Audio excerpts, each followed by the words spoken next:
investors during panel sessions, they were pretty bullish because people were talking mostly about like long-term trends, AI, infrastructure, etc. But during my private conversations or interviews, people were much more cautious. So, for example, Guggenheim CIO Ann Walsh told me that she models a stress case scenario in which if we see oil prices staying at these levels for about 3 months, she expects a 10% decline in U.S. stocks on top of all losses that we have already seen. And the key metrics or the key pillar of this forecast is that if consumers are paying more for gasoline, they will start making choices. As a result, it's going to derail consumer sentiment and market sentiment across retail buyers, because she expects that in that case, they will stop buying the dip. And of course, we know that retail traders have been so important for the U.S. stock market as they account for about 20 to 30% of all trading volume. So that is a pretty pessimistic outlook. Yeah, and I mean, when you think about it, you know, the Nasdaq being in correction territory, it's only, quote unquote, down 11% from its peak. So, you know, it had run up a long way to get to that peak. Natalia, what about things like private markets and concerns that had been there before the war started? You know, on your panels and, you know, in private conversations, are investors still very much concerned about private markets, or are they excited about the IPO pipeline, SpaceX coming to market and so on? Yeah, so I did see a lot of panels on private markets. Again, I should say that mostly panelists were optimistic because longer term they do see this healthy pipeline of companies that are expected to go public. But of course, for this year, one of the key events to watch would be SpaceX IPO, and this is one of the key liquidity events for the stock market. So, for example, one panelist, Jack Selby, he's a managing partner at Copper Sky, he said, if the SpaceX IPO gets delayed or doesn't happen, he said, I can't give you a more negative impact on venture capital. He called SpaceX IPO a mother of all IPO liquidity events, and he said if it gets delayed, it would be a pretty big disaster. So again, we are watching the SpaceX IPO, which is supposed to come at a really crucial moment for the U.S. stock market, and that will determine potentially how the IPO pipeline will look later this year. What were the other conversations that were being had, sort of, you know, hush-hush, if you like, Natalia? I mean, obviously, and Walsh of Guggenheim is modelling in much higher oil, but what about much higher aluminum, much higher fertilizer prices? You know, a lack of a healthy supply chain for automakers and so on. Are people thinking through the consequences down the line of this war? Exactly. People are really concerned about supply chains. I should say that the consensus could be that people, speakers, investors are pretty bullish on everything that is related to commodities and energy. And globally, I think this is also one of the most important conversations that people are having right now.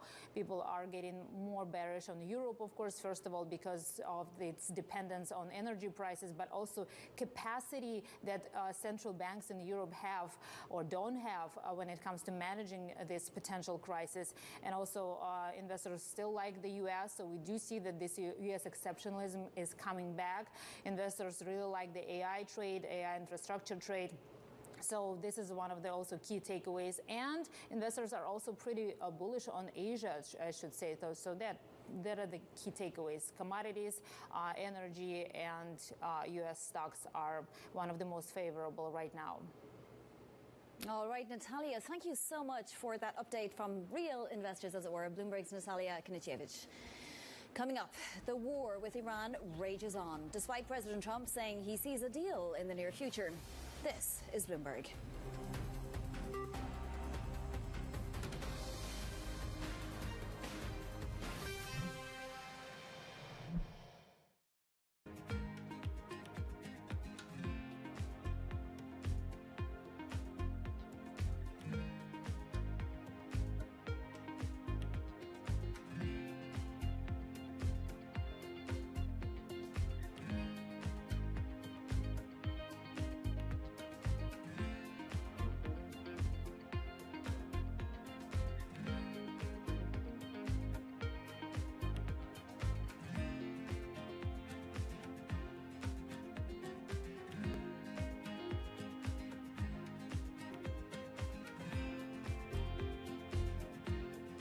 Next week on Leaders with me, Francine Lacqua.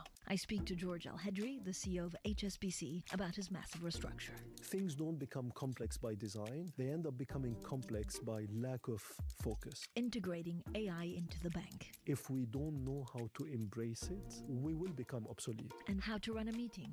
Make decisions. So tune into the podcast version of Leaders with Francine Lacroix. Listen and watch on Bloomberg Television or wherever you get your podcasts. In case you missed it, on Bloomberg Crypto. Crypto has had this terrible, horrible, no good, very bad 2026 ever since the events of October 10th. What do you chalk up this weakness to, this volatility to? Well, I think there's a lot of structural pressure on Bitcoin that's been happening after 1010. It's just a change of who's holding Bitcoin, and you're moving from people who had long-term belief and were holding Bitcoin directly to just access to Bitcoin being wired up to our financial system and markets in ways that didn't happen before. So the combination of what happened on 1010 plus the mix shift change of who's holding changes the dynamic of price action. This is not a short-term market play. You have to have long-term belief and vision, and I think that for those people who have that long-term belief, they'll be fine. Don't miss the next Bloomberg Crypto. In case you missed it on the opening trade. This time last year was too optimistic on all counts. So I think, yes, the market's asking for the hyperscalers to show a little bit more proof in the pudding. Last year it was, oh wow, you've raised your capex numbers, you're convinced, I must be convinced. Now investors are saying, I need to see the ROI on this capex before I want you to do more. Don't miss the opening trade, live every weekday.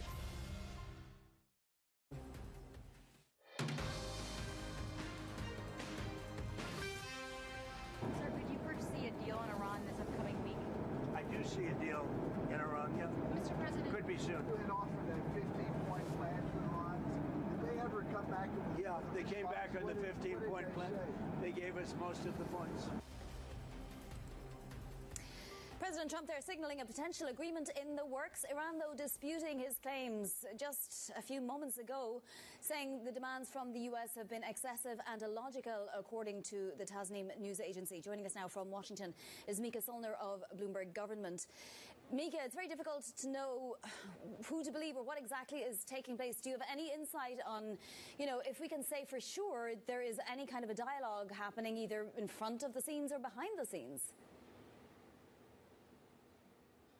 Yeah, absolutely. I mean, the White House has kept details pretty vague when it comes to the timeline of this military operation in Iran, but I know that people inside the White House are getting very antsy in terms of when is this going to end, what are the next steps.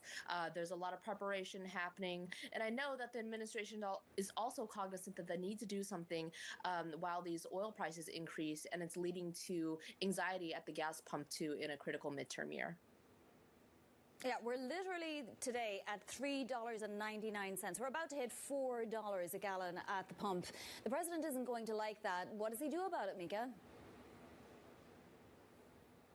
Yeah, I think that a lot of that is still being figured out, but even some of Trump's closest allies are saying that the administration really needs to do more here when it comes to either, being very aggressive on those actions. I mean, Trump has hinted that he's wanting to take the oil in Iran, but it's also sending markets just spiraling all across the world. And I know that this is a huge issue. I was on the ground in Texas this weekend at CPAC talking to the president's biggest supporters who have said that gas prices are a problem and affordability is an issue, despite agreeing with him on not only this operation, but pretty much everything that the president has been doing so far in the administration. Mika, what's on the agenda for the president today? Where might we hear remarks? Yeah, the president has a policy meeting today. We may be able to hear from him. I know that he's going to have a little bit of a lighter schedule today, but we'll no doubt be hearing about him either, via the press this week, likely tomorrow, or online. Yeah. Mika, thank you so much. Bloomberg Government's Mika Solner there. Let's get more now on those oil prices with Bloomberg's Emma Ross-Thomas. So, Emma, every Friday, there's a little bit of a sell-off. It looks like people are sort of taking risk off the table. And then we come back in Monday and oil prices are higher again. And I guess it's no wonder, but where does this end? Yeah, I guess the main development since the weekend, we woke up on Saturday morning to find that the Houthis had entered the war. Now, to what extent they've entered the war, I think there's still a bit of a question mark over that. So far, as I know, the strikes have mainly been directed at Israel. For the oil market, the real focus is the Red Sea. As you know, Saudi Arabia did this pretty impressive rerouting of oil exports to avoid the Strait of Hormuz, going west so they could go out the Red Sea. But the worry for the oil market is that those exports could be targeted by the Houthis. And the reason for that is because, as you know, before the Houthis did target, we were talking about the Red Sea, weren't we, as a real hotspot, and suddenly the Red Sea is this kind of peaceful alternative to the Strait of Hormuz. So that is the oil market's absolute focus, because we've been getting 5 million barrels a day out of that west coast from Saudi Arabia. Now, so far, as I say, the attacks have only been on Israel. There has been some reporting that perhaps there was some kind of the deal between the Saudis and the Houthis remained in place, and I think that will be really crucial. Yeah, and I did think the original statement from the Houthis was a little bit reticent, so it did seem like they were only going to get involved if things escalated or Iran and its proxies were really directly targeted. Can they reach, the Bab el-Mandeb, where the Saudi platform is getting out, as you say, at least 5 million barrels a day? They were definitely able to reach sort of less far into the Red Sea, but can they reach that far? Yeah, I think there's one for a military analyst. I think the sort of received wisdom is that they could, but let's not get too much into speculation there, yeah, right? Exactly. And as I say, so far we haven't seen that. Now, the spread between WTI and Brent, is that also likely to stay as wide as it is, or at some point do we see US prices creep even higher? Yeah, it's an interesting one, isn't it? I think that the US to a certain extent has been sort of insulated from the worst of this crisis. The crisis sort of started we've seen the real crunch in Asia, haven't we? And if you look at the benchmark prices in the Middle East, they are broken, some people would say. The next sort of phase of the crisis probably is that it's going to be the focus on Europe. And I think probably the US, both for oil and gas, because of its situation as sort of self-sufficiency, I think you will continue to have that insulation. That said, as you were just talking about gasoline prices, and while the crisis will bite more in Asia and Europe, the US will see that effect in gasoline prices. Real quick one on aluminum. We've seen a massive run up, but we've been running up basically since Liberation Day. Where do prices go from here? Yeah, it's important, isn't it? That's the big difference between aluminium and the oil market. We went into this crisis with a glut. Same for gas. With aluminium, we did not. We already went in pretty bullish. The Middle East, I think, accounts for about 9% of production. 2 strikes over the weekend. That is massive. And aluminium, of course, is a super important input for inflation prices. Yeah, for everything, it seems like. Yeah. Emma, thank you so much. That is Emma Ross-Thomas here with us in London. This is Bloomberg.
Every weekday, Bloomberg puts the spotlight on a different aspect of global finance. Flows, funds, and the forces shaping markets on ETF IQ. The future of money with Bloomberg Crypto. The players behind major transactions on Bloomberg Deals. The stories informing finance with Bloomberg Markets. And rates, risk, and the cost of capital on Bloomberg Real Yield. A different topic every weekday, now for a full hour only on Bloomberg Television. It's a multi-trillion-dollar industry. We'll show you what's happening in ETFs like no one else. ETF IQ, Mondays on Bloomberg. The countdown is on. Everything you need to get the edge at the end of the market day. Get ahead of tomorrow's trading with The Close. Weekdays on Bloomberg. Context changes everything. At 9:30 a.m., the market tells you what it's really thinking. We beat the drum to the opening bell. With deep analysis of the forces driving the price action. Focusing investors on what really matters. Where the money flows, which markets are changing. Conversations with players shaping the narrative. Innovative growth companies gravitate to NASDAQ. It's not just like, let's buy the Mag 7 or AI. That's a really compelling story. This is where your trading day begins. And this is Open Interest. Only on Bloomberg.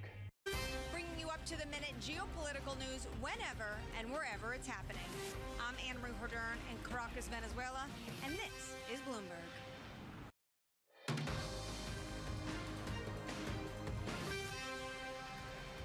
This is Bloomberg Brief. I'm Vonnie Quinn in London. Now a look at what's ahead this week.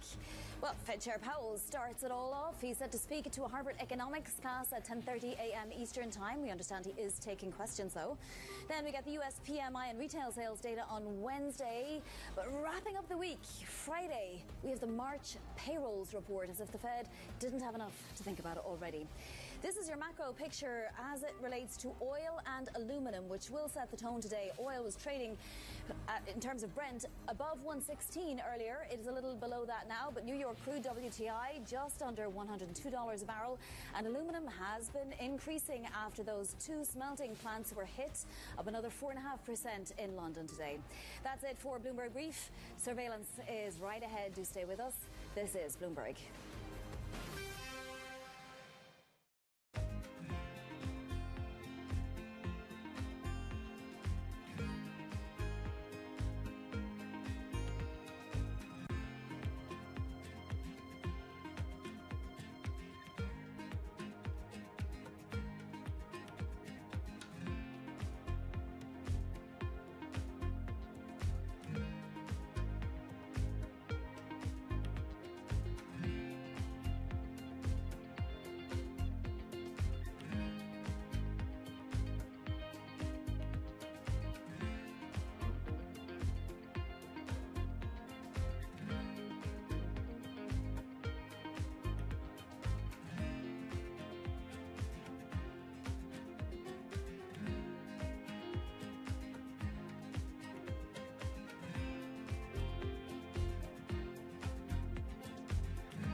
Tariffs, I think, are probably the first time in my career I've had to deal with like a fundamental change in government policy in terms of how we think about how markets work.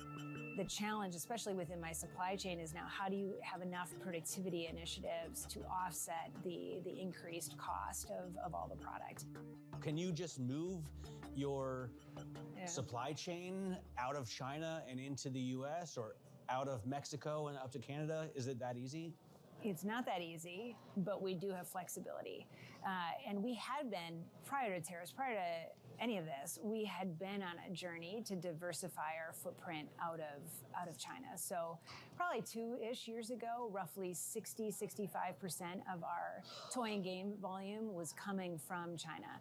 Today, as we entered into 2025, that was around 50%. All we've done is really accelerate the path to get down to roughly, call it 30% by the time we enter into 2027. For us, I mean, if tariffs stay, if tariffs go, it's never good to have so much of your manufacturing base centered on one geography. We think the diversification is good, but it does take a bit of time to get vendors and suppliers up to speed. Quality is a big deal, especially when you're dealing with toys and kids. It's not an instantaneous thing, but it's not also a 5-year, have to build a new plant from scratch. From the world of politics to the world of business, Joe Matthew and Kaylee Lines deliver news, insight, and analysis live 2 times a day, every trading day. Balance of Power at 1 and 5 Eastern, only on Bloomberg. Get your fixed income fix. Watch Bloomberg Real Yield around the world right here on Bloomberg. Context changes everything.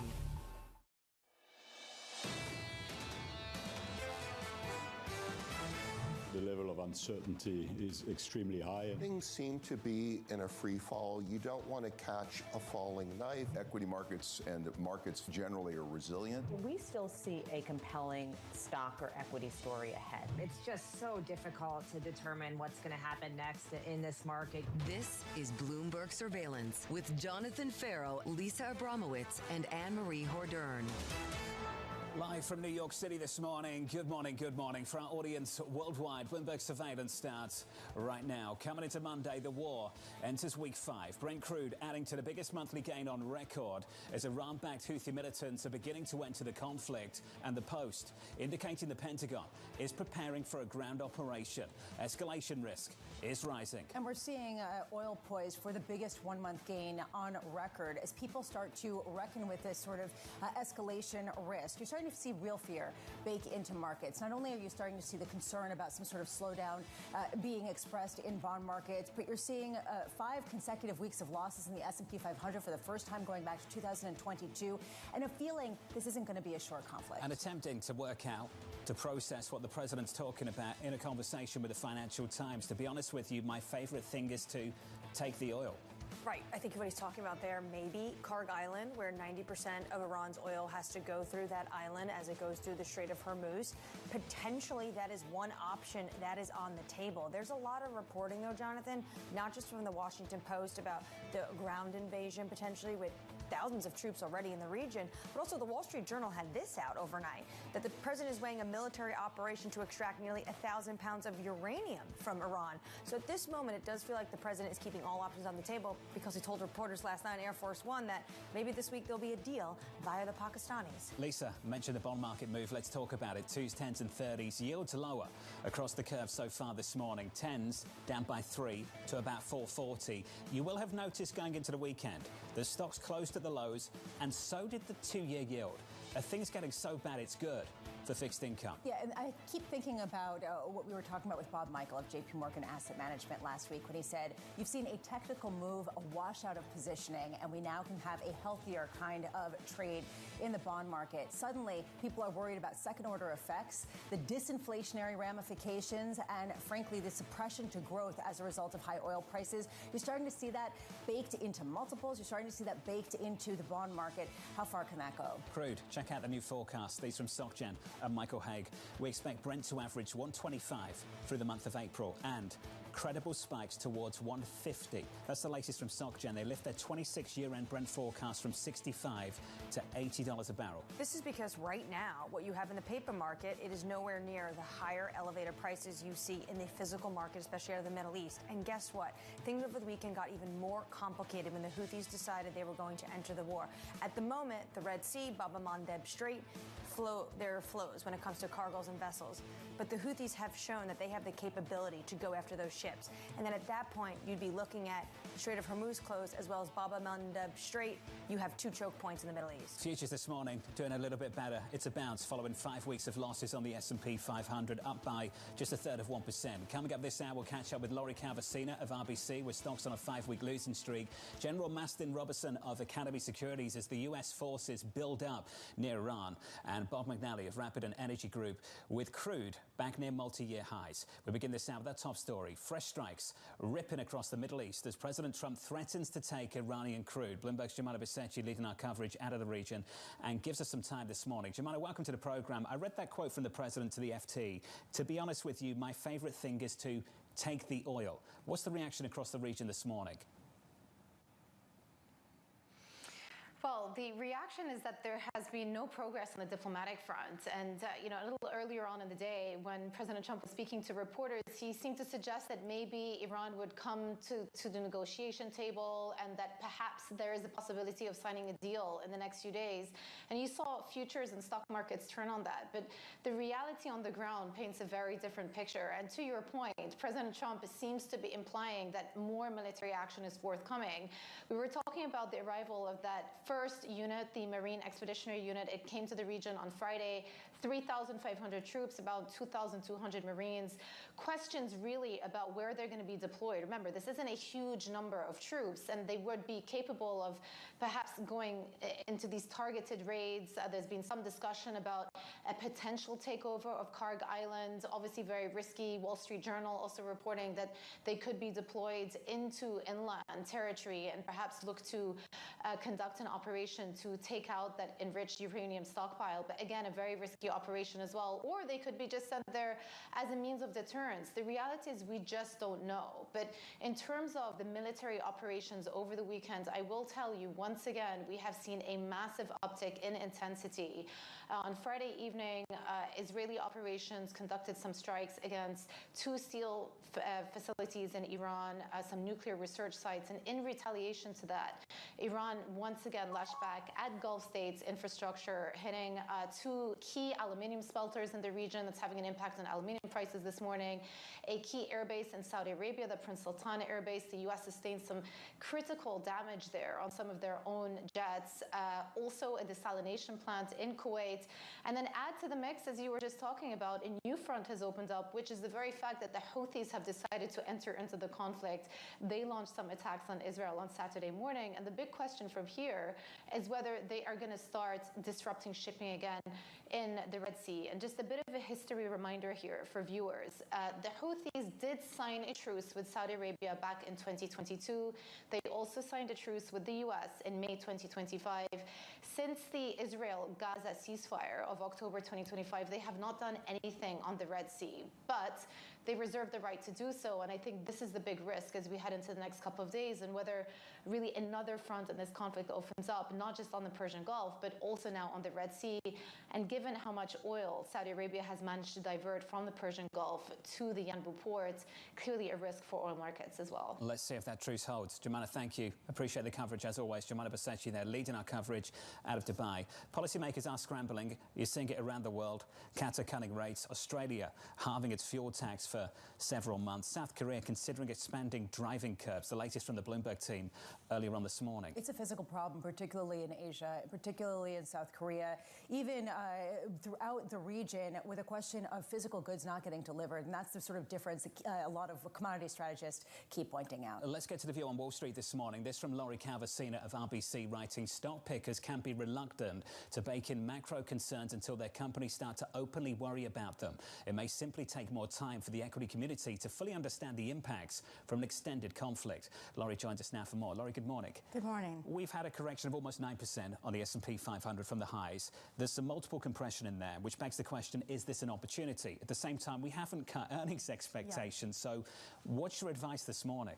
So look, I think we kind of have to take it one day at a time, and I know that's not a satisfactory answer. But the reality is that, at 8.7% from the January peak, we are still within what we would call a tier 1 drawdown. Now, if you go back to the financial crisis, we've actually seen that and you kind of use that as your starting point, we haven't had any drawdowns if you take the post-GFC high that have ended up between 10 and 14%. If you go past 10, you're going to the teens, right? And there's a little bit of an air pocket between the two. And I think what we're confronting right now is if this is going to stay relatively contained, right? If this is going to be relatively short duration. You've seen things like AAII net bulls are between -1 and -2 standard deviations. That's enough. But if we are going to have a more extended conflict and we're going to start sort of saying, okay, this isn't just an inflation shock, it's a growth shock, the U.S. is not as immune as we thought, that is something that could take you into tier 2 drawdown territory. Growth scares tend to involve periods in which something new happens. We don't understand it. It feels like things are out of control, and people genuinely start to fear a recession. We are not there yet, but we have to keep a very close eye on the narrative to see if that's where it's headed. I'm sure clients are all asking you the same question. Is it an inflation shock, a growth scare, either or just a sequencing question? I would say that most clients, so I was on the road for 4 days last week, and what we essentially saw was that most clients are more in the this is going to create some inflationary pressures camp. We are seeing a lot of people sort of defend the resilience of the economy, the strong point coming in. And to be fair to those clients, you are seeing this in all of the C-suite survey data that has come out, including ones that had a little bit of the post-war period in them. You're also seeing, I have read, I think, everything an S&P 1500 or Russell 3000 company has said at a conference or on an earnings call, and I've read all the SMIDs because they give you great information in this period, but they are generally, for the most part, still sort of talking about this resilience, their ability to work around things. We're seeing a few companies make adjustments in terms of things like fuel costs or guidance, but not a lot. And so this is all going into the ears of the U.S. equity investors. Now, I will tell you, John, as the week wore on last week, I started to get a couple questions about growth impacts towards the end of the week. I had one client sort of say, if we look at what's going on in Europe and Asia, can the U.S. really stay immune from that? This same client thought that this conflict would go on a few months. He was the only person last week who told me it would go on a few months. Everyone else was debating 1 week or a couple of weeks. Based on the fact that you've seen profits reaccelerate, actually, earnings expectations continue to increase, do you think this market's being overly complacent, or do you think that we're close to a washout that seems like a buying opportunity? I don't think that we are being complacent. Frankly, and I kind of knew this heading into last week as well, but we are seeing a lot of people not doing a lot. Like, they're fishing around for trades. They're trying to figure out what to do. We know a lot of hedging activity has been put on, and people don't feel great. That is not complacency to me. But at the same time, we have seen the bottom-up S&P 500 EPS forecast. It was like at 313 to start the year. Then it dipped down to 312, and now we're all the way up to 323, and we just added $3 over the last week. So, you're seeing this help out the multiples. And if you look at the S&P bottom-up market cap weighted PE, we were at 28 times last fall. We were up around 25 times earlier before the war started, and then we are now, sitting down around 21 times. Now, I don't think it's a washout yet because you are not at the average, which is 18.5, and in 2022, when the broader market bottomed on that 25% drawdown, you dipped a little bit below the average. So is it improvement? Yes. Is it helpful? Yes. Is it a hold your nose and buying opportunity? I don't think we're quite there yet. The more that the bond market thinks that this is potentially a growth scare, does that add to the attractiveness of stocks, given the fact that we've done all of this with increasing rate expectations? Yeah, so look, I think that when I talk to investors, nobody, at least in my meetings, is looking for rate hikes, right? I think what we're much more sensitive to are 10-year yields. We actually worsened one of our stress tests. We had been looking for 4.5, sort of in like the $100 extended oil scenario. We took our inflation numbers up in our stress test. We took 10-year yields up to 5. That tends to be the number that spooks equity investors, but I'll tell you, Lisa, I had like 5 flavors of earnings in this stress test, keeping like that 15% growth that's in the consensus now, and then going all the way down to 10% contraction versus 2025. I'm coming up with a range of like 5,700 to 7,400. And if you look at kind of like the more benign earnings assumptions, you can get a flat market this year, even with some pretty onerous numbers. So we have to pay attention to what's going on with earnings. We have to pay attention to what's going on with the inflation rate. But the 10-year yield is also a key variable, and the lower it is, the better it's going to be for the multiple. We've got some big names in a lot of pain as well. Just last week, Microsoft down by close to 7%, Meta down by double digits. I know you won't do single names, but let's talk about big tech. Yeah. A lot of these issues predate this war. Yeah. Is this war becoming a convenient excuse for something that was already developing? Well, look, I think that we benefit in the U.S., and it kind of leveled out mid-month, but, we sort of saw initially in this conflict that the U.S. was benefiting as a safe haven trade, outperforming the rest of the world. And if you look at PEs for U.S. versus Europe versus Canada versus Australia, so just take like a landscape of global developed markets, we were seeing the S&P PE coming down heading into this crisis. And so we already had a lot of de-risking on private credit fears, on AI fears, which really, frankly, perked up last Labor Day. At the same time, these other markets, their PEs were moving up. So we got to this Iran conflict, and the U.S. had lost its valuation premium if you looked at a 5-year average. And if you even looked at a 20-year time frame, we had lost that valuation premium in the U.S. as well. So, you know, the earnings are still looking pretty strong in that mega cap growth cohort. We've seen the rate of upward revision skyrocket in the top 10 market cap names back to last fall's highs. And if you look at that 323 number I mentioned, and you just look at like a 26 growth rate versus 25, tech is the thing that's driving the way. So you also have to figure out a way, if you really want to push this market into really negative territory in a sustainable way, you've really got to attack those tech earnings. Laurie, it's good to see you. Good to see you. Thanks for dropping by. Thank you. Laurie Calvasina there of RBC Capital Markets. Pretty phenomenal. Amazing. Just try and get your head around this. Crude has ripped. The biggest monthly move we've seen on record if we close at these levels. And yet here we are, pricing in a better outlook for earnings on the S&P 500. Jurriën Timmer put it really well over at Fidelity. He said the S&P 500 index is down 9.2%, but the PE ratio is down 18%. This is all being led by multiples going down, even though the earnings are actually increasing. And this speaks to a lot of the positivity that you're hearing under the hood. The futures on the S&P positive by 1/3%. Let's get you an update on stories worldwide with your Bloomberg Brief. Yahara has more. Hey, Yahara. Good morning, John. President Donald Trump says he's ready to make a deal with Iran. Speaking to reporters on Air Force One, the president saying Iran is giving the U.S. most of the demands from its 15-point peace plan. Iran still disputes their negotiations. A confirmation hearing for Kevin Warsh could be held the week of April 13th. Punchbowl reporting the Senate's Banking Committee is planning to hold a hearing for President Donald Trump's nominee for Federal Reserve Chair in 2 weeks' time. And President Xi Jinping inviting Taiwan's main opposition leader to visit mainland China, setting up a high-stakes meeting weeks before a planned summit with President Trump. Chang Li-wan will visit China from April 7th through 12th, marking the first such visit in nearly a decade.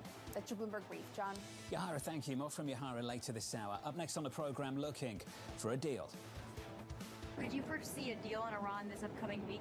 I do see a deal in Iran, yeah. Mr. President. Could be soon. But you never know with Iran because we negotiate with them and then we always have to blow them up. Up next on the program, we'll catch up with General Mastin Robertson of Academy Securities, live from New York City this morning. Good morning.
Welcome to the world of decentralized finance.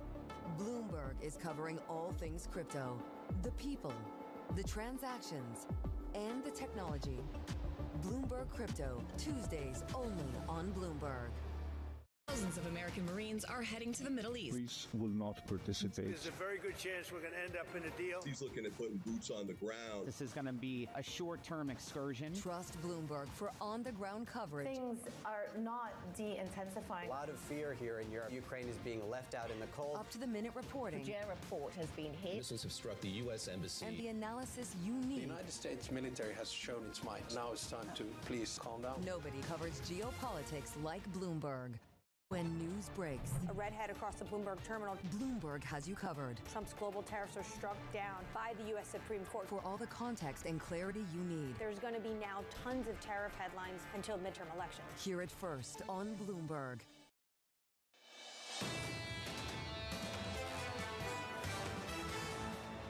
Here is your week ahead later on this morning. Check it out, 10:30 a.m. Eastern Time. You will hear from the Fed chair. That is going to be must listen, must watch later on this morning, going into a big week full of economic data.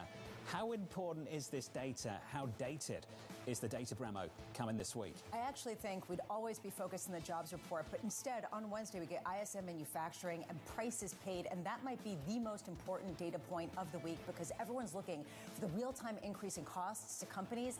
That might be the fastest and most current look we can get on that. Heading into that week full of data, equity markets look like this. Futures positive by 0.4% on the S&P, up a third on the Nasdaq. In the bond market, yields lower by 3-4 basis points on a 10-year, 4.39, and in crude, a record-breaking rally for the month so far. Brent 115 and up another 2%. Under surveillance this morning, looking for a deal. The one regime was decimated, destroyed. They're all dead. The next regime is mostly dead. And the third regime, we're dealing with different people than anybody's dealt with before. It's a whole different group of people. So I would consider that regime change. Could you foresee a deal in Iran this upcoming week? I do see a deal in Iran, yeah. Mr. President. Could be soon. But you never know with Iran because we negotiate with them and then we always have to blow them up. So here's the latest this morning. The Iran war showing no signs of letting up. The U.S. sending thousands of additional troops to the region as Anne-Marie, Iranian-backed Houthis join the conflict. And I think this is really a massive escalation risk at the moment. We do know that the Houthis have the capability. They did this in 2023 in terms of going after vessels in the Red Sea. And right now, the Red Sea has become critical for this crisis because over the weekend, we also got other news. Saudi Arabia's East-West pipeline is now at capacity of what it's able to move through that pipeline. It is now moving 7 million barrels a day. This is a huge feat for Saudi Arabia, but all of that oil is going to Yanbu, which is on the Red Sea. And if the Houthis decide to close the Bab el-Mandeb Strait, which is between Yemen and Djibouti, this will be the second choke point. And then you could see prices escalate very quickly. That's the nightmare for the energy market. Brent crude this morning at 115. General Mastin Robertson of Academy Securities writing the following: Iran's actions left unaddressed potentially sets an illegal new normal. General Robertson joins us now for more. General, welcome to the program, sir. Can we pick up on Houthi militants entering this war, this conflict? What are the consequences of that? I don't know it really changed anything. I believe the Houthis have been involved the whole time. I think what we're missing here is that the Houthis do not make their own decisions. They're a proxy. And they act when Iran says, okay, we want you to act. And when Iran wants them to stand down, they have them stand down. Nobody controls the Houthis except for Iran, and certainly Yemen doesn't control the Houthis or those frontier spaces that are within their border. One individual, though, John Lieber of Eurasia Group, said to me that the Houthis would rather be basically paid off by the Saudis instead of getting involved. Do you think the calculus is changing for the proxy? I don't think it changed for the proxy because but I think the Houthis are businessmen. Yes, they'll take money from the Saudis, and yes, they'll promise A, B, and C. But at the end of the day, the Houthis are owned by the Iranians. And the question is, do the Houthis really believe there's still sufficient supreme leadership authority in Iran for them to be able to trust that that's where their calculus, their money, their direction is going to come from, or has this second or third generation of supreme leadership authority dissipated sufficiently to where they start to doubt? I have confidence that given the decades-long relationship Iran has with its proxies, although not decades-long necessarily with the Houthis, Iran still has a firm grip, in my opinion, on them, largely not because of the Supreme Leadership Authority, but because the IRGC that is below that, but is intrinsically connected to the Supreme Leadership Authority. We do, though, have a recent killing, according to the Israelis, of the IRGC Navy commander. Do you think this breaks down their maritime command for the Iranians? No, I think you've got to get into the tens of thousands, if not 100,000s of killings of the IRGC if you're really going to have an influence and effect. But I don't think we really know. We know that they're, 250,000 in theory strong. We know that they are just etched in stone in relationship with the Supreme Leadership Authority and have been since the beginning. We don't know how deep that etched in stone authority and loyalty goes, but we surmise it goes pretty deep, which is why I don't think what the goal here is how do we destroy the IRGC. The goal is how do we get Iran to a point where they're willing to negotiate a plausible non-nuclear Iran in the future. And to me, that's where the entire buck stops, is how do we get Iran to where they are not pursuing a nuclear capability that would be catastrophic for the world. Well, how do you think we get there? We're not there now today, are we? We are not. But I think that's the reason you're seeing more forces sent there. Everything is about leverage. Everything is about how to create negotiation space. How do you create enough, not pain, but how do you create enough capability, threat, and anxiety that is all of this calculus combined together of, the killing of the Supreme Leadership Authorities, the reduction of their capabilities, particularly the destruction of their Navy and a lot of their air, to say how much more are they willing to sustain and be able to say we're still an entity to be reckoned with in the Middle East.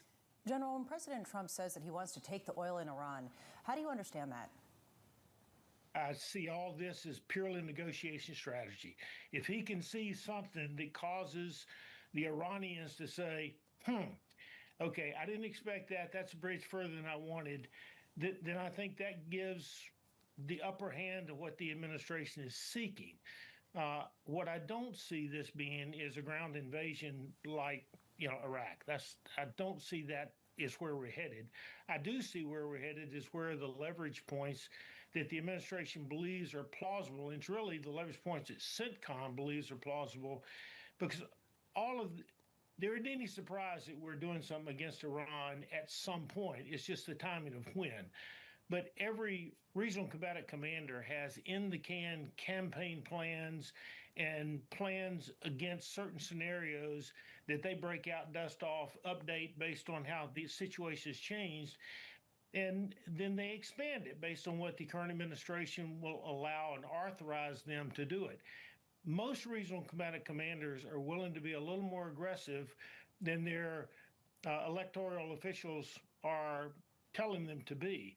So there's always that calculus of the military wanting to be a little more aggressive and confident, the administration and the elected officials saying, well, wait a minute, there's more at stake here than just winning a battle on the battlefield. General, well framed, as always. It's good to see you. Thank you, sir. General Mastin Robertson there of Academy Securities. Another Monday morning that started on Sunday evening. Always. I was thinking to myself, it's going to be one of those days, and my goodness, the oil price tells you everything. Up next on the programme, we'll catch up with Bob McNally of Rapidon Energy Group with Brent crude over 115.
in case you missed it on Balance of Power. Senators, when we consider what is going on in the Middle East, there's also the question as to whether or not Iranian retaliation might include threats directly to the United States homeland. Does this potentially amplify the need to not only reopen the Department of Homeland Security, but also to quickly confirm a new secretary in Markwayne Mullin? I mean, look, Iran has been trying to hurt our homeland for many, many years. I am ready to reopen the Department of Homeland Security, just carve out ICE. We have genuine problems in this country with the use of ICE. We all saw it with our own eyes. But in terms of the rest of it, FEMA, the Coast Guard, I mean, there's plenty of missions that should go on, and I've been supporting us moving forward on those things. ICE we have a problem with, and legit. But the rest of it, we should open and reopen immediately. And the Republicans shouldn't hold the entire TSA budget and everything else hostage because they are supportive of ICE. Don't miss Balance of Power live every weekday.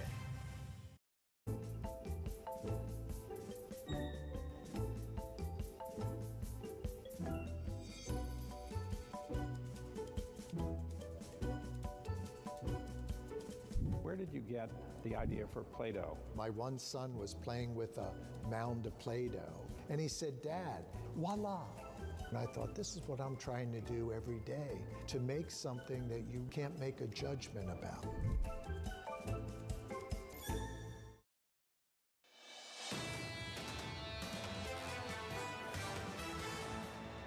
Coming off the back of the biggest two-day loss on the S&P 500 since April last year, equity futures looking to bounce. We're higher across the board here on the S&P 500, up by 0.4% following a fifth consecutive week of losses on the S&P. That's the longest since 2022. That's the S&P 500. On the Nasdaq, no better. In fact, in some places, by some measure, worse. We're down by 10% in correction territory, down by more than that. Some of the big names last week got absolutely hammered. Not just Microsoft down by close to 7%, but Meta down by 11 percentage points. And much of the pain in some of those names predates this war. And has something that is completely unrelated to the war, which is a court case for Meta that really undermines some of its potential safety controls in social media, and questions about AI advancements that are going to undercut some of Microsoft's software tools. So some of these issues have already been percolating. It's why it's the trifecta that people talk about.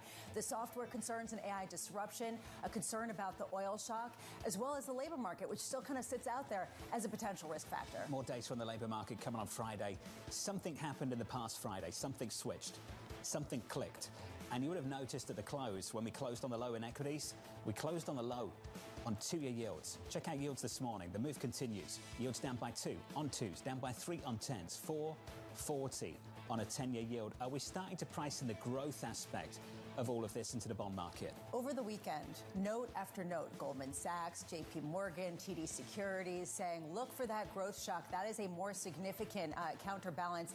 Does this come when the market is more balanced, when you've already seen something of a washout of the technical positioning? But right now, people are starting to consider, wait a second, why are central banks going to hike rates into potentially what could be a growth slowdown? A bit of pushback to that story. Yields getting pulled lower. Crude still pushing higher. The problems persist. 115 on Brent, close to 160. Squeezing out a sixth consecutive week of gains just last week. Brent up on the month by almost 60%. 60% for the month of March. And this is because the fighting continues. We have seen even just overnight, Iran continues to get hit from Israeli and U.S. strikes, as well as Iranians going after still infrastructure and bases around the Middle East. And at the same time, although you've seen some reporting from Iranian news agencies that some vessels are able to go through, we're talking about a very low number compared to normal flows. Iran still controls the strait, and they're only letting certain ships pass through. 115.60 so far this morning. 3 hours away from the opening bound, the cash open just around the corner with your morning movers. Yahira has more. Hey, Yahira. Hi, John. We are seeing the aluminum stocks gaining this morning with Alcoa up 8%. Century Aluminum also up 8% in the pre-market. Attacks on two major Middle Eastern producers are threatening one of the biggest disruptions this market has seen in years at a time when inventories are already tight. So we are seeing the price of aluminum on the LME surging. The industrial metal is used in everything from autos to airplanes to food packaging. We are also seeing oil stocks moving higher this morning. Exxon up 1.6% as this supply shock, already one of the biggest in history, moves past the 1 month mark, with investors seeing no end in sight. So we continue to see crude surging. As you said, Brent crude on track for its biggest monthly gain on record. And we end on Peloton, those shares up 3% in the pre-market after being up nearly 9% on Friday, after investor Eric Jackson of EMJ Capital said he is long the stock, saying the market has not caught up to its fundamentals-driven turnaround. John? Yahara, thank you. Thanks for the update. More from Yahara later on this morning. On our radar this morning, the war entering week 5. Iran-backed Houthi militants entering the conflict, launching ballistic missiles at Israel Saturday morning following U.S. and Israeli strikes on Iranian nuclear facilities. Elsewhere, the president claiming Iran is agreeing with most of a 15-point plan to end the war. Iran saying it rejected the plan and disputing Trump's claims about negotiations. Tehran insisting on its own 5-point plan, including war reparations. And finally, the president saying he wants to, quote, take the oil in Iran.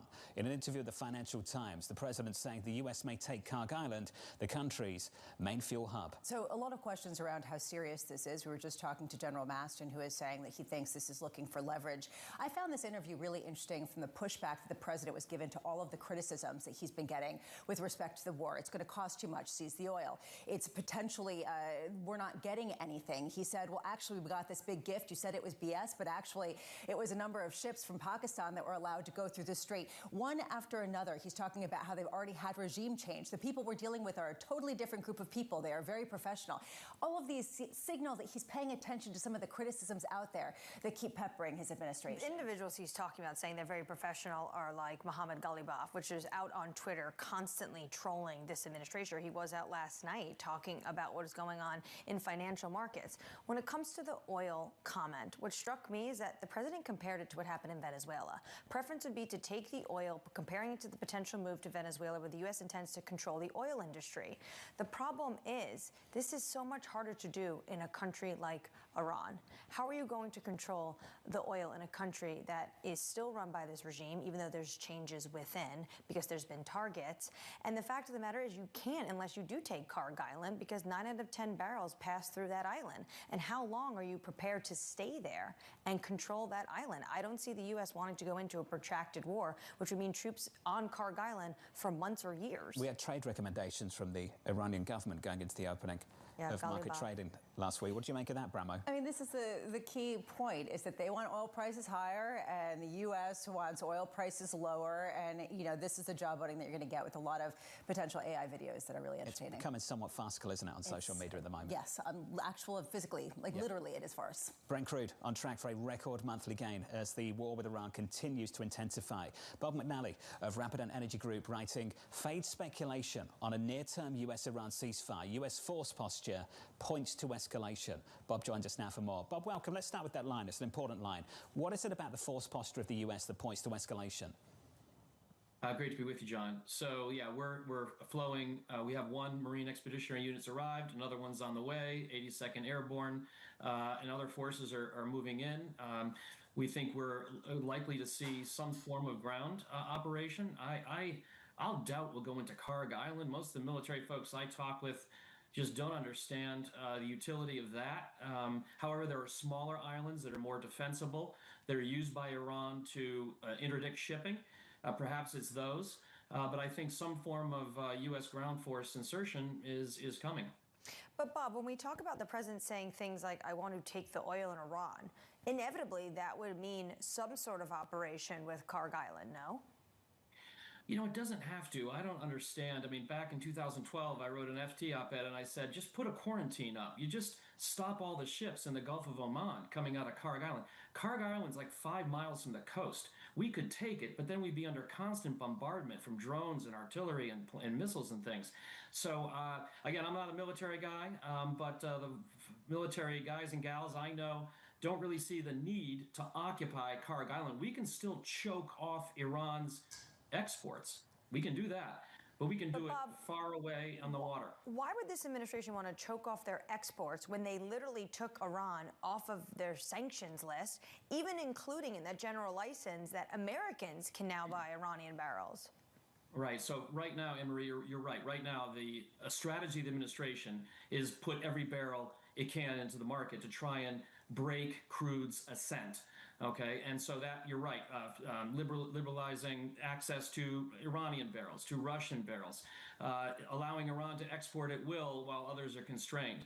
But if we go in and take Karg Island by force, that strategy will obviously change. I'm just saying you can do it in other ways. Bob, there is a lot of uncertainty around how significantly oil production has already been disrupted in some sort of significant way that could lead to prolonged shortages. Do you have an assessment of that? We're starting to work that up. The problem is this is still underway and the damages are TBD. But right now, I think it's 3 to 4 months before the major Saudi Arabia, Kuwait, probably maybe longer for Iraq, Rumelia, that field, that 1 million barrel a day outage there could be much longer term. So if you put a gun to my head right now, it's still underway. I'd say on the order of 2 million barrels a day of crude that could be lost for a long time here. Now that's before we get into any potential damage to above ground facilities. Again, the silver lining so far on this cloud is we haven't seen escalation to destroying the facilities we need to process and export that crude when those fields can be brought back up. That would be disaster. Terminal, Karg Island itself haven't been physically damaged. So that's the other thing to watch for. If that happens, then all the damage estimates, get increased. How much has the SPR release in the United States and in Europe, as well as the unsanctioned Iranian and Russian oil, potentially cushioned some of what we're seeing in terms of actual production absolutely destroyed? Well, from a flow perspective, it's marginal, right? At the most, when all the SPR barrels are flowing from the IEA countries, you're looking at maybe a little more than 2 million barrels a day. The deficit, and there's a lot of math going around out there, but we estimate the deficit to be about crude and products 12 million barrels a day or so. So obviously, from a flow perspective, it's not that significant. It is, however, helping keep WTI down. It is cushioning the market a little bit, but it's a speed bump kind of on the way higher. Bob, can you translate a headline for me? Just help me understand how important this is or not. This came from the president speaking to the Financial Times. He talked about this a few times now, about these Pakistan-flagged oil tankers that have been allowed through the Strait of Hormuz. Whether that number is 10 or whether it's 20, can you give us some context on that? How big is that number relative to the amount of traffic that would traditionally go through the Strait? Yeah, John. So, you know what? We haven't even, it's these tankers, we're not even sure they were oil tankers. They have been dry cargo tankers. If each one at max would have been 2 million barrels, 10 million barrels, 2 million barrels. So it's just not that much. I think all of this really is verbal intervention. It's a term I learned in the 90s working at Tudor and watching the central banks. This is activating this reservoir of hope and confidence in the market that this nightmare is going to go away. And the president knows when he says things like this, we almost have a deal. 10 cargoes went out. It was a gift. We're escorting tankers out. All of this, I think, is mainly intended to try and keep oil prices down. And that doesn't reflect a real return of barrels. At most, on a given day, maybe a 500,000 barrels a day is getting out, but it's quite marginal. Bob, it's good to see you. Thanks for breaking it down. Bob McNally there of Rapidan Energy Group. It doesn't seem to be working. Crude right now, 115. No, because we're not up to normal flows, and how many ships are actually getting through, no one really knows, but it is less than a dozen a day. It's about 2 a day, potentially, on average, according to tanker trackers. And to Bob's point there, we don't know what kind of vessel it was, we don't know what the cargo was, we don't know the destination it was, so it really does seem like this is why it's a muted response. 6 years ago, this was the conversation in financial markets. I'm not a doctor, but 6 years later, I'm not a military guy, but. And you've said this a few times on this show, Bramo. It's difficult to get an edge in this story right now. It's really, really hard. It's fraught with a foothold ahead of someone else at a time of such quick-moving news and, frankly, so much disinformation out there. Equity futures just about positive so far, up this Monday morning by 0.4%. Let's get you an update on stories worldwide with your Bloomberg Brief. Yahara has more. Hey, Yahara. Hi, John. Iran-backed Houthi forces in Yemen have entered the war in the Middle East for the first time. Houthis firing missiles at Israel over the weekend and saying they would continue operations until attacks stop on Iran and its proxy militant groups. A Russian oil tanker has arrived in Cuba. Russia's Interfax news agency saying the ship is carrying around 100,000 tons of oil. President Trump had said he would allow the shipment for humanitarian reasons, saying, quote, they have to survive. And President Trump ordering emergency pay for TSA agents over the weekend, but major U.S. airports are still urging travelers to arrive hours earlier to get through security lines. White House border czar Tom Homan saying ICE agents deployed to airports may remain for a while. That's your Bloomberg Brief, John. Yahara, thank you. Thanks for the update. Up next on the program, avoiding a falling knife. Things seem to be in a free fall. You don't want to catch a falling knife. You do get concerned that there is an inflation problem that becomes broader down the road. In the meantime, just let the markets go to wherever they're going. Up next, we'll catch up with Jordan Rochester of Mizuho, live from New York City. You're watching Bloomberg TV.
The top names at the Fed are on Bloomberg. I have projections for unemployment. I have projections for inflation. So do my colleagues. And thus far, the evidence from haven't led me to change any of my forecasts. With the geopolitical events that we talked about, it's just too soon to know what imprint this has on inflation and for how long. We've seen the economy overall. It's been pretty healthy. It's been brightening. The outlook has been positive. I'm just watching prices at the pump. They've jumped up over the last week. You can see that when you drive around.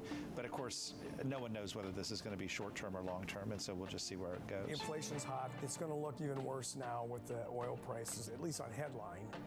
And then if you get a solid job number, it does say you can sit there. It can lead you in a stagflationary direction. The inflation side of the mandate getting worse at the same time the employment side of the mandate is getting worse. And that's always the worst case scenario. Nobody covers the Fed like Bloomberg. Context changes everything. Next week on Leaders with me, Francine Lacqua. I speak to George Alhedri, the CEO of HSBC, about his massive restructure. Things don't become complex by design. They end up becoming complex by lack of focus. Integrating AI into the bank. If we don't know how to embrace it, we will become obsolete. And how to run a meeting. Make decisions. So tune into the podcast version of Leaders with Francine Lacqua.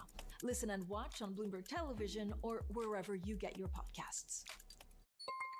Asia is at the forefront of some of the world's biggest stories. And we're here, where the action starts in Sydney. And in Tokyo, get ahead as the global trading day begins.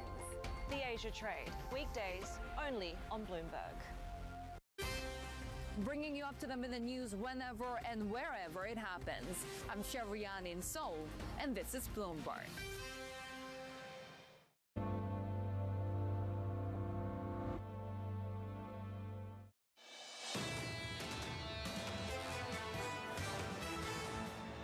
The longest first quarter ever is almost over. Just 2 more sessions. Then we can wrap this thing up.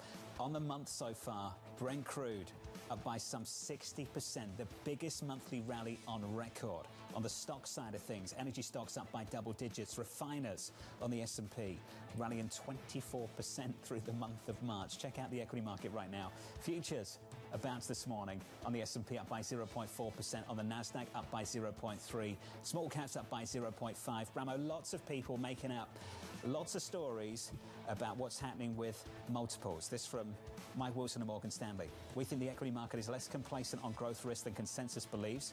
The S&P's forward PE ratio is now compressed by 17%, which is in the range of prior growth scare outcomes in the absence of a recession or the Fed hiking. Yeah, with Mike Wilson saying we're getting to the end of this washout period and it's really starting to look more attractive. It's the same point that Fidelity was making with the idea of multiples coming under much more pressure, even as earnings actually start to pick up.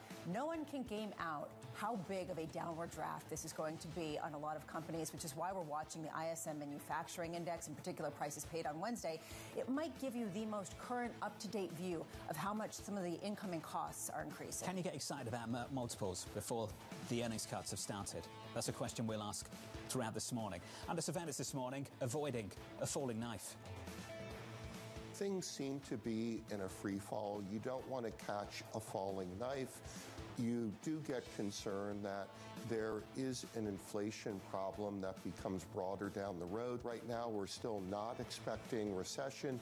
You have to go well north of $120 a barrel for a recession. So in the meantime, just let the markets go to wherever they're going. So here's the latest this morning. Traders raising bets higher energy costs will lead to a slowdown in growth. Global bond yields falling with the US dollar headed for its biggest monthly gain since 2024. Jordan Rochester of Mizuho writing, when it comes to understanding where we will trade, think less about taco and more about nacho, not actually changing Hormuz opening. Jordan joins us now for more. Jordan, welcome to the program. With that in mind, inflation versus growth, do you put more weight on one versus the other? John, good morning. I think inflation is the most important thing. It depends which central bank you're talking about, though. There is, of course, the dual mandate for the Fed, where economists can definitely debate about the growth impact in the US because the labor markets tend to be much more important than the inflation target. But that is just not the case in Europe, with the ECB's explicit mandate being the target for CPI, the Bank of England as well. So, John, it depends which central bank you're talking about. But in Europe, I think it's quite clear the trades will be that the central banks respond to this by demand destruction. The rate hikes that are being priced in by the market will need to be delivered, John, if we stay at these levels of oil, because you will see second round effects of inflation. Where in the US, you've got the energy independence. You've also got a smaller rise in energy prices. Natural gas prices have barely moved in the US. Therefore, electricity won't be responding in the same way that Europe will. And therefore, you have to really talk about the difference between the two. Jordan, let's talk about the US side of things. I hear a similar story. We all do repeatedly on this program. Just a bit of pushback. The idea being the US economy is in a stronger place, that the labor market might be somewhat tighter than would otherwise be known by looking at the payrolls numbers every single month, and the fact that the fiscal story is front and center too. We're getting tax refunds just as these higher oil prices are hitting. Do you think we're underestimating the potential for second-order effects? I think so, John. I think never underestimate the potential for the US to bounce back as well. It's a very resilient economy. You had my colleague, Stephen Rasciuto, on the program just last week, I believe, talking about how he doesn't expect any Fed cuts this year. And that was before the war even started. So I think, John, the sort of risk here is that we start to price in rate hikes more aggressively for the US than what's being given credit for. But just think about the second round effects of inflation here. So a lot of economists talk about this being an oil shock, and then they kind of forget that it's also about polyester. It's also about fertilizers. It's also about everything to do with helium. And this will feed through to many different parts. That's clothing going up. That's your sort of plastics, your consumer products also responding. And then, of course, food. And the other point as well that economists are leaning on, because they don't really want to consider the other option, which is this is going to be a quick war. Or what if it's not, John? What if we're here in June? What if we're in July talking about the same thing? I think what will have happened by that point is you'll have a new Fed chair and he just won't be able to deliver the Fed cuts that the president hopes that he will. And the rest of the FOMC might be talking about the idea of maybe we have to raise rates. Jordan, is 2022 a good point of reference when thinking about this moment? I think it is for trading it. I think it's a playbook that investors can lean heavily on. In fact, if you look at how the currency market is moving, it's following, and the credit market as well in terms of credit spreads, it's following the 2022 movement in price action to the letter. It's quite spooky, really. Scooby-Doo needs to be given a Scooby snack for spotting it. But when it comes to economists, they will tell you it's very, very different. They'll talk about how fiscal policy is not as loose as it was. They'll talk about how job vacancies are nowhere near as high as they were. All these factors, and the fact that inflation and supply chains in China are nowhere near as high as in terms of restrictions that we had at the time in 2022, nowhere near the same. That's absolutely right. But I think that if you just look at the experience of the sort of 1970s and 80s, we've had an inflation shock already. We've now got consumers whose inflation expectations are much more elevated and volatile than they used to be. And we've got employers and firms willing to raise wages and prices much more than we were used to in the period of the Great Moderation. So this is a very, very precarious time for central banks to lean on the idea of this being transitory, because if you have a few months of this where clothing prices, food prices, plastics, etc., not just energy, are all going up at the same time, that to me smells of second-round effects. So, Jordan, how much upside do you see for the dollar versus the euro versus everything based on that kind of trading playbook? Well, that playbook got euro dollar down to parity back in 2022. It was extreme. It was a very euro-focused story, with the US benefiting from the LNG exports and oil exports and picking up the slack from Russia's supply being constrained to Europe.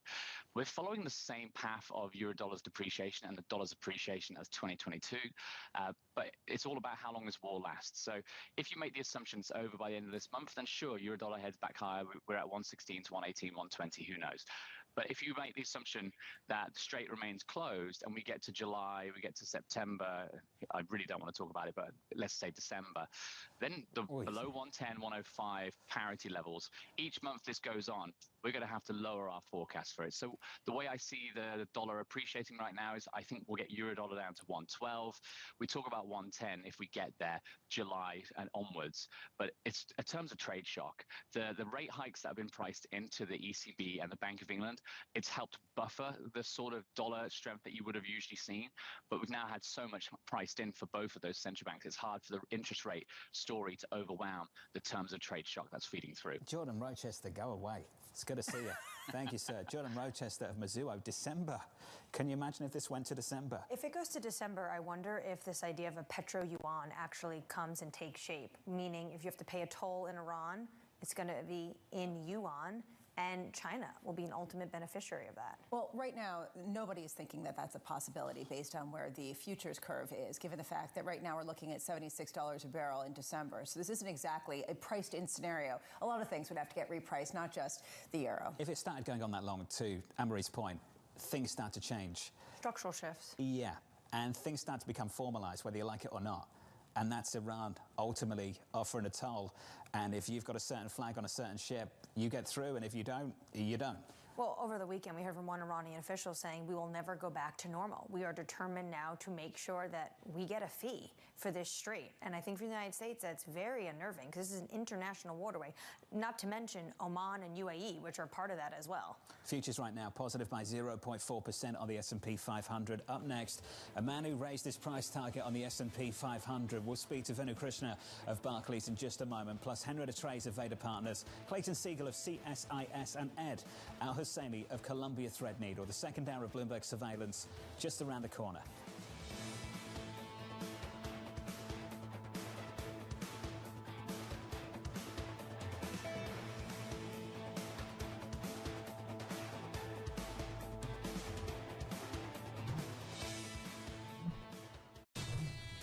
When it matters, investors turn to Bloomberg Surveillance. I said it maybe even on your show here. I hear you guys talking about this a lot. Our investors are really thoughtful. They're engaged. They listen to your show. As a number of people you've had on your show have mentioned. The three of us have talked about it on this show many times. I think you find, and you've heard this on your show. We've already talked this morning on your show. As you know, and you cover every day on Bloomberg. You've heard a lot of guests talk about that. I think your show is incredible. Bloomberg Surveillance, we're talking about it.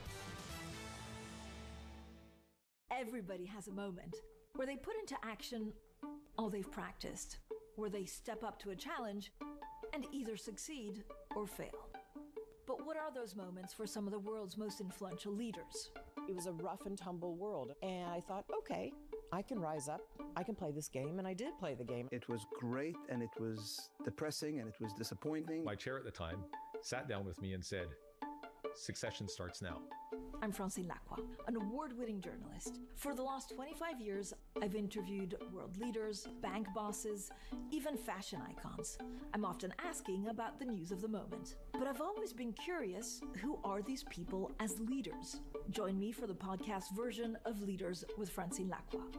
I'll start your week with conversations that explore what drives the world's most influential people, how today's leaders got to where they are, where they're going next, and how they've transformed their organization in the process. Make decisions. A poor decision is always better than no decision. You have to have truth tellers around you, and you have to be willing to listen. You don't want to be setting strategy in the middle of a transaction, that's for sure. Do it for the right reasons. Don't do it because of FOMO. We'll also learn lessons which we can apply to our work and daily lives. Tune into the podcast version of Leaders with Francine Lacroix. Listen and watch on Bloomberg Television or wherever you get your podcasts. Next week on Leaders with me, Francine Lacroix. I speak to George Alhedri, the CEO of HSBC, about his massive restructure. Things don't become complex by design. They end up becoming complex by lack of focus. Integrating AI into the bank. If we don't know how to embrace it, we will become obsolete. And how to run a meeting. Make decisions. So tune into the podcast version of Leaders with Francine Lacroix. Listen and watch on Bloomberg Television or wherever you get your podcasts. Welcome to Bloomberg This Weekend. Breaking news today from Wall Street to Washington. Earnings season is underway. We're going to get some key reports. Everything you need to know before the markets open on Monday. Bloomberg This Weekend, bringing a little Bloomberg into your weekend routine. Guys, buckle up. In case you missed it on the opening trade. This time last year was too optimistic on all counts. So I think, yes, the markets are asking for the hyperscalers to show a little bit more proof in the pudding. Last year it was, oh wow, you've raised your capex numbers, you're convinced, I must be convinced. Now investors are saying, I need to see the ROI on this capex before I want you to do more. Don't miss the opening trade, live every weekday.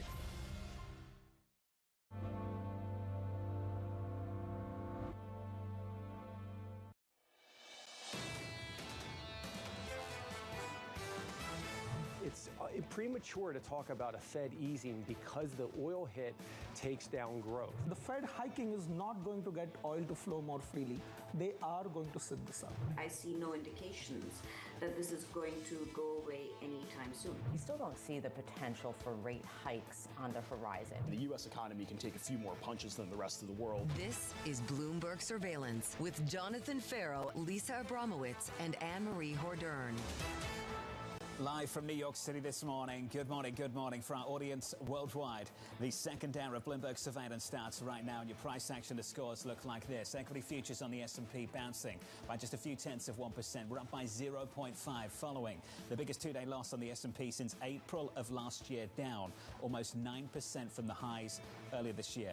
In the bond market, are we beginning to price in lower growth, slower growth? Yields down by 4 basis points on 2s, down by 4 on 10s, 4.39. With this in mind, crude just holding on to these levels, triple digits on WTI, triple digits on Brent crude, 115 and up by more than 2% this morning. Yeah, it is an incredibly difficult market to get your head around, given the fact that you potentially have an inflationary shock. You're seeing earnings hold in and actually increase. In other words, in the U.S., the consumer is still strong, and yet we don't know the second order effects. You're starting to hear about them on the margins. Right now, at least if you listen to the likes of Goldman Sachs, JP Morgan, TD Securities, and many others, it is a time to buy bonds because ultimately we have overpriced the inflationary shock long term.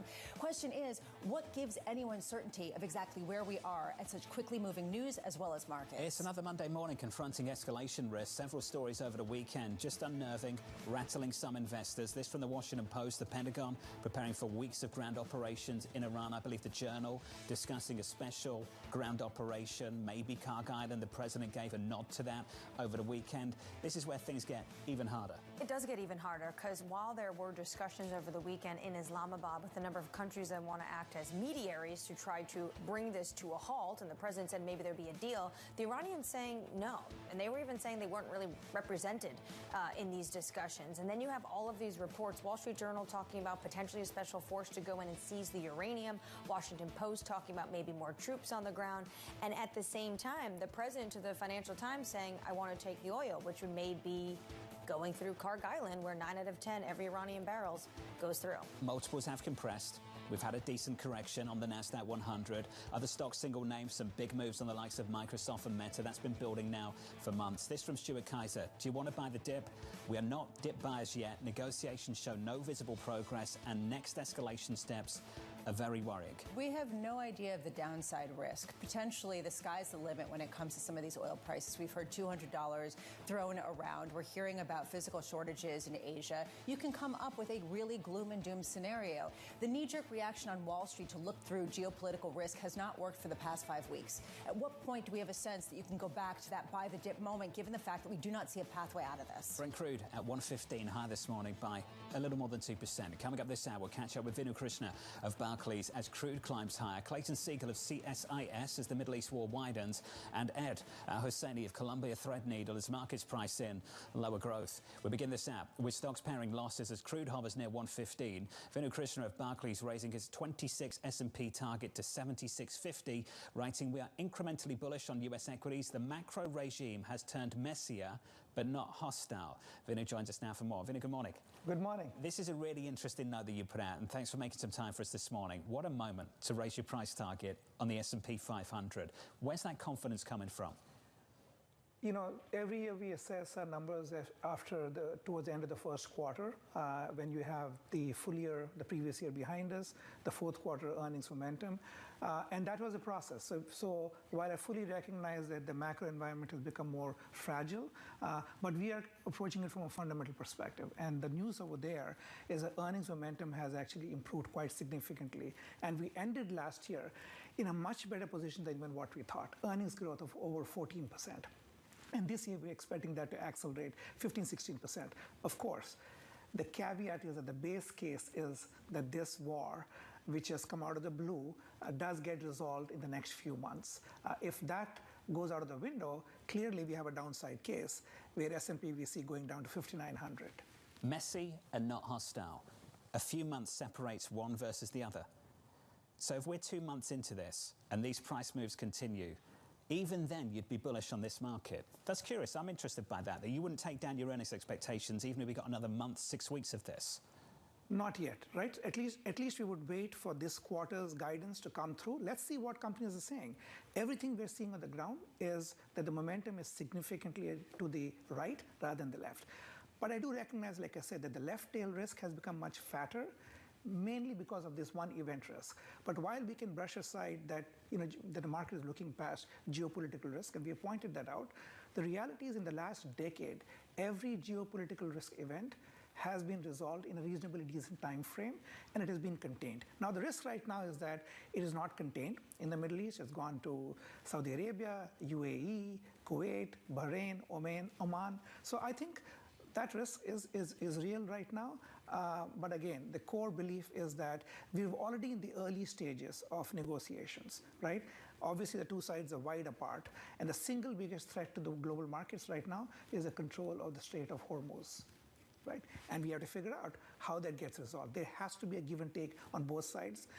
One side is extremely weak, has its back against the wall, but they have a trump card in the Strait of Hormuz. There are a lot of people who would agree with you, including Mike Wilson over at Morgan Stanley. There is, though, a shift in the dynamic when it comes to inflation and the rate backdrop when you talk about the oil price shock. If you do have companies that are continuing to raise their earnings expectations on the heels of a strong consumer, don't multiples get compressed just by virtue of the fact that rates have to be a whole lot higher? Multiples have already compressed quite significantly. I mean, I give you the example. S&P is trading below 20 right now, right? If you look at big tech, we were trading at 31 times last year, beginning of last year, ended last year at 28. Now we're at 23 and change. Same thing with the rest of technology sector. So multiples have already adjusted primarily to factor in what you're saying about the uncertainty about how this plays out. It's the earnings which have not, and they will react, in all fairness, if things go really bad.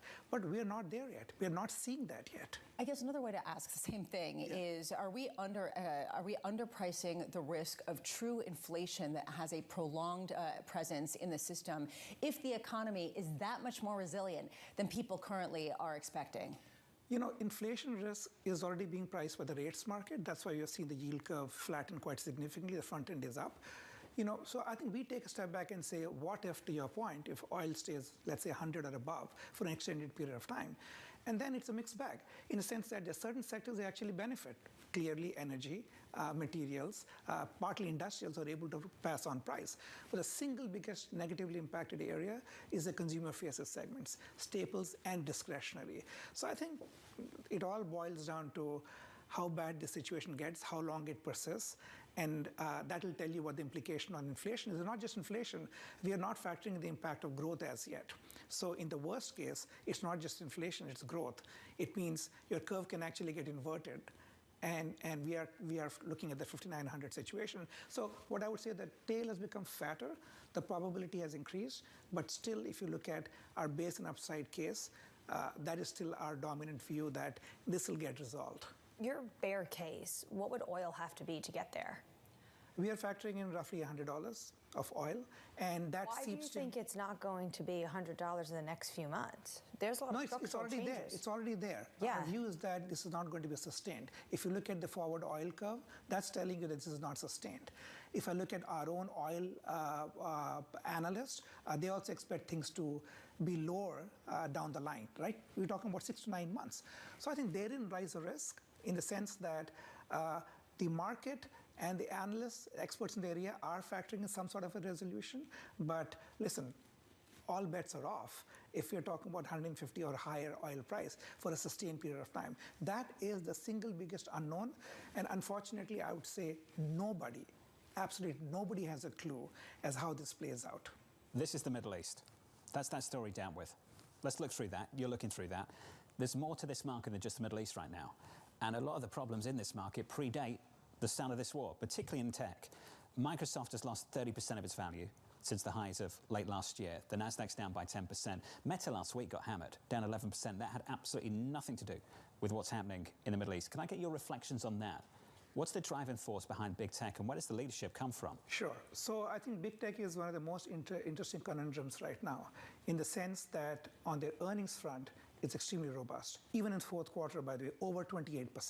So, and the rest of tech, outside that, over 22%. So that is a tremendous number. What's happening is the market is clearly focusing on the scale of capital spending.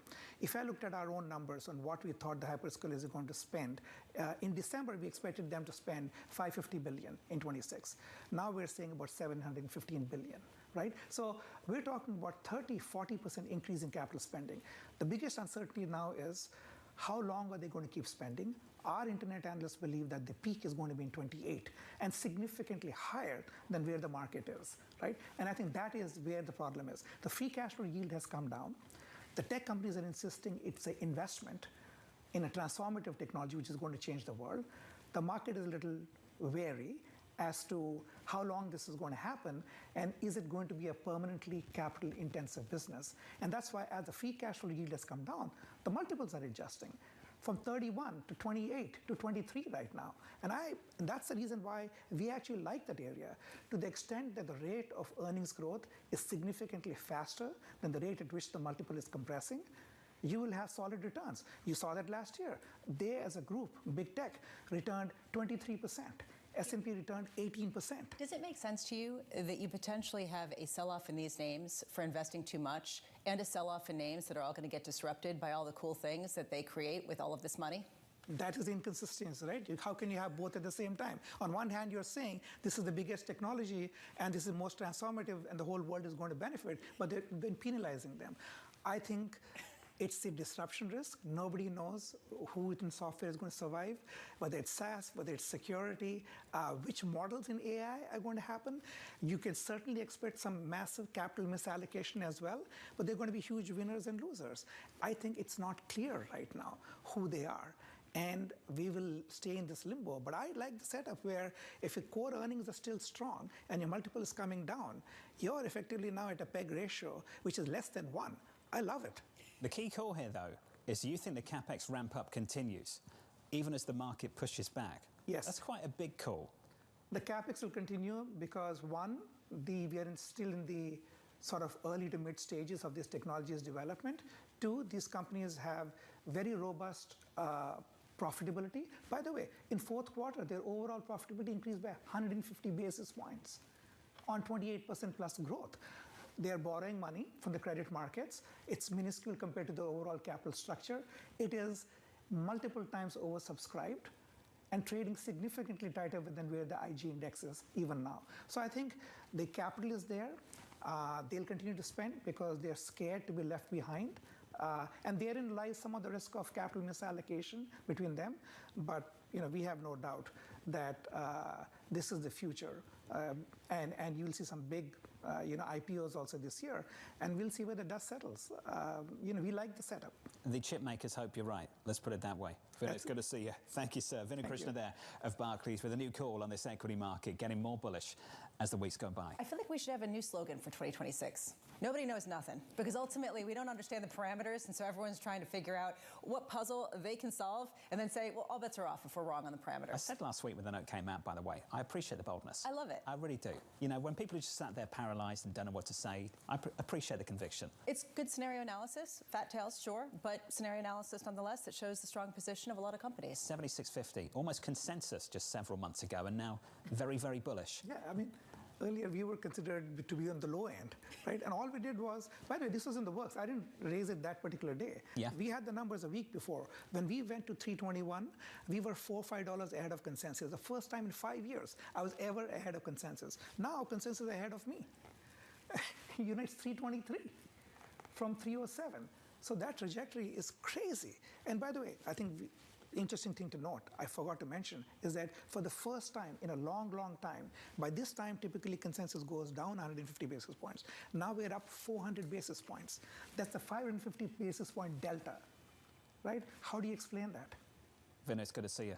Thanks for being here. Appreciate it, buddy. Stocks up by 0.5% on the S&P with an update on stories worldwide with your Bloomberg Brief. Yahira has more. Hey, Yahira. Hi, John.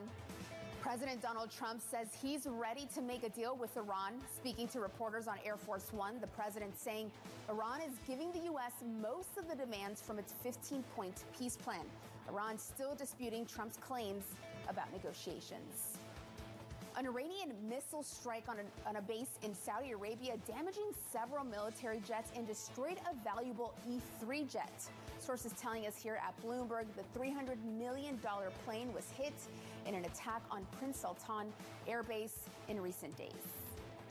And the Spanish government announcing it's closing the country's airspace and bases to U.S. planes carrying out missions in Iran. Spanish newspaper El País reporting that the country is only allowing the transit or landing of planes in cases of emergency. That's your Bloomberg Brief. John. Yahira, thank you. Thank you for the update. Up next on the program, navigating negotiations. They're being hit so hard, anybody would be negotiating. They are negotiating. They're begging to make a deal. They have to open it up. They have to open up the Strait of Hormuz. Up next, we'll catch up with Henrietta Trays of Veda Partners, live from New York City this morning. Good morning.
Investors, top executives, global innovators. Join me for in-depth conversations with the biggest newsmakers on the day's top stories. Insight with Haslinda Anand, only on Bloomberg. Every weekday, Bloomberg puts the spotlight on a different aspect of global finance. Flows, funds, and the forces shaping markets on ETF IQ. The future of money with Bloomberg Crypto. The players behind major transactions on Bloomberg Deals. The stories informing finance with Bloomberg Markets. And rates, risk, and the cost of capital on Bloomberg Real Yield. A different topic every weekday, now for a full hour only on Bloomberg Television. We're at the epicenter of a global realignment on a scale not seen for decades. At the intersection between markets, economics, and geopolitics, a forum for sophisticated conversation. This is Bloomberg Surveillance.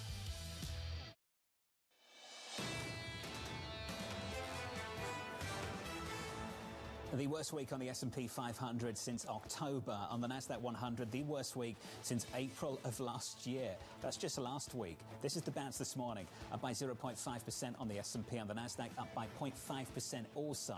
In the bond market, yields down across the curve. We're down by about 5 basis points on the 10-year this morning, 4.38, with crude still higher, just short of 115 right now on Brent crude. Yeah, people looking at this as potentially a growth shock if it goes on for a long period of time. We've heard from a number of different executives, including the airlines, that should this continue, they're going to increase prices and they're expecting some kind of consumer demand pushback. That said, we don't have a sense of that. So it's basically people throwing darts at a dartboard to understand what the parameters of this conflict are. Another Monday morning of doing just that with Brent crude at 114.60. Under surveillance this morning, navigating negotiations. They're being hit so hard, anybody would be negotiating. They are negotiating. They're begging to make a deal. They have to open it up. They have to open up the Strait of Hormuz. When this war ends, it's going to be like a rocket ship. I thought oil prices were going to go up higher than they are now. I thought that we would see a bigger drop in stock. Hasn't been that bad. So here's the latest this morning. The war in the Middle East at its 5th week with no end in sight. Anne-Marie, this is the escalation over the weekend. Iran-backed Houthi militants entering the conflict. At the same time, more U.S. troops arrive in the region. A lot of individuals in the energy world, they were saying that this would be a serious escalation and a serious risk for oil prices. How much higher could they go if you then introduce another choke point that basically gets cut off? And that's the Red Sea, that's the Bab el-Mandeb Strait.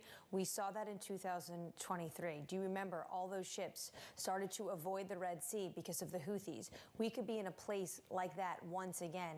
And we should remind everyone, even though U.S. Maritime and you had the UK Navy was there, the British Navy was there as well, it took minimum 6 months for a lot of these ships to agree to even touch the Red Sea once again and go back through there. So this potentially could be a massive risk, not just when it comes to maritime safety, but also energy prices. In some ways, it's surprising that crude's not higher than it is this morning. The paper market, once again, speaking to the disconnect that so many people are talking about between physical and what's happening in financial markets. We don't really have a sense of exactly how much physical damage has been done and how long it's going to take to restart some of the production facilities. Also unclear exactly how much of a Band-Aid some of the SPR releases, as well as the Iranian and Russian crude that's been on sanction, has really been to cap some of those prices. This is the take from Henrietta Trays of Vader Partners. She writes the following: there remains no end in sight to the war, and ceasefire negotiations are leagues away from reaching an agreement. Henrietta joins us now for more. Henrietta, welcome to the program. How much support is there for this operation on Capitol Hill? No, I think that's the perfect question when you're trying to put parameters around the realm of the possible here. Lawmakers are gone. They went on recess. They'll be gone until mid-April, and at that point, they still have to deal with a whole host of other issues, from the Warsh nomination to reopening DHS, which is on day 45 or whatever of a government shutdown. The disconnect that I see most prominently is that the market is focused on the war so intently, on oil and gas prices, on the impact to inflation, and lawmakers are gone. So when you talk to members, it's plain that the president has absolutely no pushback politically from his conference, or no meaningful pushback that's organized from the Democratic conference to force a political end. And I'm just trying to suss out from staff and members where their pain points are. And it's really $5 gasoline. It's not $4 anymore. So we're at $3.99, I think, right now. Yep. It's not the $4 point that's the inflection metric. It's $5 post the Arab Spring and post-pandemic, and really they have the latitude that they need to perpetuate this war into June, based on my conversations. Henrietta, it is shocking but not surprising that lawmakers decided to go on their break. Meanwhile, they've caused havoc in terms of TSA agents not getting paid, and on top of that, we are in the middle of a war, and there's a $200 billion request from the administration for Congress to take up. Where does that stand? I think those are really strong indicators that we are going to perpetuate this war first and foremost. Never mind the fact that thousands of Marines have now landed and are in the region ready to be deployed at the president's direction. But the president and Secretary of Defense Xauusd have requested $200 billion. Over the last maybe 5 or 6 days, you've seen the Budget Committee chairman spring into action. Lindsey Graham on the Senate side and Jody Arrington on the House side saying, we're going to get you reconciliation. On April 3rd, the White House will lay out its budget request. That will kickstart the process, and then Republicans will be off to the races to give the president whatever he needs on both the military side, but also on domestic discretionary spending, consumer fiscal spend, stimulus to get the American public through the war for as long as it will take. So in my experience, we don't pass reconciliation bills that are less than $700 billion. Well, what kind of fiscal stimulus could they do? What kind of fiscal stimulus is Congress able to do? There's a couple different things that they could do. The first would be suspend the federal gas tax. That's going to be an 18.4% reduction in the gasoline price, 24.4% on the diesel side. Those are immediate term actions that Congress could do via the tax code that would work under reconciliation. And the rest is going to be on the spend side, from $200 billion to defense, money for Venezuela, money for Pell Grants for farmers. There's going to need to be another $15 billion bailout. And then they could see if they want to extend or expand any of the One Big Beautiful Bill tax cuts. Those benefits that they passed in July of last year have been wiped out per the Bloomberg analysis. After $83 a barrel, you've wiped out the whole stimulus from the One Big Beautiful Bill. So we're well past that. Henrietta, always good to catch up and great to hear from you. Henrietta Trace there of Vader Partners. There is a dangerous military conflict undergoing in the Middle East right now. The president at the moment is conducting a lot of this. The support, though, has come from a senator in South Carolina. The airports are a mess in this country, and the senator from South Carolina has been seen at Disney World. Yes, that's what TMZ, and they have photos of him saying basically he had a great convo with Mickey Mouse, and he was at one of these character breakfasts. I guess he's on vacation in Disney World, and there is going to be a tremendous amount of pushback on all of them for leaving town at this time right now. Again, it is shocking, but it's not surprising. The optics of that are just absolutely horrendous, aren't they? The optics of people leaving Washington, D.C. to go on vacation while TSA agents are not being paid and people are waiting on 3-4 hour lines to go on their vacations doesn't scream of competency on any level. What we were just hearing from Henrietta Trace there, the only thing that they can pass is a reconciliation bill with more money to be spent to try to pay off people to make them feel a little bit better for some of the circumstances that have transpired. It is incredibly difficult to see how popularity of this Congress could get any worse. I know, we talked about this just last week. I wish they'd stop seeing this as Democrats versus Republicans. This is not about Democrats versus Republicans. This is about Congress doing their job to help this country function. And to build on that, how much does this hurt both parties significantly and make both parties more radical, frankly? Because everyone on either side is going to say, I want someone to go in there and rip the Band-Aid off and make a change. And usually that comes with more radical policies, which is pressuring both sides to the polls. Sometimes it's nice just to talk about markets, isn't it? I completely agree. Equity futures positive by 0.6%. Next on the programme, we'll catch up with Clayton Siegel of CSIS as Brent crude heads for a record month of gains. From New York City, you're watching Bloomberg TV.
At 9:30 a.m., the market tells you what it's really thinking. We beat the drum to the opening bell. With deep analysis of the forces driving the price action. Focusing investors on what really matters. Where the money flows, which markets are changing. Conversations with players shaping the narrative. Innovative growth companies gravitate to NASDAQ. It's not just like, let's buy the Mag 7 or AI. That's a really compelling story. This is where your trading day begins.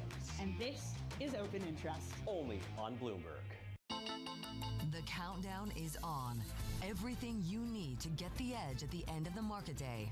Get ahead of tomorrow's trading with The Close. Weekdays on Bloomberg. Context changes everything. Join me each week on Wall Street Week for stories of capitalism from business, markets, economics, tech, and climate. More than what you need to know, it's what you need to think about.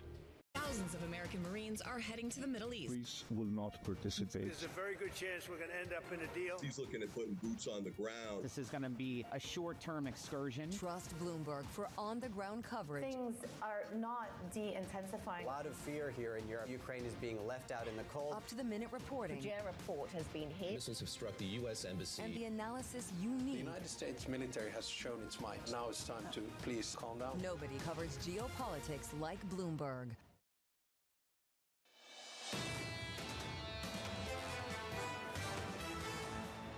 A statement from the president just moments ago. Allow me to read through it. It dropped just minutes ago. The United States of America is in serious discussions with a new and more reasonable regime to end our military operations in Iran.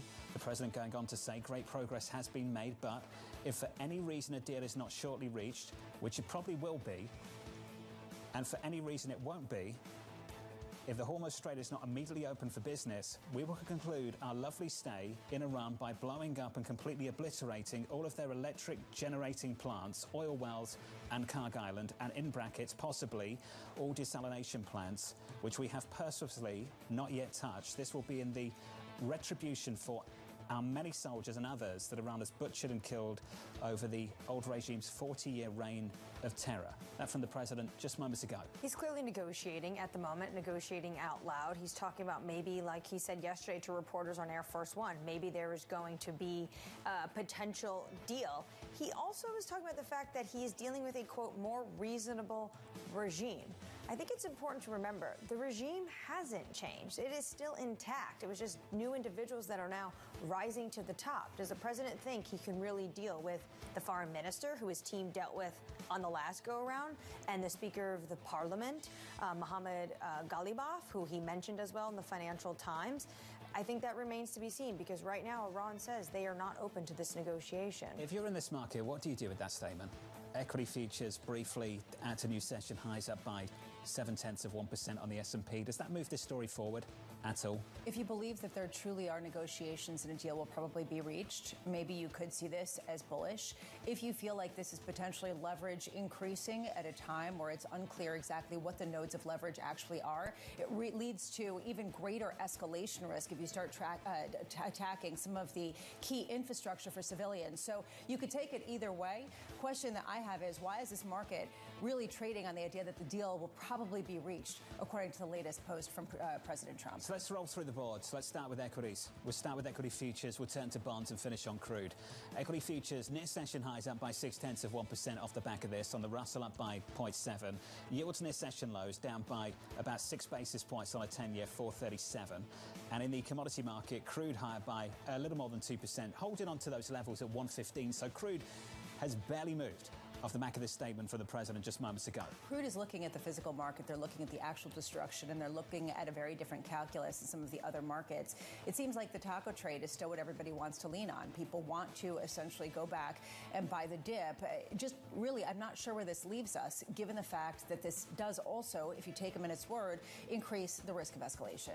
At the same time, to this point, the oil market potentially is, this is the boy that cried wolf. How many times have we heard this president say, if you don't open up the Strait of Hormuz, I will do this, and then he kicks the can down the road, and we have a new deadline and new threats.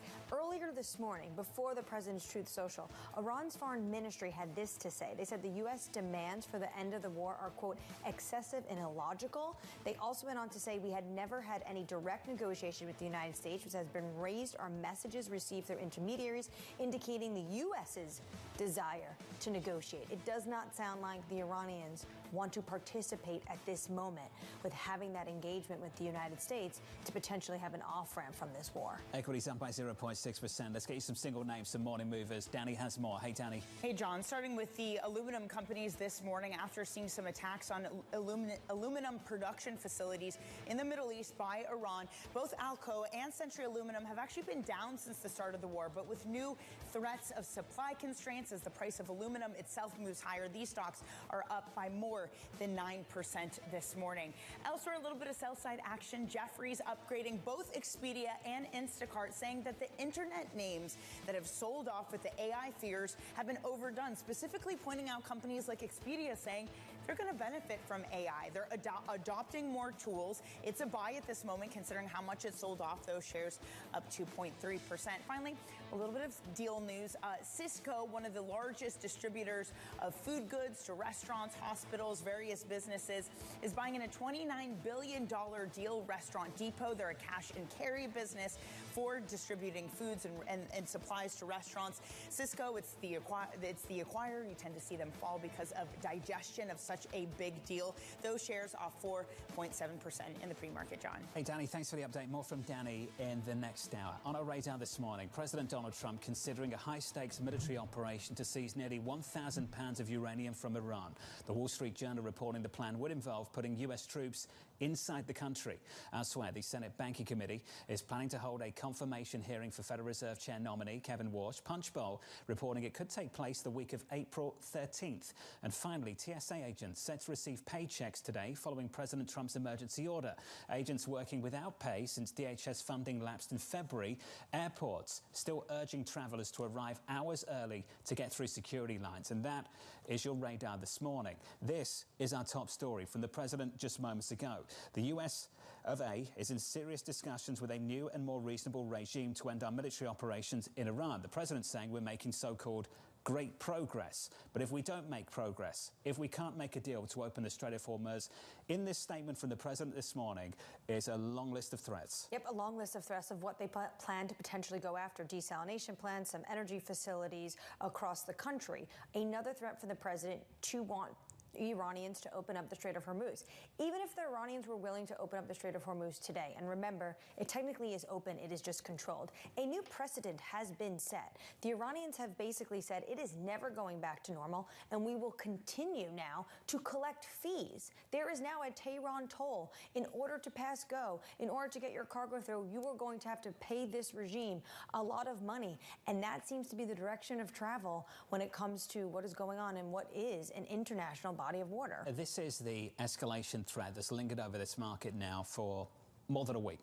This is the threat that they will go even further, obliterate their electric generating plants, oil wells in Karg Island, and possibly desalination plants. Now, that would be hugely controversial because that would hit civilians, and you'd have to worry about retaliation across the region as well, which I imagine makes Gulf partners very nervous at the same time. We could already feel that, and they've already communicated that. Desalination plants, this could turn into a war over water, which is more severe than a war over oil, and that is clearly what a lot of people are concerned about.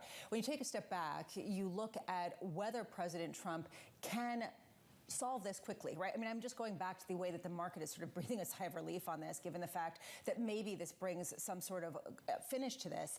It's hard for the physical market to see that sort of progress, given the fact that this is a very different set of circumstances. And it's hard to know who you're dealing with. I mean, can you de-escalate by escalating, given some of the parties involved? Joining us now to discuss is Clayton Siegel of CSIS. Clayton, welcome to the program. I'm sure you've heard the statement from the president out just moments ago. What's your reaction to it? How are we meant to read into that particular statement from the president? Hey, good morning, Jonathan. I would say today's messaging is rather escalatory. And I think, as you pointed out, there's really two big concerns here. Number one, we're supposed to be coming ostensibly to the rescue of the Iranian people and trying to loosen the shackles of this oppressive regime.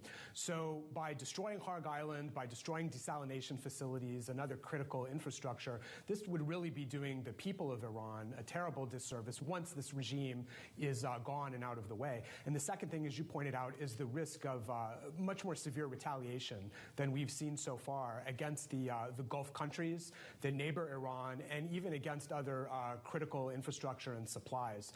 I guess I'm not surprised to see the president looking for ways to lever up against Iran, because this new control over the Strait of Hormuz and the Mideast Gulf generally is, as you guys have said this morning, kind of the new normal. And it doesn't look like Iran is liable to cede that new leverage anytime soon. It's going to stick with it. It's going to leverage it in negotiations with all kinds of counterparties.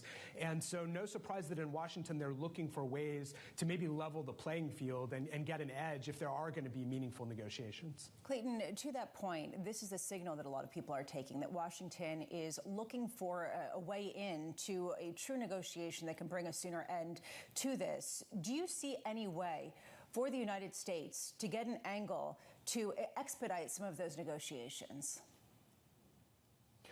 I think that the path to negotiations is open. It's either they're already taking place, as the president has asserted several times recently, or I think that door probably is open, even with the people that are running the regime in Iran, who are, by all indications, more hardline than the previous group that was in control before the wave of assassinations. With that said, yeah, the door is always open to some kind of negotiations, but the question in any market is whether the two sides can come together. You know, what's really the gap between the two? It looks kind of unbridgeable right now, but you never know until the sides get to real talking. So I think that the diplomatic process is where this is eventually going to go. And what markets are trying to price is how much carnage to supply chains and how much of a cascading effect through the macroeconomy is likely before we get there. Do you think that the market is still underpricing just how high oil prices are going to remain, not necessarily now, but in 6 months, 9 months, and 12 months' time? I do. I believe that the paper markets, futures, et cetera, are a little bit sanguine, I would say, to use the fancy terms. It looks like they are still expecting a relatively soon resolution, early resolution to the crisis that would resolve this big supply disruption. But we're going to be contending with a supply disruption even if everything ends today.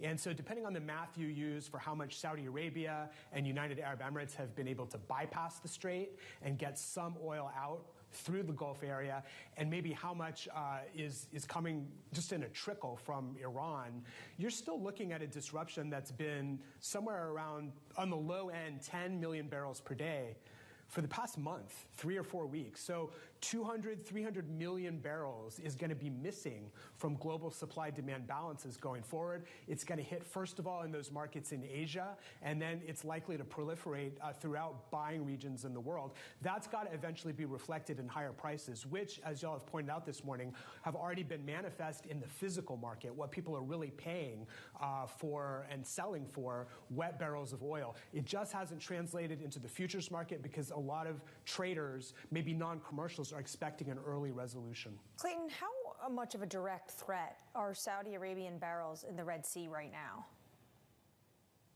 Well, they're under greater threat this morning than they were this time last week because the Houthi militia in Yemen has joined the war. It started in a relatively modest way by firing, I think, a couple, 3 missiles in the direction of Israel, which were intercepted. But the big threat here to oil markets and to the macroeconomy generally is that the west coast of Saudi Arabia, along the Red Sea, where some oil exports have been able to be diverted and still get to market, that could even be in jeopardy if the Houthis get back to their old tricks, which was disrupting commercial shipping in a big way in the Red Sea after November of 2023.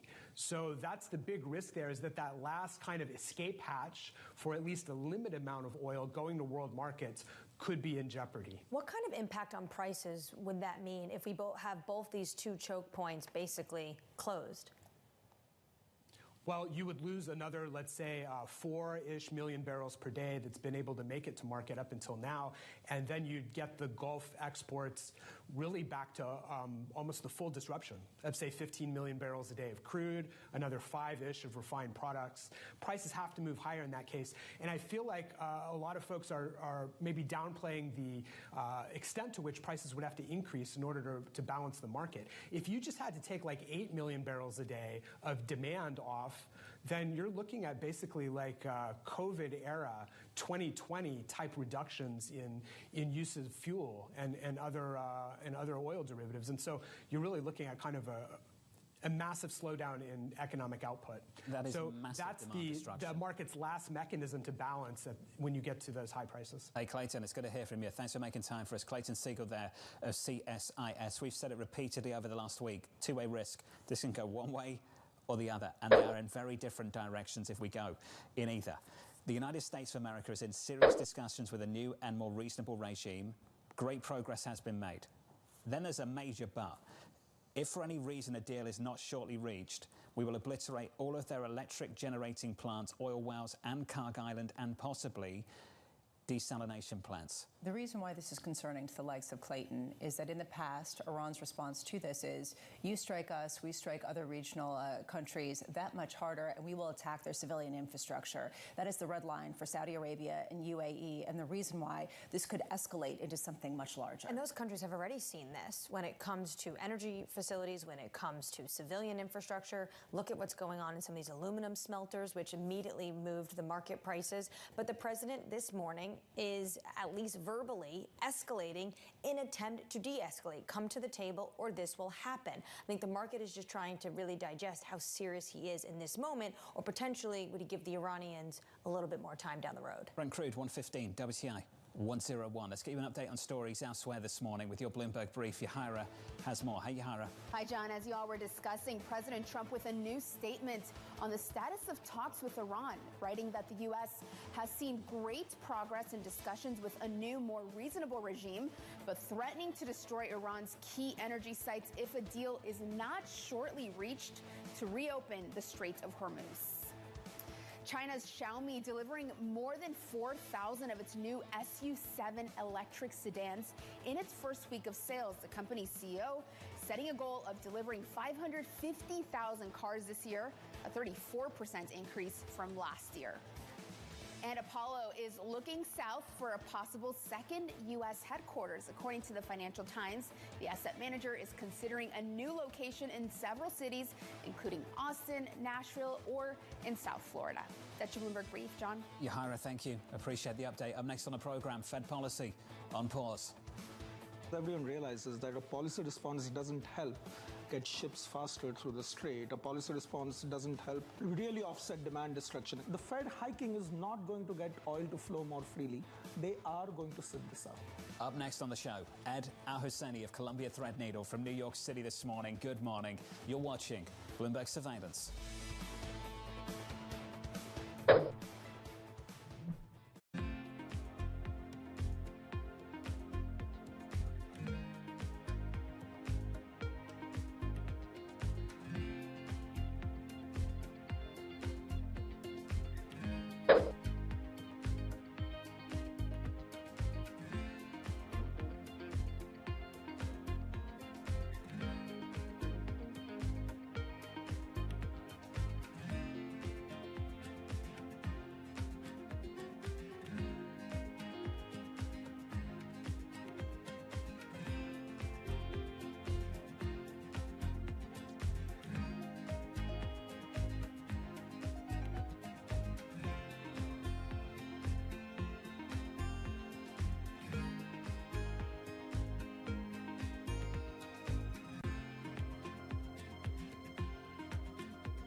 About 80% of projects will find it difficult to secure financing. And this is really all because of the level of readiness or preparation. As you know, for investment to occur, you need well-prepared, technically prepared projects, but they must also demonstrate economic and financial impact. So one of the major challenges is the stock or availability of bankable projects in countries. Almost all countries have got good plans and ideas, But when you look at the readiness of those projects, that's a major obstacle. And that is why the African Development Bank, through the African Water Facility, invests heavily in upstream preparation of projects to enable countries to have a large pool of investable projects. The second element that is an obstacle is the institutional and regulatory environment in most countries, which make it difficult for investment to happen.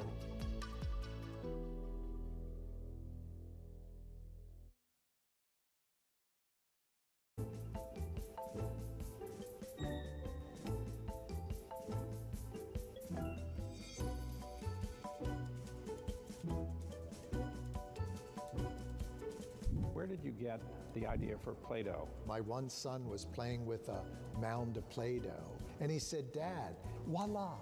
And I thought, this is what I'm trying to do every day, to make something that you can't make a judgment about.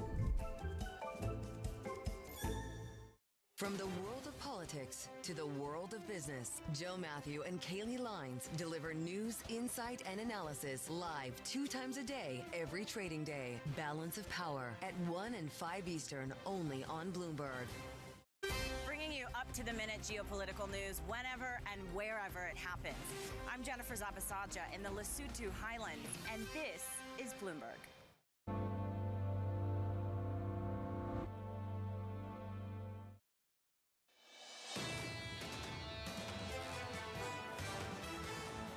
A new statement from the president out a little bit earlier on this morning. It reads as follows: the United States of America in serious discussions with a new, more reasonable regime. He calls it great progress in the talks so far, but if we don't reach a deal, this is the threat: to obliterate all of their electric generating plants, oil wells and Carg Island, and possibly also desalination plants. That would be a real escalation that would lead to retaliation from Iran, attacks on other civilian infrastructure. There is a real question here. Does this indicate that they are closer to talks, or does this indicate there is another deadline coming up that we need to pay attention to? It's a new era for financial markets. These statements just don't move the dial at all. Yet an initial spike in equities, and since then we're where we were, up by about 0.6% on the S&P. Similar story in the bond market, yields still lower by 5 basis points on 10s, and in the commodity market still around 115. There was a time, maybe a week ago, when that kind of statement made a big difference, at least for a few hours, not even a few minutes anymore. It initially was treated as signal, now it's treated as noise, because ultimately you've got both sides trying to jawbone the market into moving in a certain direction, and people are watching other things right now, like the physical market, like other potential nodes of progress. So where does it leave the Federal Reserve? Under surveillance this morning, Fed policy on pause. Everyone realizes that a policy response doesn't help get ships faster through the strait. A policy response doesn't help really offset demand destruction. If oil goes to $150 a barrel, right, there is an element of demand destruction, and the policy response doesn't help with that. So I don't think the market is counting on that. The Fed hiking is not going to get oil to flow more freely. They are going to sit this out. So here's the latest this morning. Fed Chair Jay Powell speaking at 10:30 Eastern Time. Traders looking for insight as higher crude prices increase the odds of an economic slowdown. Ed Al-Husseini of Columbia Threadneedle writing, it's in the Fed's interest to keep markets on edge. Doubt is their most powerful tool to keep inflation in check. Ed joins us now for more. Ed, good morning. Good morning. Is that how you describe this then? The first phase is a big communication push. I think that's right. You want to create the permission structure for markets to price tight monetary policy up front. Then as we see inflation, as we see growth develop later this year, I think it opens up room for cuts. But the initial stage, you want to make sure that the markets feel that the Fed's responding with sort of a whatever it takes posture. How do you price that sequencing through this yield curve? I think we've done a good amount of work. We've taken out about 2.5 cuts. We've taken that pricing to roughly neutral, maybe half a hike in the price. We've flattened the curve, right? If anything, in the extreme, if this conflict continues, we could invert the curve. And that would be very consistent with the Fed tightening policy in the background to make sure there are no second round effects from this. So then how do you understand the back end of the yield curve, the 10-year, the 30-year, and the fact that yields have moved higher? Is this a lack of credibility that the market has that they truly can contain inflation? I think the answer is twofold. One, not yet. Most of the repricing has been real rates. So it's been a tightening of policy. It's been a tightening of posture. The initial reaction to me is a couple of things. One, there's some technicals behind this. The market was positioned for cuts. It was positioned for a steeper curve at the end of February. We've unwound all of that. We haven't had time to price in the hit to growth in the labor market yet. I think it's starting to get a look now as we get, 30-year yields to 5%, 10-year yields to 4.5%. Those things start to become more durable ceilings. But I think the key question for an investor today is, which part of the curve is overshot? Is it the longer end of the curve or the front end? And I think I put a lot more chips on that longer end of the curve. So you believe it's going to be a greater growth shock than people previously expected. I'm just wondering how the fiscal lever plays into this, given the fact that the previous declines in growth have been met with huge fiscal responses. And we see a similar type of impulse coming right now, at least in the rhetoric from Congress. Absolutely. So that's a little bit of a wild card right now. The fiscal posture right now in the background is roughly neutral. Not a lot going on. It's a little bit more accommodative in China, in Japan, in Germany. To the extent that there is room to really ramp up fiscal stimulus the way we did after COVID, I think that room is a lot tighter. I think Congress has learned the fact that, look, you really need a different rate environment. You really need a different growth environment to drop stimulus into the economy without facing significant consequences. So I'm seeing a little bit of adjustment on the margin, gasoline taxes and the like. But large fiscal stimulus so far is not part of the picture. But that's a massive risk for bond investors. Is there a bond market you're worried about? I looked at Japan, highest yields across some tenors since the late 1990s, the UK since 2008, Germany since 2011. Is there a market you're more concerned about versus others? I think some of the volatility you see in UK rates, for sure, is symptomatic of the fact that, look, there's very little capacity for that market to absorb additional supply. That's one. Two, a lot of the participants of that market are leveraged hedge funds. They moved their positions around very quickly. You see that in the rate volatility. But if I zoom out, I would be most worried about emerging markets, particularly local currency emerging markets. This has put significant pressure on them, both directly through the inflation oil shock and indirectly through a stronger dollar. So to the extent that emerging markets were a real sweet spot last year, a really nice runway for cuts, that's gone. And a lot of them will have to tighten policy pretty significantly. So from a growth perspective, that feeds back in a nasty way. That is just brutal. They don't get just hit once. They get hit twice, maybe 3 times. And how many people were positioned for emerging markets to outperform heading into this year? They thought that they would benefit from the tailwind of global growth continuing to expand and potentially at a faster pace, the rest of the world outperforming the U.S. How much things have been completely turned on their heads in just 1 month. Forgive me for shorting this down to about 30 seconds. That's all I've got. Do you think there's an underappreciation still this morning about energy rationing in EM and the hit to growth we're about to see? Yeah, absolutely. Absolutely. We're starting to see that in Asia, particularly in East and South Asia. That's starting to play through in the physical markets. It's the place where manufacturing is concentrated and so most sensitive to the inflation and the energy shock story. Ed, thanks for making time for us. Thank you. Appreciate it. Lots to think about. Ed Xauusd there of Columbia Threadneedle on emerging markets and the pain that they're in right now. The hit through energy, the hit through foreign exchange, and the hit through rates. Yeah, and the hit through having to wait online to get oil because you are seeing a physical shortage in a lot of these countries. Up next on the program, we'll catch up with Judy Bill of Kane Anderson Rudnick, Neil Mehta of Goldman Sachs, Nancy Lazar of Piper Sandler, Ed Yardeni of Yardeni Research. The third hour of Bloomberg Surveillance up next.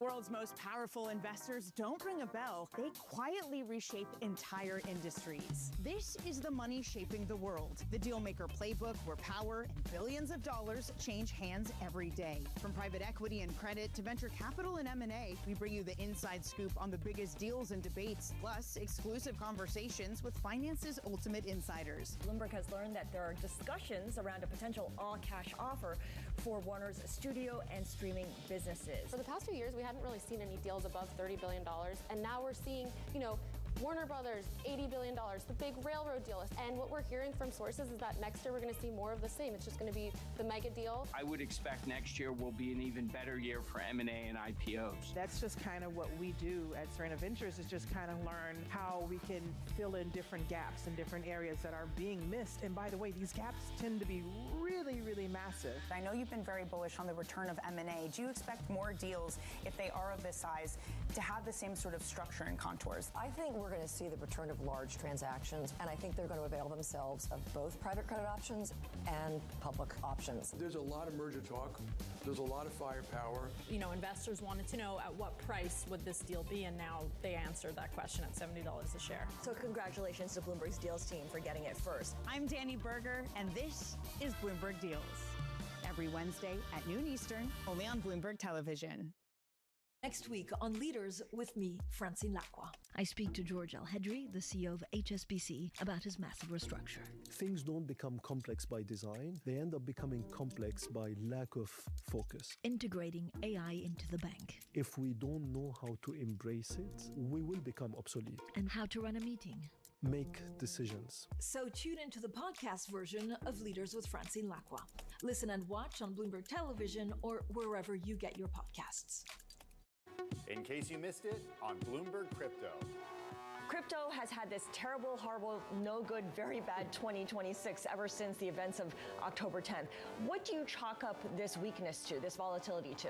Well, I think there's a lot of structural pressure on Bitcoin that's been happening after 1010. It's just a change of who's holding Bitcoin, and you're moving from people who had long-term belief and were holding Bitcoin directly to just access to Bitcoin being wired up to our financial system and markets in ways that didn't happen before. So the combination of what happened on 1010 plus the mix shift change of who's holding changes the dynamic of price action. This is not a short-term market play. You have to have long-term belief and vision, and I think that for those people who have that long-term belief, they'll be fine. Don't miss the next Bloomberg Crypto. When it matters, investors turn to Bloomberg Surveillance. I said it maybe even on your show here. I hear you guys talking about this a lot. Our investors are really thoughtful. They're engaged. They listen to your show. As a number of people you've had on your show have mentioned. The three of us have talked about it on this show many times. I think you find, and you've heard this on your show, you've already talked this morning on your show, as you know, and you cover every day on Bloomberg. You've heard a lot of guests talk about that. I think your show is incredible. Bloomberg Surveillance, we're talking about it. Bringing you up-to-the-minute automotive news whenever and wherever it happens. I'm Matt Miller in Detroit, and this is Bloomberg.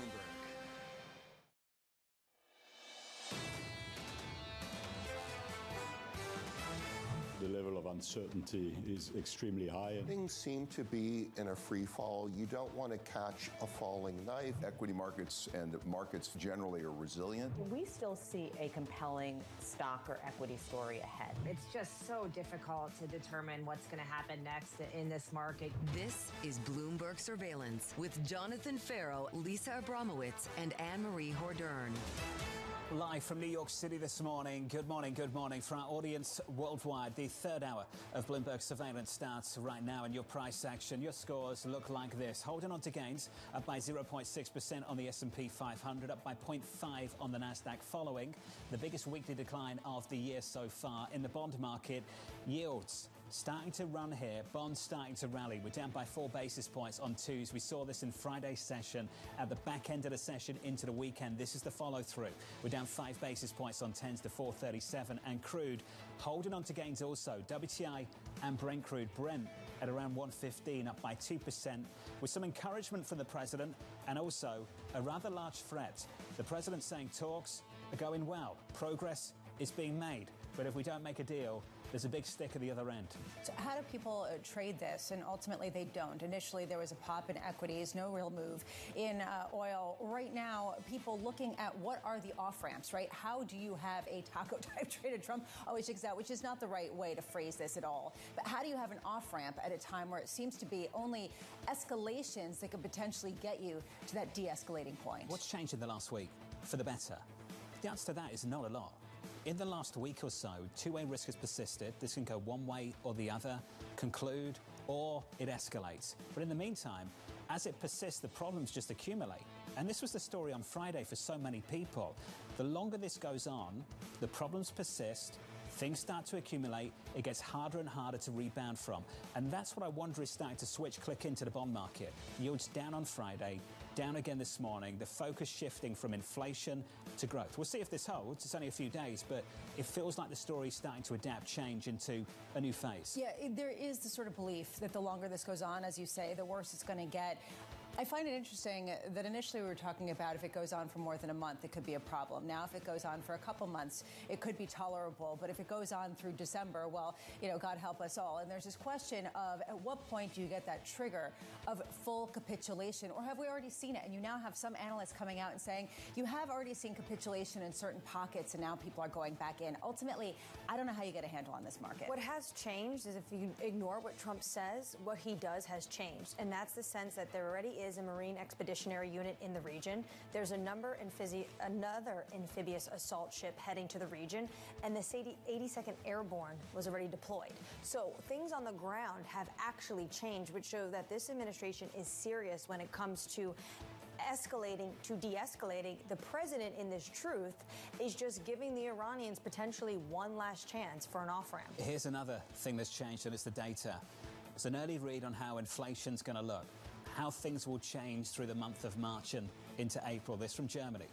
CPI year over year. It was 2%. It's now 2.8%. Get used to seeing more of those kind of numbers over the next few weeks. Yeah, and actually, I would say that these are the data points that actually are going to be much more interesting than even the key jobs figure that comes out on Friday. Not only the CPI that's going to be released in Europe throughout the day, but also the ISM manufacturing numbers and prices paid that we get on Wednesday. That's the real-time information that a lot of people are looking for to understand exactly what companies are having to fork over and what kind of potential hit there could be to growth. Big hour coming up. Coming up on the program, we'll catch up with Judy Beale of Kane Anderson Rudnick as President Trump renews threats against Iran if a deal isn't made soon. Neil Mehta of Goldman Sachs with crude prices heading for a record monthly rise. And Ed Yardeni of Yardeni Research saying the bond vigilantes are making a comeback. We begin this hour with our top story. President Donald Trump pushing Iran to make a deal, renewing threats to strike energy infrastructure and more. Bloomberg's Jemana Basechi joins us now from Dubai. So, Jemana, on the one hand, we're making progress. On the other, those threats still linger. Well, I'm going to take you back 8 hours. When I was doing my show, U.S. futures were down 0.5%. And then President Trump gave some comments to reporters on Air Force One. He indicated that they could be making a deal with Iran in the next few days. Futures went positive. And then obviously now he's come out with this post suggesting that they could be probably making a deal with a more reasonable Iranian regime. If not, then, of course, he has threatened once again to strike some of those power plants and key energy infrastructure units in Iran. Now, the point here is who exactly are they talking to? And this is the question that we raised last week. There was an opportunity for the two sides to meet in Islamabad over the course of the weekend. We know that a meeting took place mediated by Pakistan, but with foreign ministers of other regional powers there. We had Egypt, we had Turkey, we had Saudi Arabia. We did not have Iran representation, and we did not have U.S. representation. So most definitely there's an attempt from the region, at least some of the mediators from the region, to push through the diplomatic channels. But then the question is, who is going to be the person on the Iranian side? President Trump himself has said essentially that the Ayatollah is non-present, the new Ayatollah. Nobody's really seen him since he was appointed a couple of weeks ago. You have the Speaker of the Parliament who continues to taunt President Trump on social media and in fact has mentioned his jawboning of the market. And then you have the Foreign Minister, Abbas Araghchi, who just a couple of days ago has mentioned the lack of trust between the two sides. And he specifically referenced the fact that on the day that President Trump pushed back that deadline to April the 6th, Israeli strikes, then the Israeli forces conducted some strikes against steel facilities and those nuclear research facilities in Iran. And on the back of that, they had to retaliate against some of these Gulf Arab states. So there's a question of trust here, but then also who exactly is going to be representing the Iranians on the other side, and whether that person actually has the clout to convince the clerics and also the hardliner Revolutionary Guards. So as ever, I think you have to read this with a grain of salt, but there is an attempt from the region to de-escalate. At the same time, let's be mindful of all of the troops and the military assets that are being deployed to the region. Jemana, just one line in the president's statement at 7:30 jumped off the page to me, and it was in brackets, desalination plants. Jemana, you're in Dubai. How concerned do you think Gulf partners would be about the prospect of them striking desalination plants? John, Iran actually hit a desalination plant in Kuwait over the last 24 hours. And it hasn't been, it's sort of gone a little bit under the radar, but actually many Gulf Arab states are very quick to condemn that attack.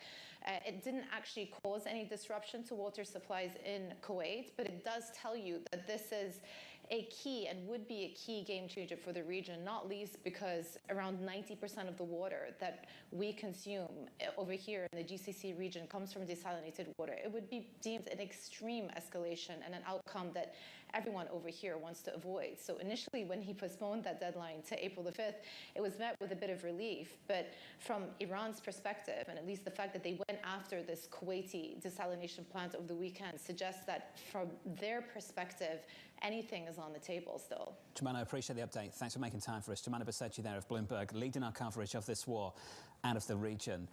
To state the obvious, that would be a major, major escalation. That is the bulk of the water, as she said, 90%. When you look at some of the regions, it's actually 99% of the water for Qatar, right? So you're talking about some of the attacks here. What you end up with is a crisis that is humanitarian in nature very quickly, and that's what everyone in the region and beyond wants to avoid. Already we're seeing humanitarian crisis in the sense that there have been civilian infrastructure that's been hit, and also humanitarian crisis on serious levels in Asia when it comes to the energy shock. But if desalination plants were hit, that is going to be massive across the region. And you'd probably see mass migration, individuals just trying to catch any flight out anywhere for safety. Let's get to the markets. Difficult to make that transition, but we've got to. Let's talk to Julie Beale of Kane Anderson Rudnick. Julie, welcome to the programme. Stocks are higher, bond yields are lower. Can we sit on the bond piece of things first? It felt like things switched on Friday in the back half of the session where investors began to price in lower growth and lower yields. What do you think is behind the move? Well, I think people are starting to really recognize that, you know what, I think these oil prices are probably here to stay because there's so much damage to the infrastructure. And if that's the case, we know that there can be real meaningful demand destruction. And a lot of what led inflation, right, in the last period of the 2021-2022 period was just too much demand for too few goods. And so if we have real demand destruction for the worst reasons, right, just the paycheck is eaten so much by oil prices, it is a negative thing, but it does mean that there are limits to how inflationary this time period can be, and I think what it can mean for the overall growth of the economy. What does it mean for how long the Fed will sit this out before they step in and do something about the hit to growth? I do think that until we have more clear data, it doesn't make sense for them to make a lot of movements one way or the other. Their biggest problem is just that the data itself is so noisy, right? We've had so many adjustments in terms of jobs. We had all of the problems in terms of the government shutdown. It makes it really difficult for them, and I think that their upside and downside scenarios of whether they make a move, whether it's to cut or to raise, it's high. So for them, I think that there's just more benefit in being able to stand pat before really making a decision. Julie, there's been a discussion around complacency in markets, a sense that in risk assets in the U.S. in particular, there really hasn't been recognition of some of the carnage that we're seeing expressed in oil markets, particularly physical oil markets. What's your sense of just where sentiment is right now in risk assets? I think that most people have a lot of anxiety, and there's good reason for there to be anxiety, right? It's not just this. It's, is AI going to continue the way that we're hoping it is? Are we going to see a meltdown in private credit? Most people that I talk to, they're not having a great time at the office these days. But I think that there's a force that's more powerful than that. Let's set aside FOMO. FOMO is something that happens in college. It's POMO, the pain of missing out on a day like last year when we had post-Liberation Day and Trump said, never mind, and the markets rallied 9%. If you were not on risk assets at that time, you had a very hard time making it up for the rest of the year. There's real pain in not being in the market when things revert really quickly just on the blink of an eye. Now, it's interesting, right? Because based off of Trump's comments, people are starting to realize there's a little bit of a boy who cried wolf element to that. But I think that really limits how much much people really get risk off. They can be realistic, they can have a little bit of a cash position, but they recognize that things can change very quickly, and if they miss out, it really hurts the rest of the year. How long can this go on, Julie, before people realize that there's not going to be a quick snapback like what we saw after Liberation Day? I think that there really has to be a recognition of not just prices at the pump, but prices through the rest of the supply chain, I think is the moment that people recognize that this takes more time than expected. And I think what's very difficult is this war feels very, very opaque to a lot of people. If you remember just the Iraq war, right? Every day on the news, you had images of what was going on there. And now we have an administration that prefers to use memes and cartoons and, movie clips to describe this war. So I don't think people have any real indication of what the damage looks like and how long lasting it really is. It's very easy to kind of blow up infrastructure. To rebuild it is very, very painful. And I think it's unclear how companies can really shift their supply chains around when an input as basic as oil, as fertilizer, as natural gas ripples through the rest of the pricing. Julie, it's always good to catch up. Thanks for jumping on for us. Julie Bill there of Keynes and Rudnick, her reaction to that statement from the president just moments ago and her thoughts on where we are in this market. Plenty of debate on Wall Street about how well priced we are for a hit to growth. Morgan Stanley's Mike Wilson really pushing back this morning for his note to start the week. We think the equity market is less complacent on growth risk than consensus believes. The S&P's forward PE ratio has now compressed by 17%. At the same time that you're seeing earnings expectations increase from a lot of companies, and a number of different strategists have pointed to this, adding that the United States is in a better position strategically than the rest of the world based on its oil and natural gas supplies. That said, at a certain point, you're going to start to see consumer demand, and you're not seeing it to the extent that some people would expect in consumer discretionaries. Just about holding on to gains this morning on the S&P 500, following an almost 9% decline off the highs earlier this year on the S&P. We're positive by 0.6%. Let's give you an update on stories worldwide with your Bloomberg Brief. Yahara has more. Hey, Yahara. Hi, John. President Trump posting new threats to Iran. Trump saying that the U.S. will destroy Iran's electric plants, oil wells, desalination plants, and the key sites of Karg Island if a deal is not shortly reached to reopen the Strait of Hormuz. The president saying a deal will still, quote, probably be reached. Banks led by J.P. Morgan are facing pushback on the terms of a $7 billion debt deal to fund a takeover of Sealed Air. Sources telling us here at Bloomberg that the deal is sparking concerns. It could give private equity firm CD&R the option to spin off either Sealed Air's food or protective reporting units. And Air Canada's CEO is stepping down following the deadly runway crash at LaGuardia Airport.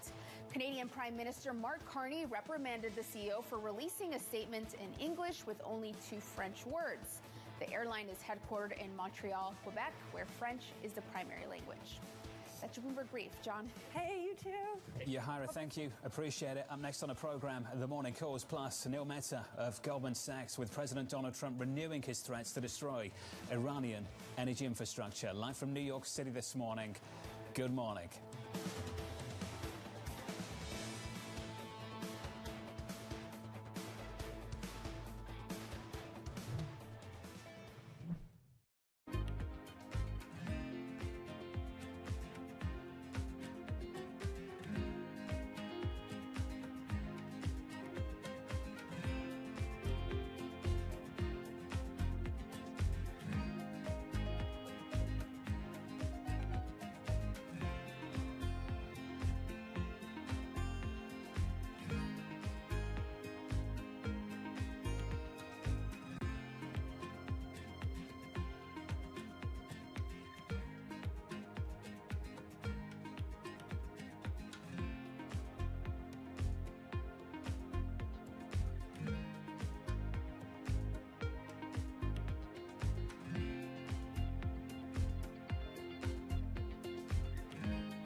Welcome to the world of decentralized finance.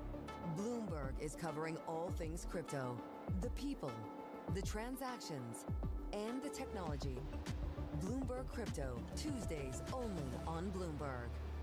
Next week on Leaders with me, Francine Lacqua. I speak to George Alhedri, the CEO of HSBC, about his massive restructure. Things don't become complex by design. They end up becoming complex by lack of focus. Integrating AI into the bank. If we don't know how to embrace it, we will become obsolete. And how to run a meeting.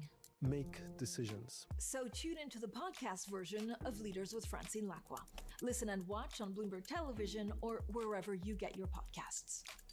When news breaks, A redhead across the Bloomberg terminal. Bloomberg has you covered. Trump's global tariffs are struck down by the U.S. Supreme Court. For all the context and clarity you need, There's going to be now tons of tariff headlines until midterm elections. hear it first on Bloomberg.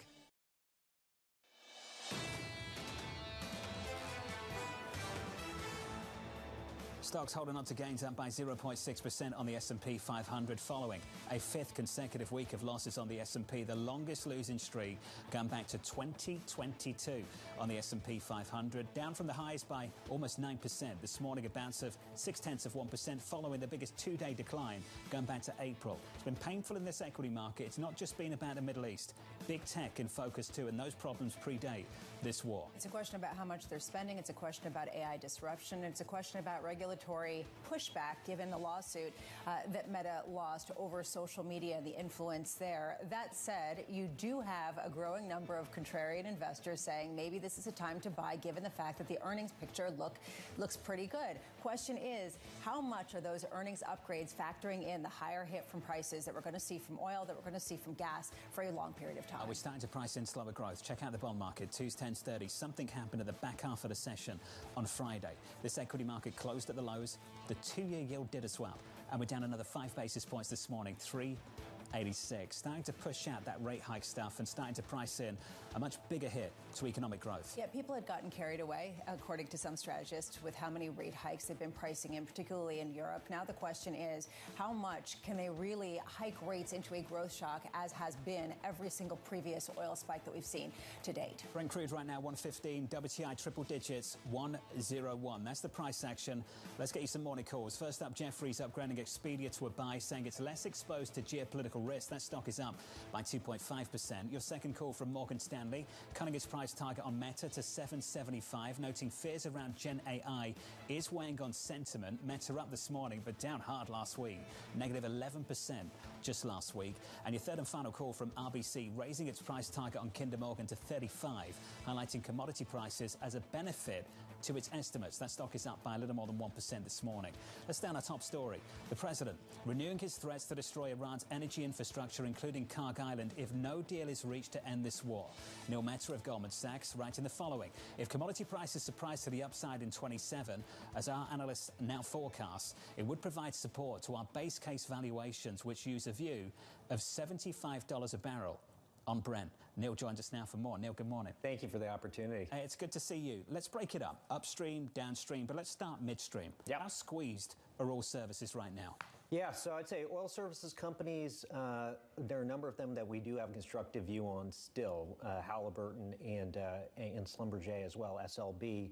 I would say activity in the Middle East is definitely going to be down. You will see a pickup on some activity here in the U.S.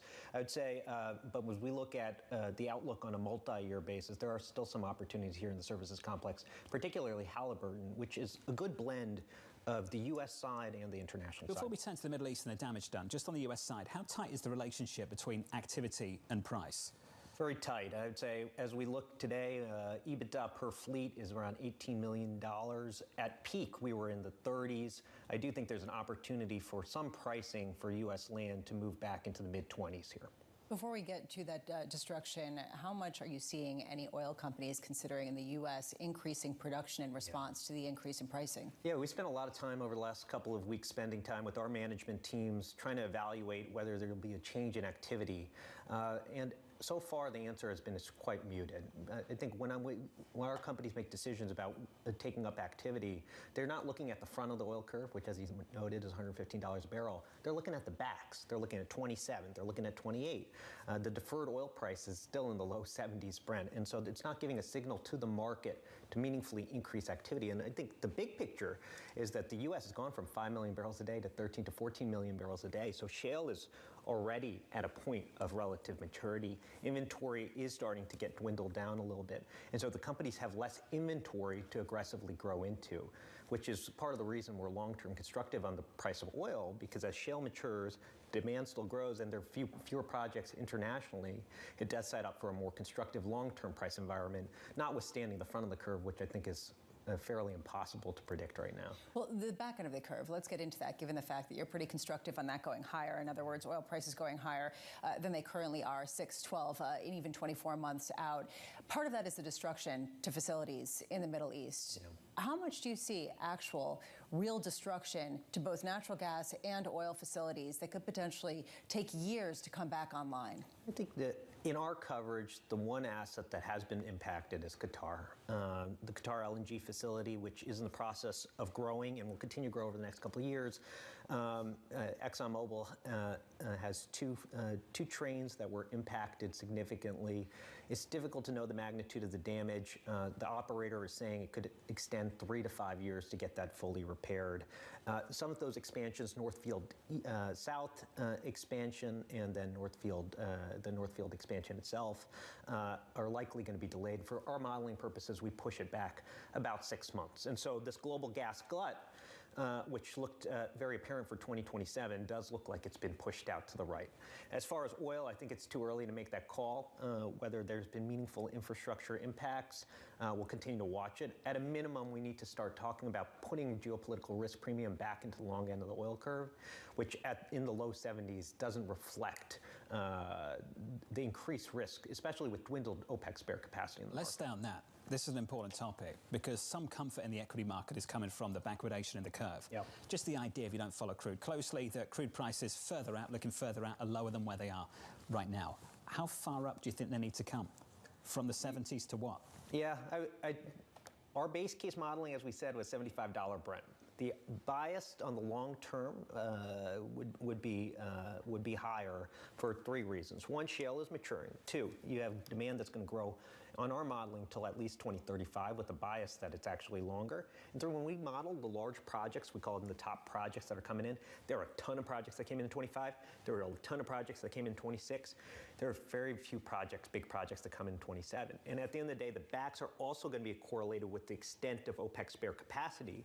Saudi is producing in the low 10s right now. I think they will struggle to produce well above 10.5 to 11 on a sustained basis. So when you have OPEC spare capacity that has now been dwindled down, along with the maturity of the U.S. and the growth, I do think you need to move higher. We use 75 for modeling. It is not crazy to think of scenarios where the back end needs to move into the 8 handle. Let's say we get to the 80s. Who's best positioned to take advantage of that curve? You want to own the companies that have long depth of inventory. And so I think that the stock that we have on our conviction list right now is ConocoPhillips. I think if you have an asset in the United States, meaning lower 48, like the Permian, or Alaska, or Canada, it is inherently more valuable today than it was on January 1st. But you need to have depth of inventory, which there are fewer companies that have it. ConocoPhillips is that stock for us. That stock right now is up in a pre-market by 1%. Neil, it's good to see you. Thank you, sir. Great to see you. Neil Mehta there of Goldman Sachs on this energy market and adjusting the long end of the curve. Yeah, given the fact that there is some destruction to these plants, but really more importantly, and it's the point that Jeff Curry was talking about, that risk premium that needs to go on pricing based on the geopolitical backdrop, something that a lot of people are talking about, doesn't seem to be priced in at this point. Up next on the program, we'll catch up with Nancy Lazar of Piper Sandler, looking ahead to a busy week of economic data. Danny has your morning movers, energy stocks jumping on renewed infrastructure threats, plus this. Don't miss this. In a few minutes' time, Anne-Marie back in the studio right now, just getting off the phone from a conversation with the President of the United States. The headlines from that conversation on the other side, that's about 3 minutes away.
in case you missed it on the opening trade. This time last year was too optimistic on all counts. So I think, yes, the market's asking for the hyperscalers to show a little bit more proof in the pudding. Last year it was, oh wow, you've raised your capex numbers, you're convinced, I must be convinced. Now investors are saying, I need to see the ROI on this capex before I want you to do more. Don't miss the opening trade, live every weekday. Asia is at the forefront of some of the world's biggest stories. And we're here, where the action starts in Sydney. And in Tokyo, get ahead as the global trading day begins. The Asia Trade, weekdays only on Bloomberg. The multi-trillion-dollar industry. We'll show you what's happening in ETFs like no one else. ETF IQ, Mondays on Bloomberg. Every weekday, Bloomberg puts the spotlight on a different aspect of global finance.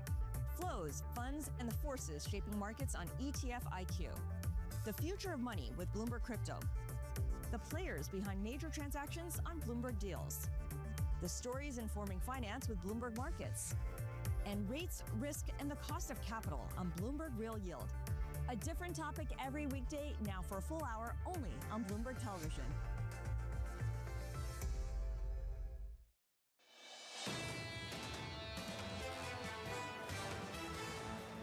A lot of damage was done in this equity market last week. On the S&P 500, the worst week, the biggest weekly decline we've seen so far this year, going back to October. On the Nasdaq, the worst week since April of last year. On the Nasdaq this morning, higher by 0.75%.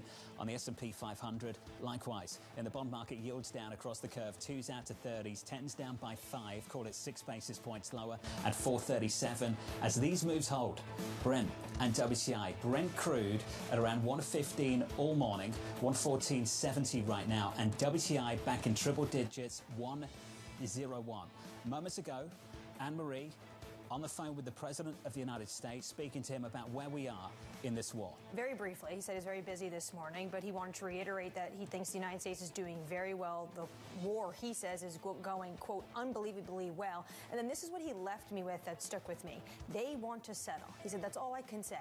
They want to settle. So right now, the President of the United States is projecting and socializing to me and the world that the Iranians want to settle, as this comes off the heels of his long Truth Social post where he's saying almost this is your last opportunity to go to the table, or there's going to be massive reckoning when it comes to what he is calling things that he wants to, quote, obliterate: electric generating plants, oil wells, Karg Island, and maybe even desalination plants. At the same time, the Iranians are denying they're engaging in a diplomatic effort.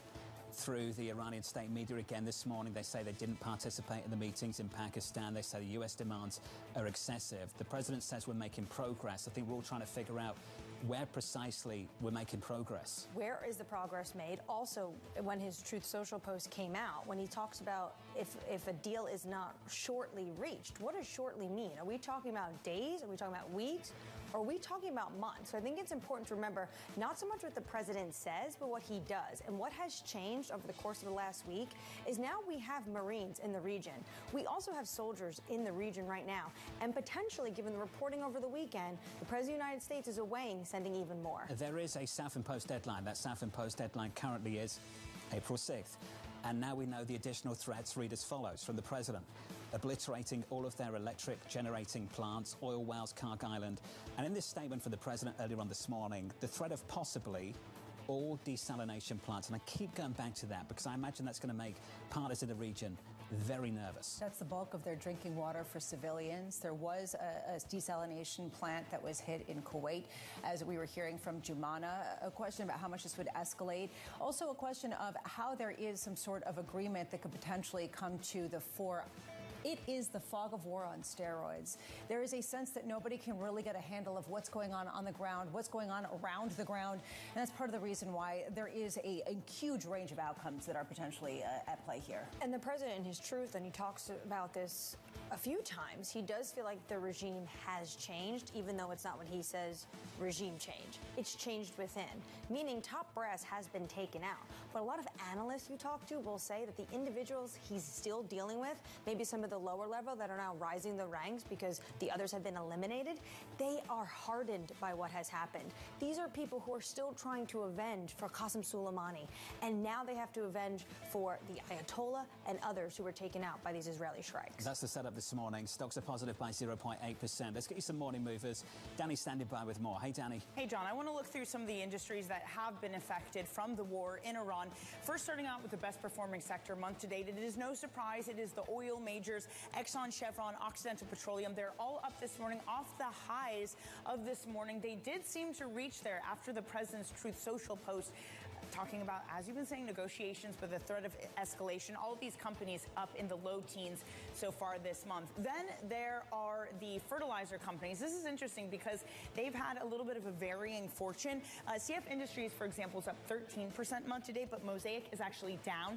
The Strait of Hormuz, also an important waterway for getting various components that go into fertilizer, something we've been tracking. These are also holding on to their gains, up around 1.5% for all these fertilizer companies. Finally, the new grouping of companies that have joined in on the rally over fear of what's happening in Iran is aluminum companies. They have been falling month to date because there was a fear of slower growth because of what's happening in the Middle East and that's effect on inflation. But now we learned over the weekend that aluminum producing plants were hit from Iranian forces and strikes. So Alcoa, Century Aluminum, they are up double digits this morning, John, 10.7% and 12.6% for Century Aluminum. Danny Berger, thank you. Danny, appreciate it. Look out for Danny Berger at the top of the hour, about 25 minutes from now, to guide you towards the opening bell at 9:30 Eastern Time. Looking ahead, a busy week of economic data on deck, wrapping up with the payrolls report this coming Friday. Also later on this morning, the chairman of the Federal Reserve speaking at 10:30 Eastern Time for a preview. Bloomberg's Enda Curran joins us now for more. Enda, how useful, how instructive is this data this week? Well, look, payrolls is going to be the highlight, John. There's no doubt about it. Expected increase there of 60,000 jobs added, reversing that big 90-odd thousand decline in February. Unemployment expected to stay around 4.4%. There's some idiosyncratic factors there around weather and a health strike behind that rebound. But nonetheless, if those jobs numbers come in on Friday around those numbers, that indicates that the labour market is as you were. It's not necessarily very strong, but neither are we in the mass layoff territory just yet. And that, of course, feeds into the whole broader Fed story about, their scope to cut, or are they going to stay on hold? It would surely suggest they have room to stay on hold, perhaps for a little while longer. We also get retail sales this week. That will be important to keep an eye on, expecting some firm numbers there in the back of car sales. And then, John, as you mentioned at the beginning, we do, of course, have Fed Chair Powell coming out later today. He may or may not give some new signals on what he's thinking about the impact on energy prices and inflation from the Iran war, but probably not expected to move the needle too much, I think, given he just spoke only recently after their policy decision. And what is the current posture of the Federal Reserve? What do they seem to be getting behind at the moment? I think it's, look, very much a wait and see, John. We had that a few weeks ago with Chair Powell after the Fed press conference. They don't yet know. It's probably an open mind in terms of how the energy shock will ultimately impact core inflation. We all know that, yes, prices will go, inflation goes up near term, but do they look through that and wait to see what the second round effects are on in terms of people's spending, in terms of the impact on businesses and households? As I say, we get the retail sales data this week. They're expected to hold up, but eventually that shoe will start to drop. We're in the worst energy shock in decades. It is expected that will start to hit business people, small businesses, large businesses, and households. And when that impacts confidence and spending, then you'll start to see, I think, some movement in the Fed debate. But right here, right now, I think it still remains very much, they don't yet know, too much uncertainty, and they kind of want to see how this plays out in the weeks ahead. They're looking to sit this one out, at least so far. Enda, thank you. Enda Curran down in Washington, D.C. Nancy Lazar of Piper Sandler writes the following: ignore the unreliable and often revised payroll data, which are currently weak. Nancy joins us now for more. Nancy, good morning. Good morning. Is this war another reason to ignore? For sure. Payroll employment is just a lousy data set. If you were the company that produced payroll, would you as an investor buy that company? Their data are constantly being revised down. Since 2022, 80% of the time payrolls were revised down, and then at the end of the day, we got the QCEW data, and it was revised down another almost 900,000. So to be sure, the war could clip employment growth, but payrolls are not the data to look at. Unemployment claims are a much better measure of actually what's going on from the labor market perspective. Well, looking at claims, it screams things are absolutely fantastic right now, around 200K. Yeah, I did some work over the weekend, and unemployment claims have high correlation with swings in employment. I tend to use the household employment data, and they're suggesting, if anything, we should be seeing a reacceleration in employment growth. We saw the regional Fed manufacturing indices last week, and their current and future employment indices were all up. And so claims aren't the only measure out there suggesting the labor market is healing. It seems like the labor market right now is taking a backseat just because it's a slower moving train than some of the other indicators that could be coming out. We got earlier, as John was mentioning, German's preliminary harmonized CPI, which came in at the fastest pace in about a year. You have the ISM manufacturing data coming out from the United States. How much more important are these data points, given the fact that we're looking for real-time influence? So higher oil prices impact CPI data very quickly, if not immediately. And so we would, it's not surprising you saw the German data. We're going to get our data later in the month.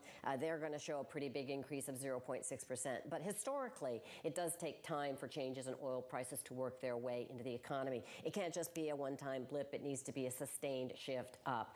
And so I would argue that looking at the employment data that we do have that's reliable, the fact that it's healthy, is a sign that we have a pretty strong backbone. I overuse that word.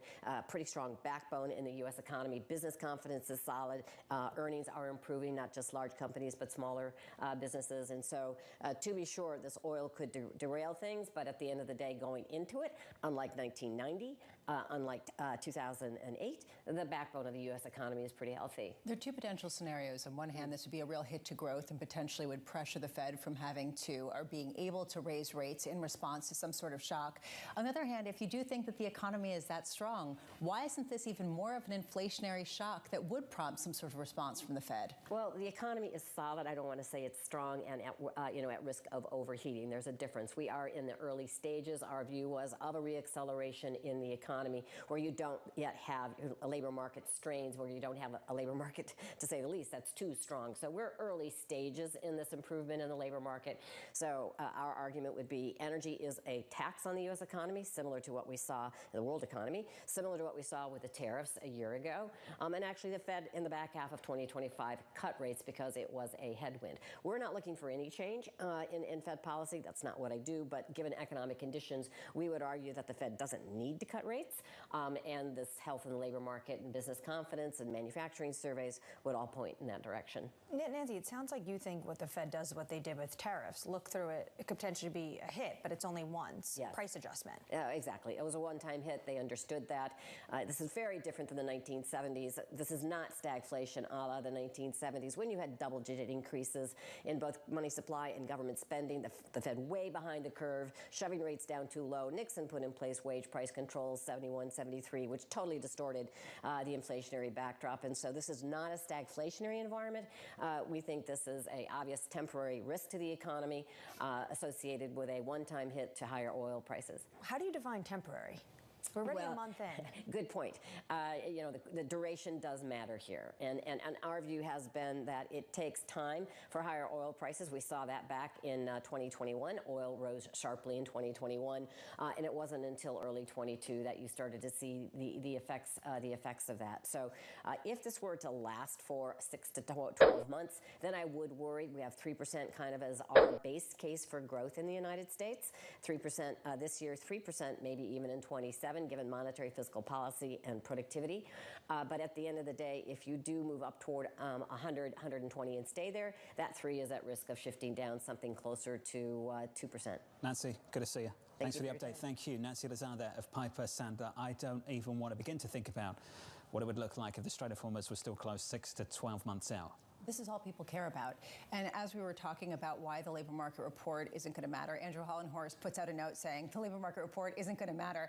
Even if the jobs report is more surprising, energy prices may continue to dominate fundamental economic data in the U.S. In other words, we can't game them out, but those concerns are what hover over every single projection out there on Wall Street. And the Strait of Hormuz at this moment is just one risk, now added with the Houthis entering into the conflict this weekend. Potentially, if you start to see any sort of conflict or or the Houthis firing off missiles or drones in the Red Sea, that is also going to impede the flow of traffic in the Red Sea and the Bab el-Mandeb Strait, and then you have 2 choke points.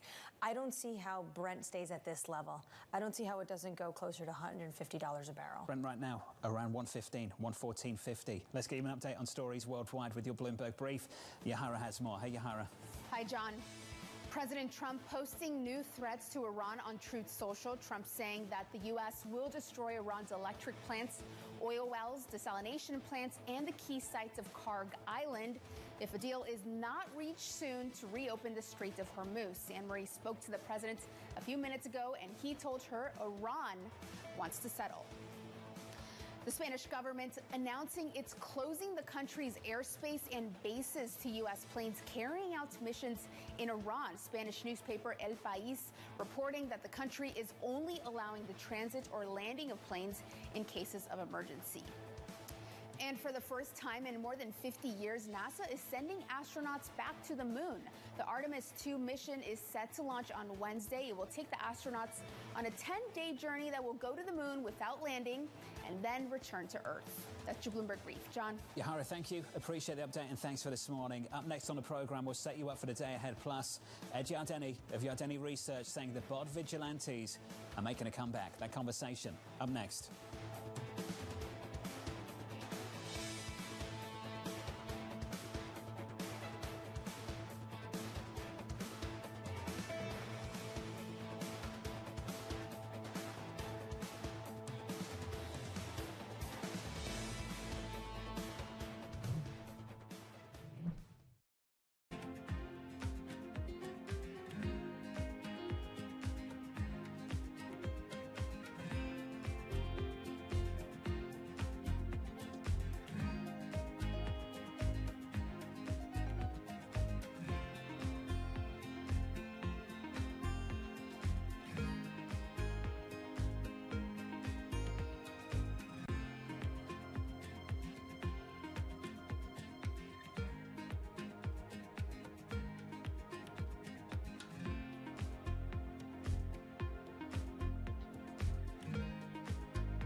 In case you missed it on Balance of Power. Senators, when we consider what is going on in the Middle East, there's also the question as to whether or not Iranian retaliation might include threats directly to the United States homeland. Does this potentially amplify the need to not only reopen the Department of Homeland Security, but also to quickly confirm a new secretary in Mark-Wayne Mullen? I mean, look, Iran has been trying to hurt our homeland for many, many years. I am ready to reopen the Department of Homeland Security, just carve out ICE. We have genuine problems in this country with the use of ICE. We all saw it with our own eyes. But in terms of the rest of it, FEMA, the Coast Guard, I mean, there's plenty of missions that should go on, and I've been supporting us moving forward on those things. ICE we have a problem with, and legit. But the rest of it, we should open and reopen immediately. And the Republicans shouldn't hold the entire TSA budget and everything else hostage because they are supportive of ICE. Don't miss Balance of Power live every weekday. At 9:30 a.m., the market tells you what it's really thinking. We beat the drum to the opening bell. With deep analysis of the forces driving the price action. Focusing investors on what really matters. Where the money flows, which markets are changing. Conversations with players shaping the narrative. Innovative growth companies gravitate to NASDAQ. It's not just like, let's buy the Mag 7 or AI. That's a really compelling story. This is where your trading day begins. And this is Open Interest. Only on Bloomberg. Welcome to Bloomberg This Weekend. Breaking news today from Wall Street to Washington. Earnings season is underway. We're going to get some key reports. Everything you need to know before the markets open on Monday. Bloomberg This Weekend, bringing a little Bloomberg into your weekend routine. Guys, buckle up. Bringing you up to the minute geopolitical news whenever and wherever it's happening. I'm Anne Marie Hordern in Caracas, Venezuela, and this is Bloomberg.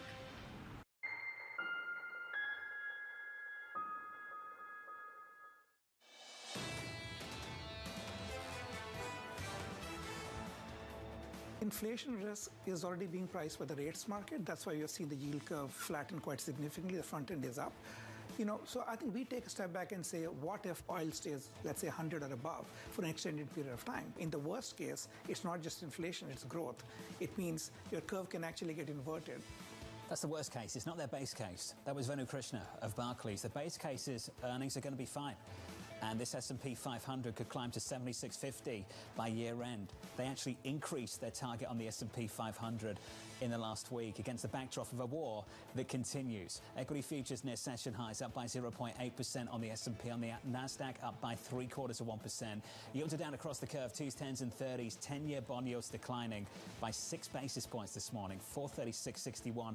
And crude elevated, holding on to gains. Brent crude around 115 all morning. WTI around 100. Anne-Marie, about 30 minutes ago, on the phone with the President of the United States. The President saying we're making progress and they're desperate for a deal. Yeah, he says the Iranians want to settle. He said, that's all I can say. They want to settle. It's very different than what we're hearing in terms of what the regime is saying. They're saying that they're not really engaging right now when it comes to the diplomatic talks, which we saw take place over the weekend when it comes to Pakistan. I think the President's Truth Social today basically giving the Iranians one last-ditch effort, because you have to remember, it's not just what the President says, it's what he does. And now there's a mass amount of troops right now that are trained for things like taking over an island. So potentially when the President tells the FT as well, we want all the oil, that means Karg Island. For market participants, this is a complex moment. Lisa's talked about this a million times. How do you get an edge in a moment like this? What is your anchor looking at 6, 12 months, maybe beyond? How reliable is the economic data? We've got a week full of it. You'll get payrolls on Friday. The Fed chair speaks later on this morning, 10:30 Eastern time. A lot of people think he's just going to sit this out. Can't really get guidance from the Federal Reserve. They're not going to provide an anchor for you. The data on Friday is not going to provide an anchor for you, because a lot of this is subject to change in the next several weeks. Which is why things have been swinging around such significant degree. One thing that people are doing is analyzing what they know, which is the earnings expectations that have been going up, which is the reason why Vina Krishna, as well as Mike Wilson over at Morgan Stanley, have been upgrading their expectations for equities. That said, we don't understand the monetary policy response and we don't understand the fiscal policy response, and those are two key components to this entire situation. Let's turn to the bond market. Think about where we closed on Friday going into the weekend. These kind of levels. A 10-year bond yield at the highest level we've seen since last summer. In the UK, the highest level since 2008. In Germany, the highest level since 2011. In Japan, the highest levels we've seen since the 1990s. Are the vigilantes back? This is what Ed Yardeni of Yardeni Research has got to say. The bond vigilantes are back, taking matters into their own hands and tightening credit conditions. Ed joins us now for more. Ed, welcome back to the program, buddy. Let's just sit on that, because some people believe that maybe the buying has started on Friday and continued into this morning. Where are you on that? Well, I think we're going to continue to see bond yields fluctuate at these levels, which are relatively high and relatively tight in terms of their impact on the credit markets. Clearly, we've got a bullish and bearish tug of war going on here. This morning, you folks, Bloomberg has you've posted an article on how bond yields have come down a bit, and suddenly the market focusing on the fact that this oil shock could slow global economic activity. On the other hand, we got to these high levels over the past few weeks on worries about higher inflation, and I think it's pretty clear that inflation is going higher. It's not clear that the global economy is going to be as weak as the bond market would like to see, but we'll have to look. As you said, a lot of known unknowns and unknown unknowns. For sure. Do you think the fiscal offset that some countries might provide to cushion the energy shock might contribute to higher bond yields from here? Well, I think clearly inflation concerns have mounted. In turn, that means that monetary policy, which was widely expected to ease around the world, now is expected to not to ease and possibly to tighten. And as you add here, there's also a concern that governments around the world are going to have to spend more on defense, so that's going to increase deficits, and then they might also need to spend more on stimulating their economies if we get a real kind of stagflationary environment with the emphasis on the stags, much slower economic growth. Ed, we've talked about bond vigilantes coming out of hiding and then quickly going back into hiding time and time again over the past couple of years. Are we really reaching the point at which bond markets are not going to finance some of the fiscal hopes and dreams of developed market nations as they face off with another shock? Well, it's a good point, and I think the bond market clearly has the attention of politicians. We saw that just last year with Liberation Day on April 2nd, when Trump imposed his reciprocal tariffs. And by April 9th, he postponed Liberation Day because of the backup in bond yields. So the bond vigilantes do get the attention of the folks in the White House. And by the way, I think that's one of the reasons they might have postponed their 2-day ultimatum into a 5-day ultimatum and then a 10-day ultimatum, as they were concerned by the backup in bond yields and by the weakness in the stock market. So the financial markets are having a vigilante impact on policymaking. Perhaps they are, although there is talk right now in Washington, D.C. of Congress coming together with another stimulus package as part of the reconciliation of the current dispute going on. What do you think the market's response would be to that? I'm talking about 10-year yields in particular.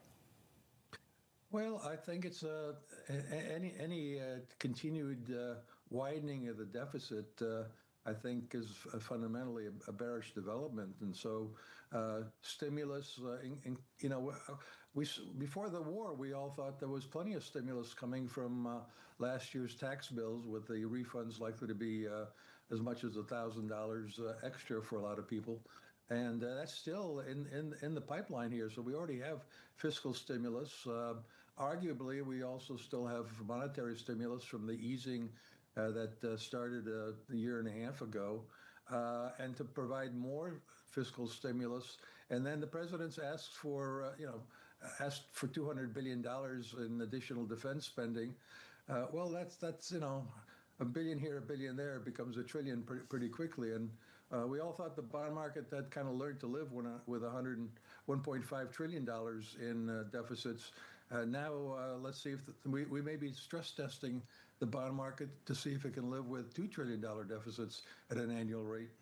Ed, always good to catch up. Thank you, sir. Ed Yardeni there of Yardeni Research. It's an interesting situation how consensus has shifted. Coming into this year, consensus view was cyclical bounce.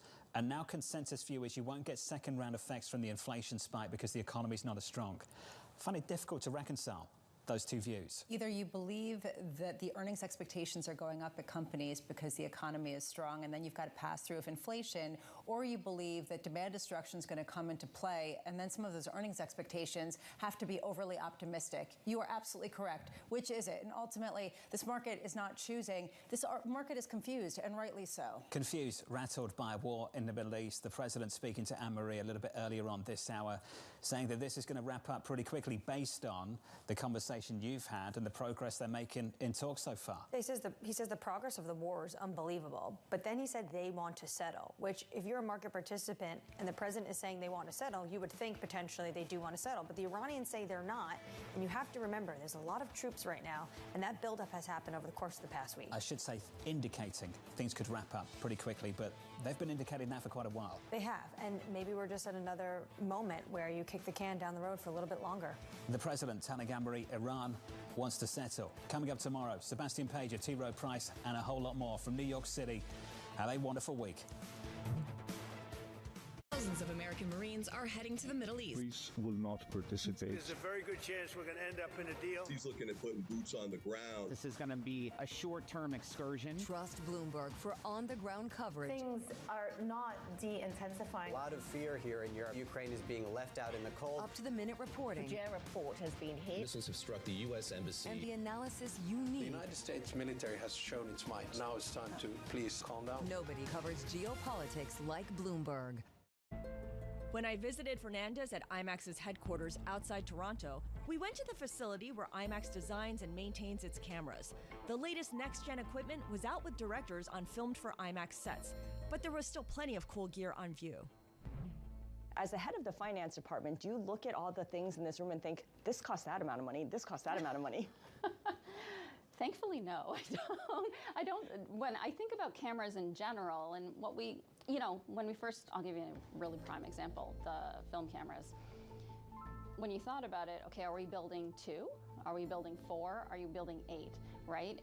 And that's where I start to think about, well, what makes the most sense from a return perspective? Because yes, Nolan wants the cameras, but how many other filmmakers out there use the film cameras? The lens that I look at it through is essentially, how many do we build and in what way? Because the one thing is we are going to invest to build it right and to build it for longevity. But do you need 10 of them? No. Building 4, that was the right number. And do we potentially want to build a couple more? Maybe a couple more, but I don't think we need 10 because they won't always be in use all the time. I imagine that at different points you need to tell people no.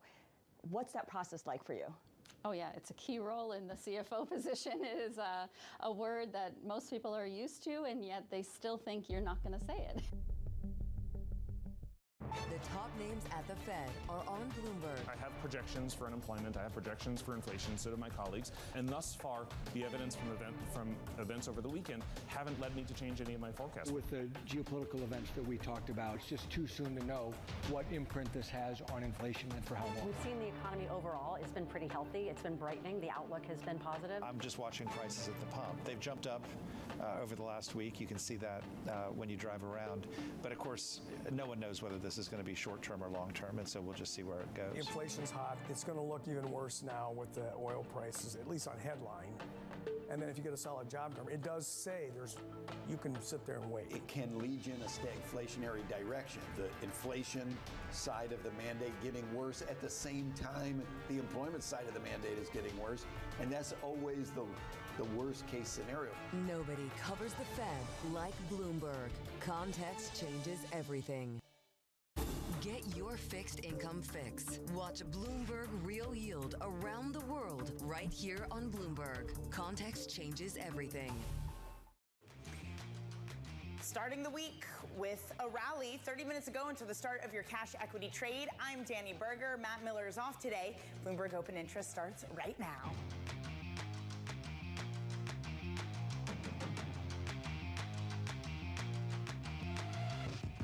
Coming up, Brent heads for a record monthly gain as a buildup of U.S. troops and renewed threats from President Trump stokes concerns.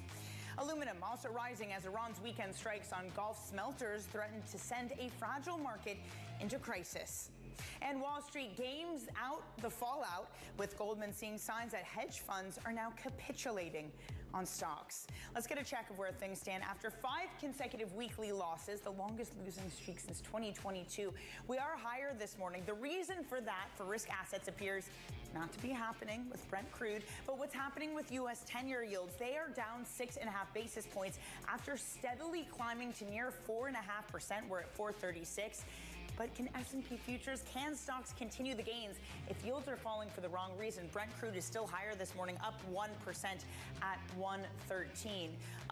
That's despite on Truth Social this morning, President Trump making a post. He renewed threats on Iranian energy assets if the Strait of Hormuz remains closed, even as he pointed to great progress in talks. That mixed message underscoring the volatility in the region after this weekend's escalation. Could you foresee a deal in Iran this upcoming week? I do see a deal in Iran, yeah. Mr. President. Could be soon. I would only say that we're doing extremely well in that negotiation, but you never know with Iran because we negotiate with them and then we always have to blow them up. Joining us now is Anne-Marie Hordern, Bloomberg's chief political correspondent and co-host of Surveillance, who spoke with Trump just this morning. Anne-Marie, what was the message you heard from the president? Yeah, about an hour ago, super brief, but he reiterated that he thinks the United States is doing unbelievably well when it comes to this war. We've heard that from the president a lot, as well as from Truth Social. And then he also said Iran wants to settle. It's like, that's all I can say. They want to settle. Obviously, that is not the message we are getting out of Tehran when it comes to their semi-official news agencies or some of the leadership that is now taking a more robust tone, individuals that are now probably working within the regime and maybe the individuals that are on the outreach on the other end of the United States. They're not saying that they are negotiating. But clearly something is happening in terms of intermediaries that are trying to de-escalate. We saw that happen over the weekend with these talks from other parties, not the Iranians or the Americans, but when it comes to individuals from Turkey, the foreign minister of Egypt, Saudi Arabia, and of course the Pakistani foreign minister, having this potential diplomatic talk to try to open up that sort of gateway.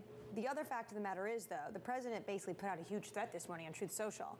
He said, open the Strait of Hormuz, let's get a negotiation, and listed potentially what the United States can go after when it comes to more energy facilities like electricity, desalination plants, which is critical for all of these countries in the region. And then also another mention towards Karg Island, which he spoke to the Financial Times about last night. What did you make of that Financial Times interview when he said that our preference would be to take the oil in Iran? I think the president there was insinuating that there could be this option on the table for these Marines who are literally trained. These expeditionary Marines are trained to take islands like this. Potentially they could try to blockade this island.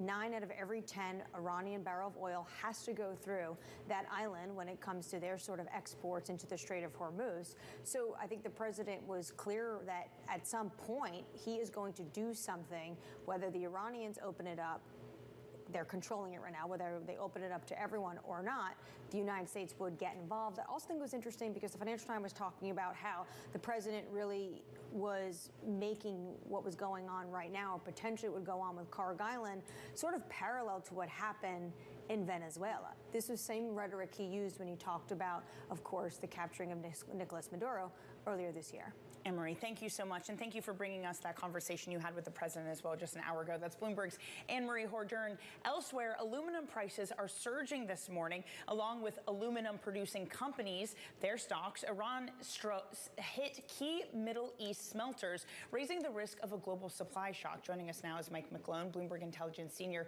Commodity Strategist. Mike, we've been concentrating a lot on oil and fertilizers, but the impact to different commodity markets seems to just be expanding in this conflict. Well, Danny, that's a good example. Aluminum, we've all become oil traders now, but the key thing to remember about aluminum, it's bucking the trend in metals to go down since the war started, and most notably industrial metals. Copper's dropped from a pretty significant rally, around 15%, to down almost 5%. Aluminum, obviously, specific reasons, but it's an industrial commodity. It's basically electrified metal. The key theme about aluminum is the cost of electricity keeps it expensive. But remember, less than 10% of the world's supply of aluminum comes from the Middle East, 60% from China. So to me, you mentioned supply shock. Before this event happened, my BI colleagues said aluminum was probably more likely to head towards 2,500. Right now it's around 3,500. Because the supply was increasing, the demand wasn't picking up. We have to ask ourselves, with the price spike, what's that going to do? It's going to bring on that supply, reduce demand, rinse and repeat, probably make it lower. But most industrial metals are suffering now because of that risk of recession from spiking crude oil. Mike, I would also love to get your thoughts on just the price movement of oil. It continues its gains this morning, despite the president putting on Truth Social that it's a much more reasonable Iranian regime in place that will have talks, but then goes on to issue all of these threats if the Strait of Hormuz is not opened. Is this just a market trading on that likelihood, or is it a market that is less susceptible to the president's jawboning? I think it's all the above. You just look forward. Let's go to where the puck's going. By the time we get to November, that December WTI crude oil contract will be front month, and right now it's $77 a barrel. It's actually ticking down because the market sees what's happening. It sees what happened before. It saw that natural gas front contract be up 100% in the beginning of the year. Now it's down 20%. That's the same thing it did in 2022. It went up to 10, and by the time it got to 2023, it was 2. That's what the market's looking forward to. What does Mr. Trump want and need by the time he gets to midterms? I think that crude oil contract, it's at 77 in December, is going to more likely be 50 than 100. 100's a recession, 50's normal. But what's also happening in all commodities, most notably grains and energy in the U.S., is producers are selling forward, saying, thank you. We finally can bring on some profits, bring on some supply, and add to our profits, actually add to that cycle before we get to that low price cure. So overall, this looks to me like it's going to be post-inflation, deflation, heading towards, and the futures curve is sniffing it out. And add this to the situation, Mike, Scott Bessent giving an interview to Fox News this morning, saying over time the U.S. is going to retake control of the straits and there will be a freedom of navigation, whether through U.S. escorts or multinational escort. Oil is still up 1.7% for Brent crude. Mike, thank you so much. Mike McGlone of Bloomberg Intelligence. And then there is the reaction in stocks. They're up today, but the S&P is down 7% this year.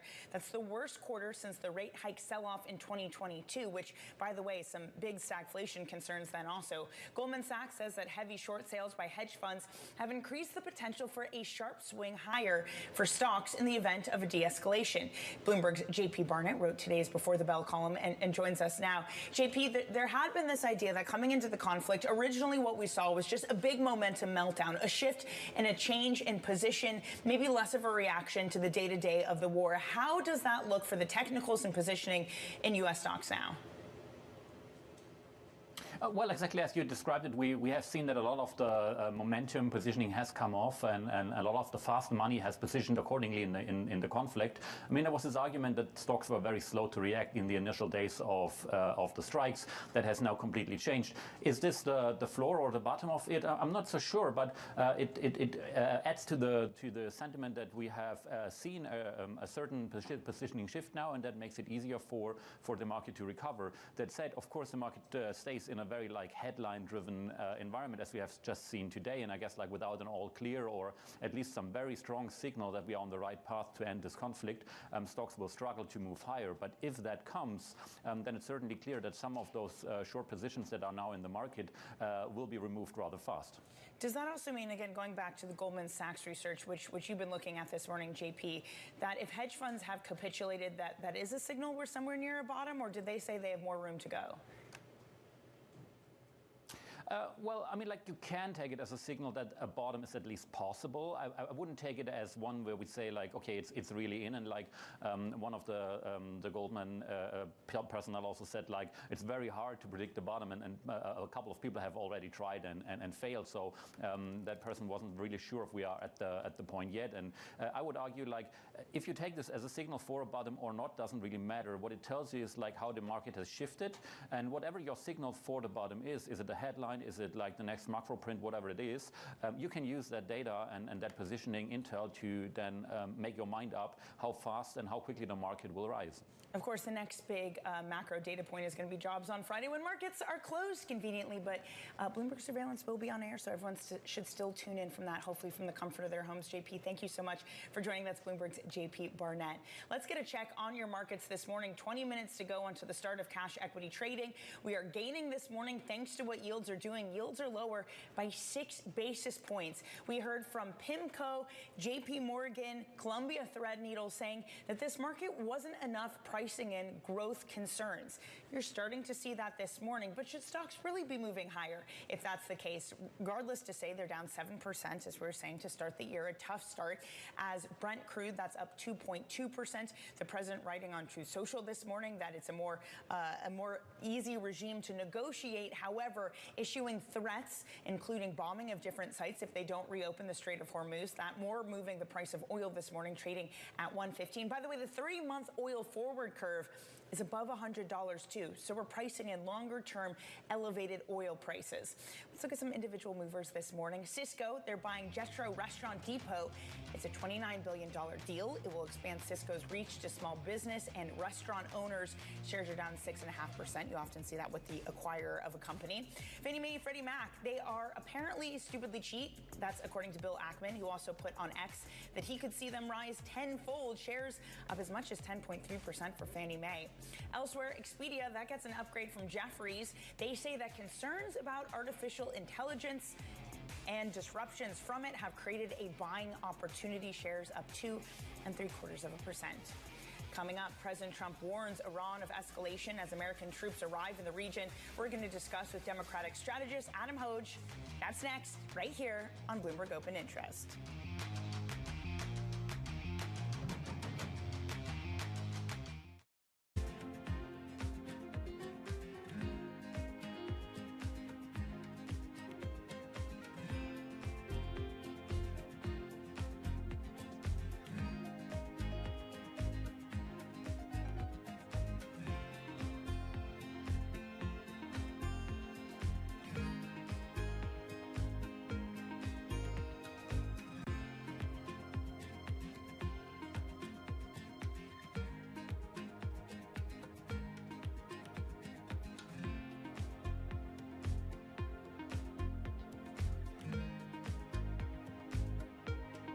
Next week on Leaders with me, Francine Lacqua. I speak to George Alhedri, the CEO of HSBC, about his massive restructure. Things don't become complex by design. They end up becoming complex by lack of focus. Integrating AI into the bank. If we don't know how to embrace it, we will become obsolete. And how to run a meeting.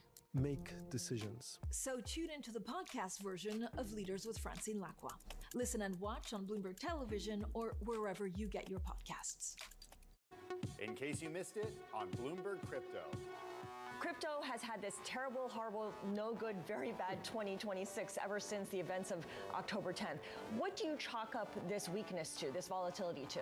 Well, I think there's a lot of structural pressure on Bitcoin that's been happening after 1010. It's just a change of who's holding Bitcoin, and you're moving from people who had long-term belief and were holding Bitcoin directly to just access to Bitcoin being wired up to our financial system and markets in ways that didn't happen before. So the combination of what happened on 1010 plus the mix shift change of who's holding changes the dynamic of price action. This is not a short-term market play. You have to have long-term belief and vision, and I think that for those people who have that long-term belief, they'll be fine. Don't miss the next Bloomberg Crypto. Get your fixed income fix. Watch Bloomberg Real Yield around the world right here on Bloomberg. Context changes everything. At a time when policy in Washington is driving Wall Street, we draw a distinction between the rhetoric and the action, bringing you market-moving guests and original reporting. This is Bloomberg Surveillance.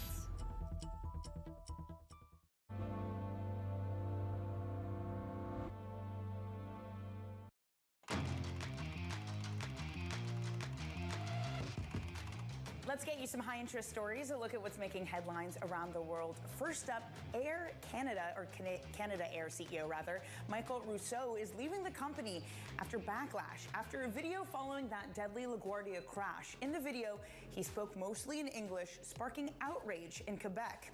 Canadian Prime Minister Mark Carney criticized Rousseau, saying the video showed a lack of judgment and a lack of compassion.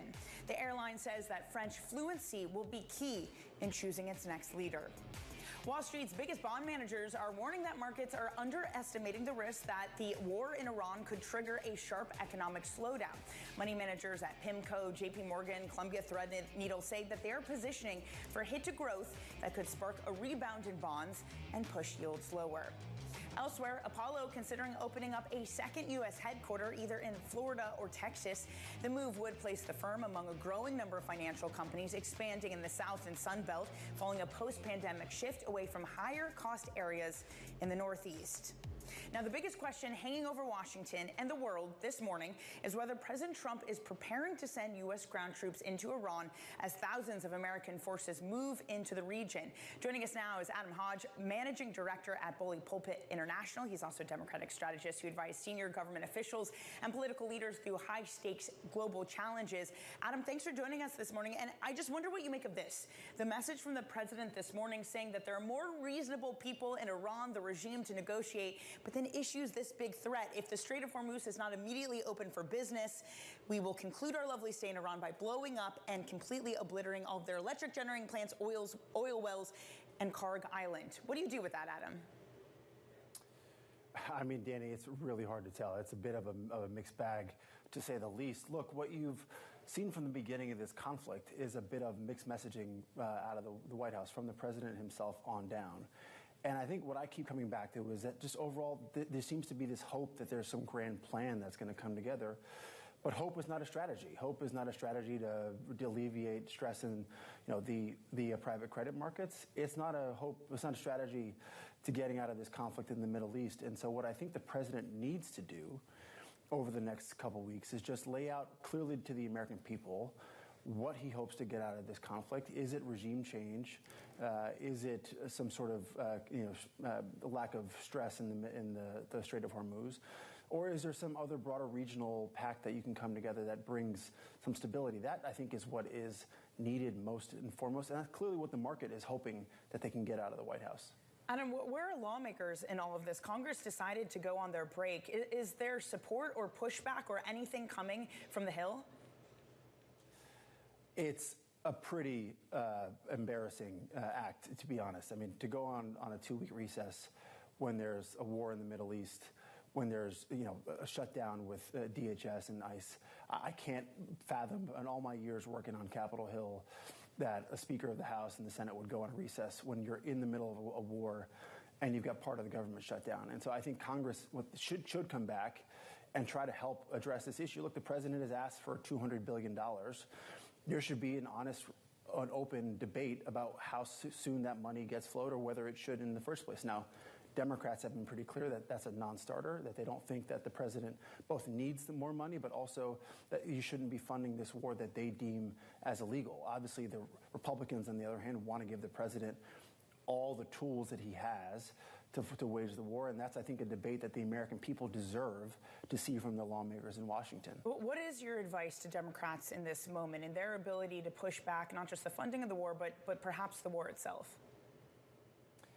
I think they need to press the administration about what its objectives are. That fundamentally is what they owe the American people, and I think they're on the higher ground if they put that pressure on the White House, while also making clear that none of this does anything to reduce costs for the American people. And that what we've seen is the number one political issue that is driving races across the country. Democrats, since President Trump took office, have won about 30 special election races.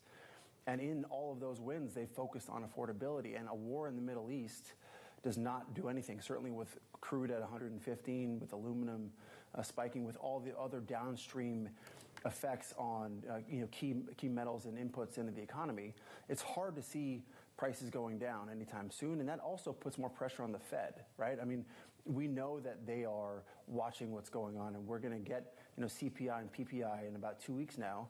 There'll be 2 weeks for the Fed to digest that information. And the White House and Congress is going to have to try to figure out a solution here, hopefully, by the time that. Otherwise, I think it makes the outlook for a cut in rates even more cloudy. On the point of affordability, Adam, we are still looking at gasoline prices that are under $4, and I mean literally just under $4. $3.99 is where the national average gasoline price stands at this moment. Is there a pain point? Is there a threshold that we cross, that you get some real pushback? Not even just for Congress, maybe the president himself, the taco trade comes in. Is there a level which would really concern consumers and therefore concern Washington, D.C.? I think you've seen a little bit of the taco over the president kind of bounces back and forth there. I think, oil, gas at $4.50, $4.75 a gallon certainly is something to watch out for. But let's not forget, diesel prices have also spiked tremendously over the last couple weeks, and that hits people, farmers, that hurts producers around the country. And so this focus on just the average consumer driving, getting to work, while important, is only a small part of the picture. And I think what Democrats, what Republicans, what they should try to do is, how do we force the president's hand to negotiate an end to this conflict that helps relieve some of that pressure? Otherwise, I think you're looking at increased Democratic enthusiasm. I think you're looking at more likelihood that Democrats win the House and maybe the Senate in the future. And then that adds to more pressure on the president politically. But again, hope is not a strategy, right? The president has to find a way to put out clear objectives for the administration, how this conflict comes to an end. If he can do that, maybe you'll see a little bit of a break in this dam. Well, even if there is that push, Adam, to end this conflict, what could that possibly even look like? And would it put the Middle East on even more fragile footing?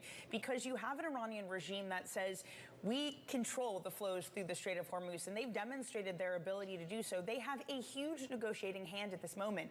Even if the president were to turn around tomorrow and say, I want to end this thing, what could that even look like? Is there an outcome that doesn't include caving into Iranian demands at this point? I think what we have learned over the course of the last month is that the fundamental dynamics in the Strait of Hormuz and in the Gulf have changed. And I don't think there's any going back anytime soon. Iran has learned, no matter who is leading the country, that they can essentially shut off the large share of global oil flow, and that has a downstream effect for countries around the world, not just here in the U.S., but look at Southeast Asia, right, and the splits of unrest you're starting to see over there. So I think the Iran regime has learned that they can hold the global economy hostage. And our partners in the Gulf have seen the impact, and that's why they're pushing the administration in some ways to go even further, to try to help and create some regime change. The key question I have is, like, regime change to what? There's no other force in Iran. There's no sort of uprising that it seems to be on the horizon that will lead to a different fundamental setup in Iran. The IRGC is even more empowered. The new Ayatollah is even closer to the IRGC.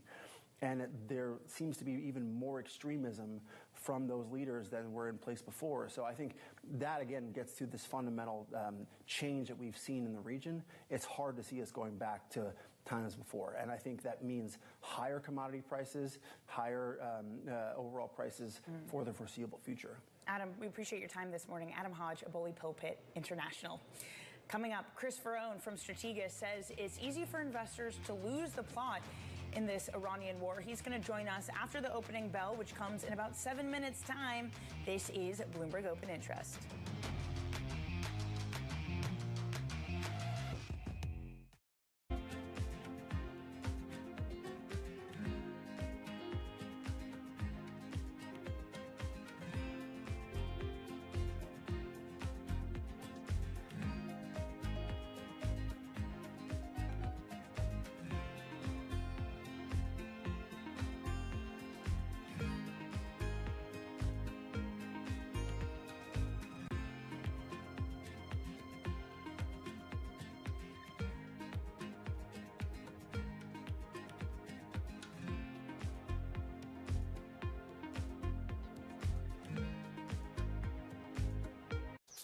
Welcome to Bloomberg This Weekend. I'm David Burr. I'm Lisa Mateo. And I'm Christina Ruffini. We're tracking breaking news today from Wall Street to Washington.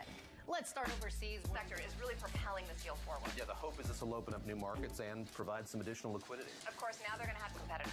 We got a big week coming up in politics. Earnings season is underway. We're going to get some key reports. Everything you need to know before the markets open on Monday. Bloomberg This Weekend, bringing a little Bloomberg into your weekend routine. Guys, buckle up.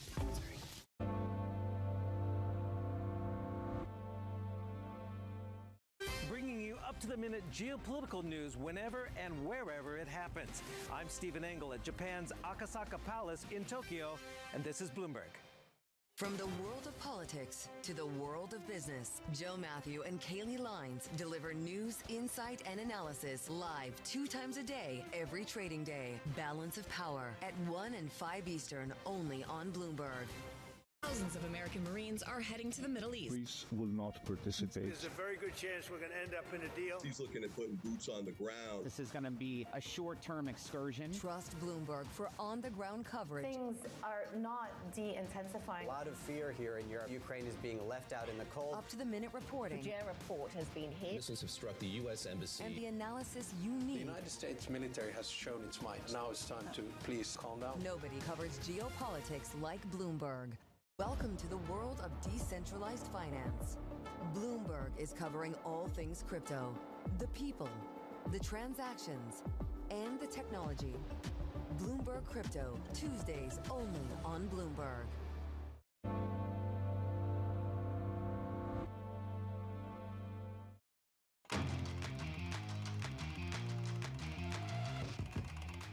A check on your markets ahead of the opening bell, less than 5 minutes away, and we are rallying after 5 consecutive weeks of losses, the longest losing streak since 2022. We're up just about just almost 0.9%. Nasdaq up 0.8%. Remember, it was tech that largely let us lower last week. 10-year yields, those go down by 7.7 basis points, which is maybe why we are seeing a rally in risk assets. 10-year yields at 4.35, and Brent crude up 2% at 114.84. Just on the other side of this break, your opening bell alongside Chris Farone.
When I visited Fernandez at IMAX's headquarters outside Toronto, we went to the facility where IMAX designs and maintains its cameras.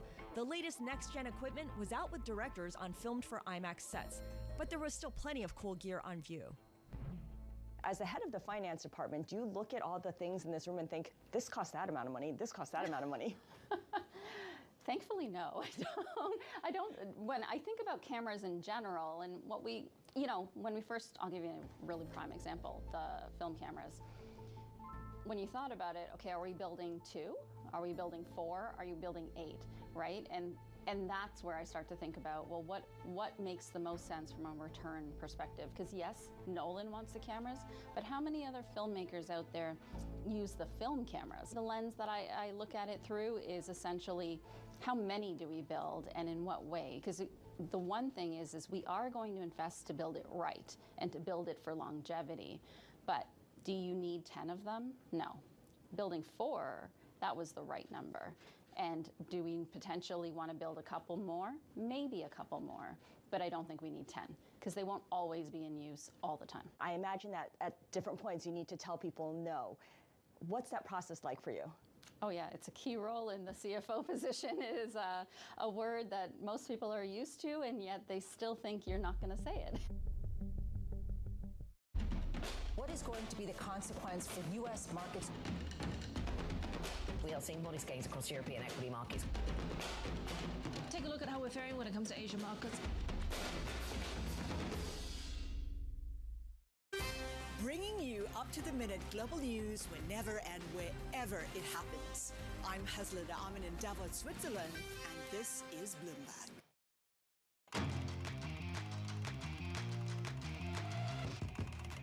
Just seconds until your trading day starts. You're watching Bloomberg Open Interest. I'm Danny Berger. Matt Miller is off. He is back tomorrow. We're starting with gains this week as yields move lower. S&P up 0.8%, as is the NASDAQ. Russell 2000 even better, again, off the back of lower yields. Maybe we're starting to price in growth concerns for this market and not just inflation. Maybe you need to dust off the stagflationary playbook. I don't know, but either way, kind of a cool day down at both the NASDAQ and the New York Stock Exchange. Very philanthropic. At the New York Stock Exchange, we have Women in Financial Markets. It's a nonprofit that promotes, you guessed it, women in financial markets. Always a valiant cause, I do say so myself. And then another organization that is just wonderful down at the NASDAQ, it is Make-A-Wish, celebrating all of their Make-A-Wishers. So great news there. All right, back to these markets. Let's take a look at one of the biggest gaining sectors so far today, and that is the aluminum producers. Aluminum stocks like Alcoa, they are rising following Iran's attack on Middle Eastern aluminum facilities. They had actually been losing year to date because of growth concerns, but now it's supply concerns that lifts up prices. Occidental Petroleum, that's up 1%, moving with the rise in oil prices after the president puts on Truth Social that unless the Strait of Hormuz is reopened, he will escalate his attacks. And then there's FedEx, higher right now, 1.1%. It was falling, though, earlier as major U.S. industrial and transportation stocks fall into a correction. Again, growth concerns, logistics, higher fuel costs, all of those weighing on companies like FedEx. Now, elsewhere, Morgan Stanley and Goldman Sachs see potential for stocks rebounding soon. Morgan Stanley's Mike Wilson says the S&P 500 correction is nearing its final stage. Are we really in a correction? Anyway, and we have priced in higher energy costs. Wilson believes that positive earnings growth will help protect against a U.S. recession. And Goldman Sachs strategists say some signs of capitulation are starting to emerge when it comes to hedge fund exposure to U.S. stocks. And that suggests funds are close to their maximum levels of pessimism around the market. Let's head on back over to the desk this morning because I want to add another excellent voice into this conversation. It is Chris Ferrone, Chief Market Strategist and Partner at Strategas. Chris, thanks so much for joining. Great to be here, Danny. Great to see you. Yeah. I mean, is that all there was? A correction down 7% for the S&P? Is everything priced in now? You know, our general thinking here is that we have what I would describe as a marginally oversold market here. We've been using 6,200 as kind of our line in the sand where I think good support steps in. Whether or not we trade down there or not, I don't know. When I look at some of the internal internals. What we probably still haven't seen at this point is really that deep internal flush. I think 20-day lows on Friday were something like 30%. We generally want to see that north of 50, 55. You're down to about 20% of the S&P above its 50-day moving average. So you're kind of in the zip code or in the general ballpark of an oversold condition. But again, that can be early. So our gut is here, watch this bounce that's developing here. Let's see if it kind of has the internal characteristics that we want to see. Does the leadership kind of reassume a more pro-cyclical bias, or is this just a bounce in a developing downtrend? There did have a real June 27 SOFR, pretty big reversal last week, kind of in the direction of more cuts, not less. So I think we're kind of at that tipping point where you'd actually want to, not lose the plot. Don't forget what you thought. I still think ultimately we're moving more towards cuts as we look out to, back half 26 and into 27 here. That's been a really big point of yours. That we're in a fog of war, a lot of volatility, but don't lose the plot. Where does this economy stand? Where are we heading? What is the fundamentals that you need to grasp onto? What's interesting is when you're in these moments that are very headline driven, you almost forget what you thought before it started. And you think about how investors entered the year. They were very bullish value over growth. They were very bullish equal weight over cap weight. What I have found remarkable over the last 4, 5, 6 weeks is you're at new highs in value versus growth. You're at new highs in equal weight versus cap weight or equal weight versus Mag 7. So kind of in this fog of war, focus on what hasn't changed. This is still a market that I think craves value over the top of the market. It craves the average stock over Mag 7. That has not changed here in the slightest bit. What about U.S. versus international? Because that's gotten a rethink. That at first last year, it was a year of outperformance, but this year maybe the oil crisis, energy costs, it's more costly to Asia and Europe. I think it's very geographically specific here. Europe trades poorly. I think the bond market there, markets have a very brutal way of reminding us, what the weakest links are. And I think the way that German yields and French yields have responded the last 4 or 5 weeks is a stark reminder that the European sovereigns are much more vulnerable than U.S. Juxtaposing that, I've been impressed with how Japan has acted. I know the equity market's down, but you're still very much in a bull market there. You're just back to where you really broke out from late last year. I think the leadership in Japan is still pretty good. It's mainly industrial. So it's become, I think, more specific geographically. Europe certainly on the weaker side. I don't like euro currency here either. I think that goes lower. But Nikkei has actually held up pretty well throughout all of this. And I know as part of your travels, you were in Asia a lot. What was the sense there? What were you getting from clients? It's funny. I think the two big questions last week in our travels all throughout Asia was, number one, do we think the low in stocks is in yet? I actually think that's the wrong framing. I think the more important question is the high in stocks in? And that's a very different question. I mean, is the low in? I don't know. 6,200, I think, is probably a better level than where we are here, but we'll see whether or not we have to go down there. I think the harder question is, what we saw in January and February, did that have the makings of what a bull market top looks like? And our contention would be probably not. We'll see what any rally develop looks like over the next 4, 5, 6 weeks into the spring, but we actually have some pretty good seasonality the next 6, 8 weeks. April tends to be a very good month for markets, so let's see if we can live up to that. The other big question I thought on the road last week was simply with gold, right? If it's not a safe haven, what is it? And kind of our contention is January and February looked like a blow-off in gold and silver. I think we learned that at $5,500, gold is not a safe haven. Maybe it is at $3,500, but it certainly wasn't at $5,500. It acted more like a risk asset or a momentum asset than it did some geopolitical safe haven. Often the adjacent question to that also is, if gold isn't the safe haven, then what is it? Yeah, it's interesting. Bonds, I think, are interesting here. We're back in that 440, 450 zone, where historically the last just couple of years you've wanted to be a buyer, not a seller of bonds. The weakness in equities has generally been on the path to 450, not from 450. So you're in that zone where if the playbook from the last several years holds, this is actually where you might be thinking about long bonds. Yeah, and again, we heard that from PIMCO, JP Morgan's, a few others. So joining that, Chris, wonderful to see you. Great to be here, Danny. Thank you for stopping by after your long travels. Great to have you back in the U.S. strategic partner and chief market strategist Chris Verone, a Baird company. Let's get a check on your equity market right now, because we are gaining. We're up more than 0.5%. Breadth is pretty good. 424 stocks are up this morning, only 77 down. And it's the Mag 7, along with some oil companies, that's trading higher. Microsoft, Amazon, Meta, JP Morgan. Recall on Friday, it was those big tech companies having a really tough go of it. Yields come in. That allows them to rally. Energy companies also rallying. Eli Lilly rallying this morning too. On the downside, Apple having less of a good day. Cisco, we're going to talk with Liana Baker of our deals team about this in just a moment, but a big deal from them buying another restaurant provider that caters more to small and medium-sized businesses. NVIDIA is down this morning about 0.7%, but I believe, if my memory serves me correctly, all sectors are up this morning, and there you go. They all are. When's the last time you've seen this? I actually don't know if we've seen this since the start of the war. I'm sure we have, but memory isn't working for me on this Monday morning. We did have 5 consecutive weeks of declines for the S&P 500, so this is a turnaround. Will it hold? We have at the top of the pile energy doing well, materials, utilities, financials. At the bottom of the pile, it's staples and information technology. Again, we are up 0.6%. Coming up, the European Union's antitrust chief, Teresa Ribera, joins to talk about AI priorities after her visits in San Francisco. This is Bloomberg Open Interest.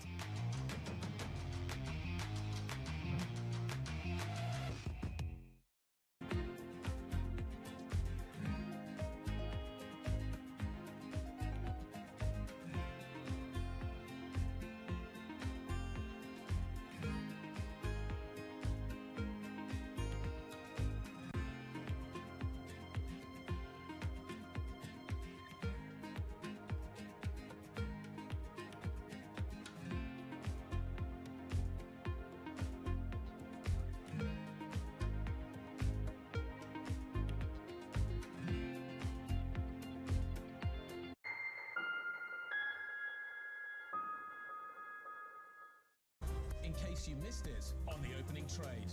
Software's going to survive and software's going to do quite well overall, but the multiples that they trade at have contracted, and they'll probably stay contracted for a while until we can sort out the winners from the losers. The markets have woken up, and so no, I'm not surprised at all. I tried to warn people 2 years ago, a year ago, I wrote about it, I spoke openly to our investors here on Bloomberg So Television. why did it take so long? And so, you know, that's a question for, you know, the markets, and so the markets take some time to adjust sometimes, but to me it was a train coming down the tracks that you can see from some distance, because we first started learning about this with the first drop of OpenAI 3 years ago, and so I started thinking about this 3 years ago. I started openly speaking about this 2 years ago, and so that's why Marathon only has 1% exposure to software. Don't miss the opening trade, live every weekday. At 9:30 a.m., the market tells you what it's really thinking. We beat the drum to the opening bell. With deep analysis of the forces driving the price action. Focusing investors on what really matters. Where the money flows, which markets are changing. Conversations with players shaping the narrative. Innovative growth companies gravitate to NASDAQ. It's not just like, let's buy the Mag 7 or AI. That's a really compelling story. This is where your trading day begins. And this is Open Interest. Only on Bloomberg. Bringing you up to the minute geopolitical news whenever and wherever it's happening. I'm Anne-Marie Hordern in Caracas, Venezuela, and this is Bloomberg. Key investors, top executives, global innovators. Join me for in-depth conversations with the biggest newsmakers on the day's top stories. Insight with Haslinda Amin, only on Bloomberg.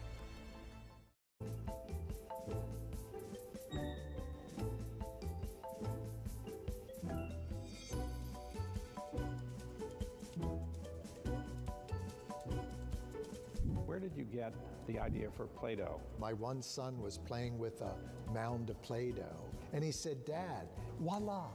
And I thought, this is what I'm trying to do every day, to make something that you can't make a judgment about.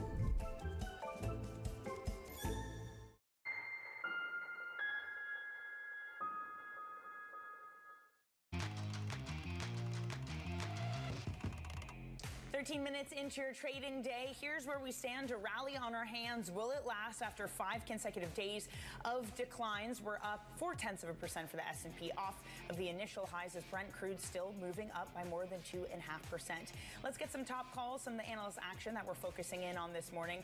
First up, BNP Paribas initiating Starbucks with an underperform rating, saying the stock's premium assumes near perfect execution while the company's risks remain high and its earnings visibility is limited. Next up, Deutsche Bank is upgrading Colgate palm oil to a buy, saying the company is making the right long-term investments, and it also has the flexibility to weather the current volatility. And finally, Jefferies upgrades Expedia, saying the stock looks cheap after a broad sell-off tied to AI fears. The firm also says that Expedia faces less geopolitical risk than its peers. Europe's top antitrust chief says that tech trends of snapping up startup talent and technology without embarking on a formal takeover warrants further scrutiny. European Commission Executive Vice President Teresa Ribera has been meeting with tech executives and regulators in the U.S., and I'm so pleased to say joins us now. Thank you so much for joining us, Commissioner. We appreciate your time this morning. Thank you. Thank you so much. It is my great pleasure to be with you today. So you've had meetings with the who's who of different tech executives, Sundar Pichai, Mark Zuckerberg, Sam Altman. What was your takeaway from those conversations? I think that it was a good way to open conversation with them, so to clarify why it is important to keep an open, competitive market also in the digital sector, because we need new entrants in commerce that have good ideas to have a chance to compete with the big guys, and for that interoperability, access to data is so key. So I think that it is great to understand where their concerns may be, but also to state clearly that our competition rule to ensure that the market stays open and thriving is key. Obviously, this has been an issue which you've been focused on for some time when it comes to big tech, but the new wrinkle in it is AI. And you have these behemoths and open interest and Anthropic that have really come in and started to hoover up a lot of the market share. Are regulators already behind in this very fast advancing technology? This is quite an important question, the one that you are raising. In fact, things happen so fast that we are wondering to what extent they need to think also in ethical terms, how we can ensure that the data being used to develop these services is sound and we do not make mistakes, that there may be new challenges ahead of us that could impact on how we create things and remunerate this creativity, how we can provide sound information, not to give us room for biased information, how it could impact in the way we work and we take news and we make up our minds is so important. So again, for these questions, ethics is important, understanding how it may impact in an anticipated manner is important, and having this conversation with the main stakeholders to ensure that things go reasonably smooth, even if quick, is absolutely key. Do you think your U.S. counterparts are also as keyed in to this as you as well? How have those conversations looked? I had nice conversations with the people in charge of the antitrust capacities in the DOJ, in the Department of Justice. I have the sense that an average American citizen may share the same type of concerns than an average European citizen. Think of what it has happened last week in Los Angeles and New Mexico with the grand jury stating that we need to pay attention to how this may impact in the education of our children, the type of information that they may get, and how it can ensure or facilitate a great impact in terms of how they feel and how they engage towards behaviors that no parent would like to see in their children. Right. Well, I mean, so historically, I guess the question is, how do you deal with this? And historically, the Commission has sought after behavioral orders, sometimes fines. Is that the path to continue going down, or is it time for some of these big tech companies and these big emergent AI companies to start to look at things like breakups? There are things that can bring inspiration from the past. For instance, I have just been having a very nice conversation on how the traditional media were responsible for the type of information and the credibility of the information that was reflected in their pages, in their TVs. This is what we try to reflect in what we call gatekeepers. So those relevant players in the digital field should also have some responsibilities on what they are providing to the final users to ensure that there is a minimum threshold to be respected. Then there are new questions that we may identify as relevant questions, and this is where I think that we need to engage together in a very candid manner but firm manner. And yes, regulators need to identify the best things to do that. What we try to do? We try to come up in a learning process with a specification. So saying, in order to ensure that these obligations that you may have as a gatekeeper, we identify that there are things that do not match very well.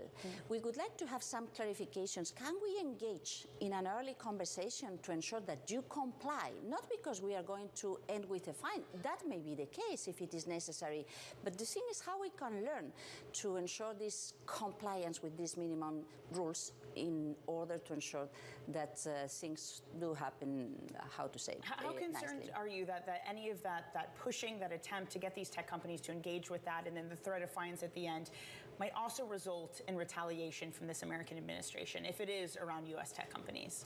That is quite a weird comment that comes with some frequency from our U.S. counterparts at the federal government. These regulations started to be crafted during Trump 1 administration.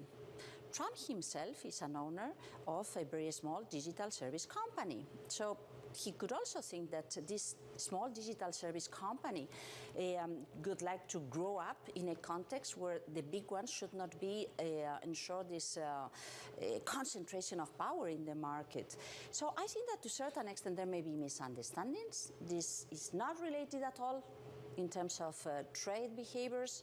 It is not related at all in terms of trying to attack any American company. On the contrary, these American companies have succeeded, but they are the main players in digital markets, as it may happen in other sectors that players come from other countries in the world.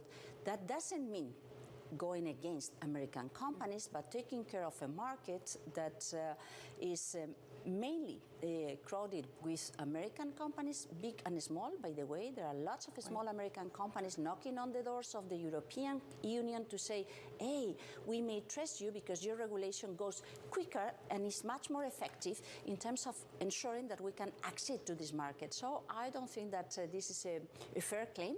And on the contrary, we are more than happy to come up, to explain, to identify how we can improve, but of course, with full respect of our own capacity to decide on a democratic basis how we can take care of our own citizens. Commissioner, really appreciate you stopping by here as well on your tour for the U.S. For you to explain to us what you're looking at, that is the European Commission Executive Vice President Teresa Ribera. Thank you so much. Coming up, Cisco is buying Jetro Restaurant Depot. $29 billion is the price tag on that as shares fall 12.5%. We'll have the deal details for you up next. You're watching Bloomberg Open Interest.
Bringing you up-to-the-minute automotive news whenever and wherever it happens. I'm Matt Miller in Detroit, and this is Bloomberg. When news breaks, a redhead across the Bloomberg terminal. Bloomberg has you covered. Trump's global tariffs are struck down by the U.S. Supreme Court. For all the context and clarity you need. There's going to be now tons of tariff headlines until midterm elections. Hear it first on Bloomberg. Next week on Leaders with me, Francine Lacqua. I speak to George Alhedri, the CEO of HSBC, about his massive restructure. Things don't become complex by design. They end up becoming complex by lack of focus. Integrating AI into the bank. If we don't know how to embrace it, we will become obsolete. And how to run a meeting. Make decisions. So tune into the podcast version of Leaders with Francine Lacqua. Listen and watch on Bloomberg Television or wherever you get your podcasts. Join me each week on Wall Street Week for stories of capitalism from business, markets, economics, tech, and climate. More than what you need to know, it's what you need to think about.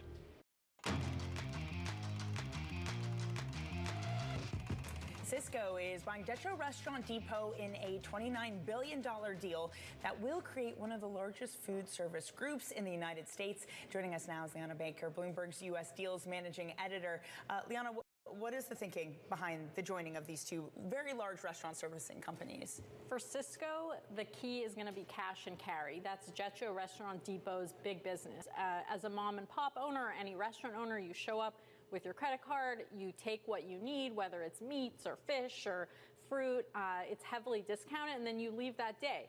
This is a new business for Cisco. Cisco has more consulting type relationships with their big customers, whether it's hospitals or stadiums or, massive restaurant chains where you have huge orders. These are smaller orders, and Cisco believes this is going to be more resilient to what happens in the economy. Apparently, in a downturn, smaller restaurants want to save money, and these businesses, cash and carry, do pretty well. The stock, though, getting hammered. I mean, down 12.5% thereabouts. There's something here, not even just, the fact that they're the acquirers, so they might fall, but there's something here that clearly shareholders aren't really liking. So I would say that even though these companies knew each other for 50 years, which is what Cisco said on the conference call, it was a bit of a surprise to see this deal this morning.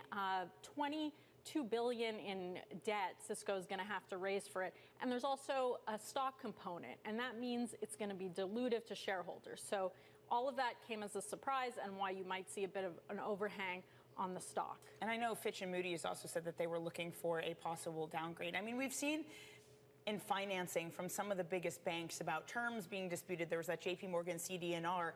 How difficult would it be for a company like this to get this deal done, to raise $21 billion of debt, and to have a market digest it, and to not have themselves downgraded off the back of it? Sure. Well, Cisco Foods is a really big company. You might see their trucks everywhere. So it's sort of a blue chip name, even through a downgrade.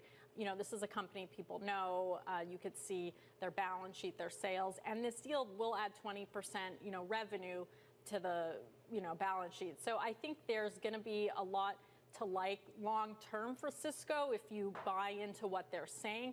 But certainly this Restaurant Depot is a great business. It started here in New York. It's actually controlled by a South African billionaire.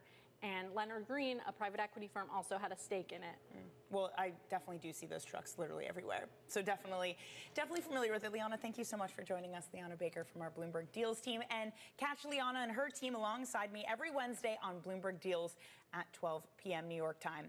Coming up in the next hour, Caterina Simonetti tells us if the correction is nearing an end. Ken Kinsella discusses anxiety around private credit funds and redemptions. And Gareth McCartney from UBS on the Iranian war's impact on M&A and IPOs. You're watching Bloomberg Open Interest.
Nobu-san, would you say, when you look at your career, that the pivotal moment was actually that meeting with Robert De Niro?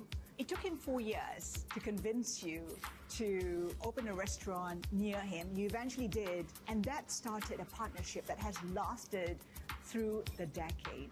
I met him 1988 after my first restaurants opened. He asked me to come to the restaurant in New York, and Beginning, I didn't know what he did. You didn't know he was an actor? No, I don't know what he doing because I never watched the movies. I was traveling, the busies. But of course, after people, hey, Nobu, so you must know him, and then I understand. How is he as a partner? He's for me, and a great partner. He understands to my concept. He support me 100%. But he's a very smart people. Sometimes so strange idea, but it's good idea. So, example, Nobu Hotels idea come from him. He said, "Hey Nobu, so we have a lot of new restaurants coming in somebody's hotel." For him, doesn't make any sense. Then we start Nobu Hotel in Las Vegas 11 years ago. Now it's a big success. So next step is the residence.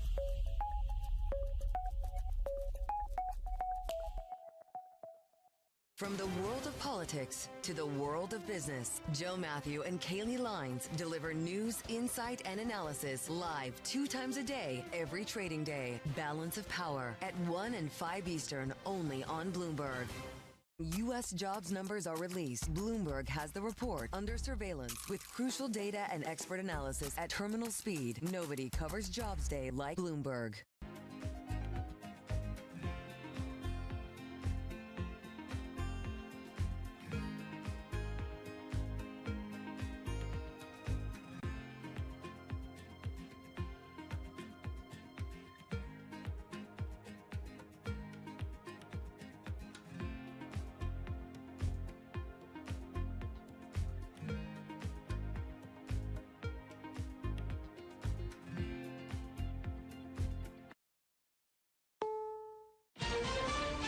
Is CBS News on the Hour, your home for original reporting. I'm Deborah Rodriguez. President Trump has issued new warnings this morning to obliterate Iran's Karg Island and target desalination plants if Tehran doesn't agree to a peace plan and open the Strait of Hormuz immediately. CBS News has learned hundreds of U.S. Special Forces, including Navy SEALs and Army Rangers, have arrived to help get the job done. Correspondent Elizabeth Palmer is at the foreign desk. There's no question the country is being pummeled. There was very heavy bombing around the country last night, including in Tehran. And eventually the regime needs that to stop. For now, though, it has a powerful leverage in that it's able to choke the Straits of Hormuz and force the price of oil up. Slight improvements reported at U.S. airports, with TSA workers set to receive back pay as soon as today, after President Trump issued an executive order. Roderick Pfeiffer passed through the airport in Philly. I think it's sad that they had to wait this long, but I mean, kudos to the people who stuck around because they made it easier for people like me who still had to travel. TSA officers have been working or calling out sick for over a month during the partial government shutdown. The Artemis II moon rocket is on the launch pad in Florida, set for blast-off Wednesday for the first human flight to the moon in more than 50 years. Lori Glaze heads the NASA program. Our flight systems are ready. The ground systems are ready. Our launch and operations teams are ready. And our flight operations team in Houston are also ready. The launch pad is the same one that was used in the historic Apollo missions in the 60s and 70s.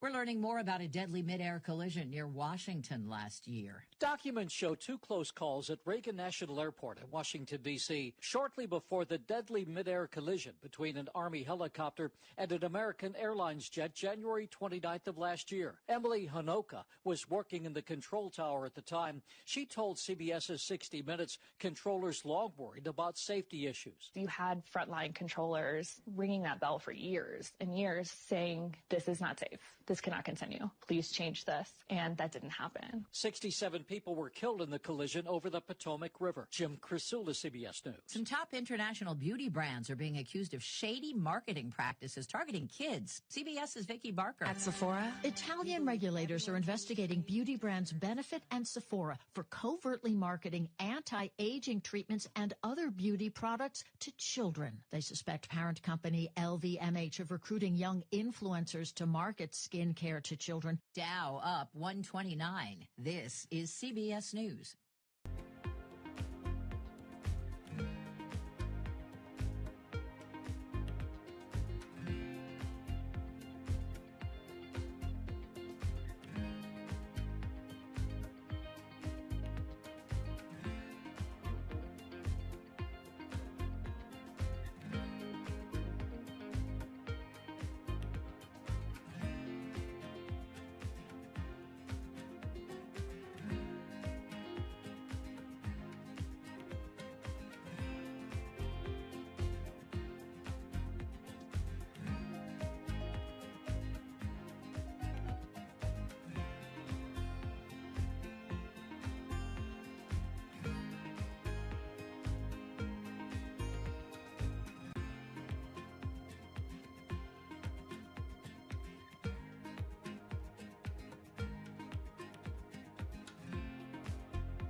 A former Trump official has issues with a current nominee. President Trump's former Surgeon General slams the current choice for the post. Jerome Adams was on Face the Nation. 70% of Americans say they support childhood vaccines and school mandates. Yet a similar majority say they do not trust health information from Robert Kennedy and say they would not trust Surgeon General nominee Casey Means. On Air Force One last night, President Trump was asked if he's considering pulling her nomination. We're looking at a lot of different things.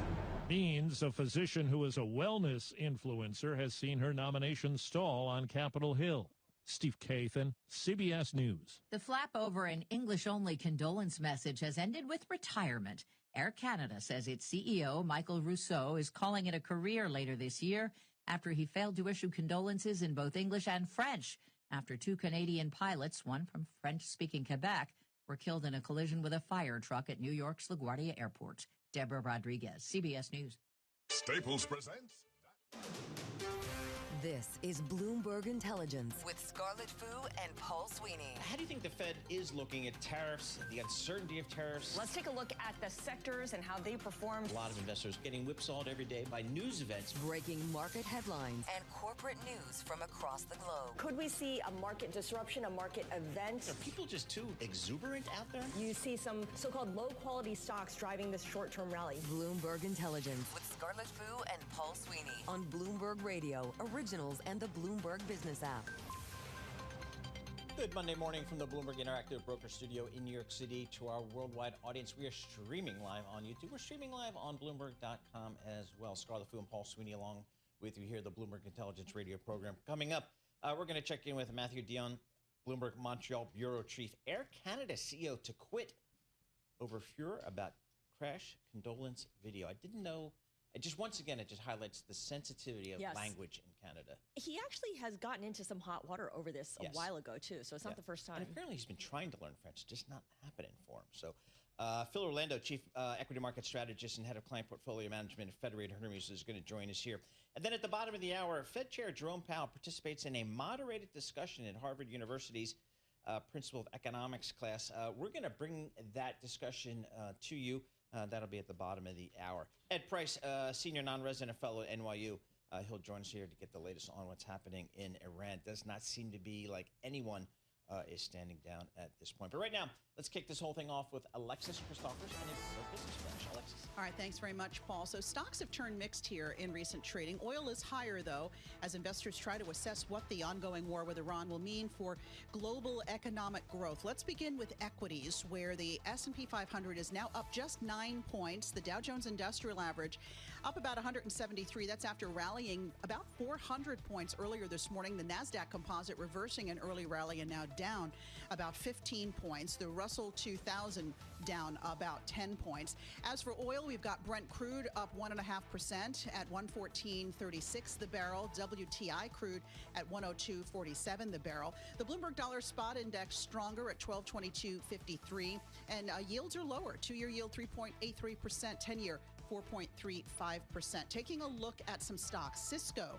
down 11%. This is the food distributor Cisco. That is the most in nearly 6 years. It is also the worst performer in the S&P 500 after the company said it plans to raise about $21 billion of debt to help fund its $29 billion buyout of the wholesale food supplier Jetro Restaurant Depot.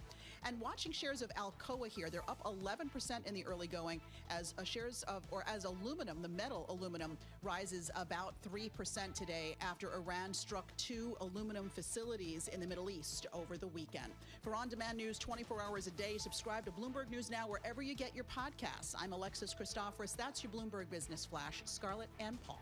All right, Alexis, thank you so much. We appreciate that. Scarlett Fu and Paul Sweeney live here in our Bloomberg Interactive Broker Studio in New York City. We're streaming live on YouTube, and we're streaming live on Bloomberg.com as well. As Alexis was just reporting, we got red and green on the screen here today. Let's take a look at some of the stock movers on the day here. We're joined by Bloomberg's Isabel Lee. Isabel, what are you looking at today? We're looking at Expedia, ticker EXPE, but I want to throw in Instacart there, ticker CART, because both shares are in the green with Expedia up by more than 1%. Instacart up by more than 4%. That's after Jefferies upgraded both to buy. The firm said a pullback on concerns of AI would mean that there's a good buying opportunity for both shares. So the two stocks are poised for upgrades to consensus estimates, trade at notable valuation discounts when adjusted for growth and are less exposed to geopolitical risks. So Expedia can continue to grow EPS by 20% per annum in the next 3 years. And Instacart should see at least mid-teens EPS growth going forward. So both those stocks are seeing a huge jump today, and they're green. And they're green. All right, let's talk about some M&A because it is Monday. M&A. So this is Cisco, ticker SYY. It's not the Cisco CISCO. It's food company. SYCSO. Yes, It's a food company. They supply food to restaurants, hospitals, and schools, and have a market value of at least $40 billion, which is interesting because I don't think I've heard of the Cisco, but I guess it's one of those companies that are very valuable on the back end. You see the trucks all around. Oh, okay. And they just park, and then they walk and they deliver all the stuff to the restaurants within like a 2-block radius. I haven't heard the company they're buying, though.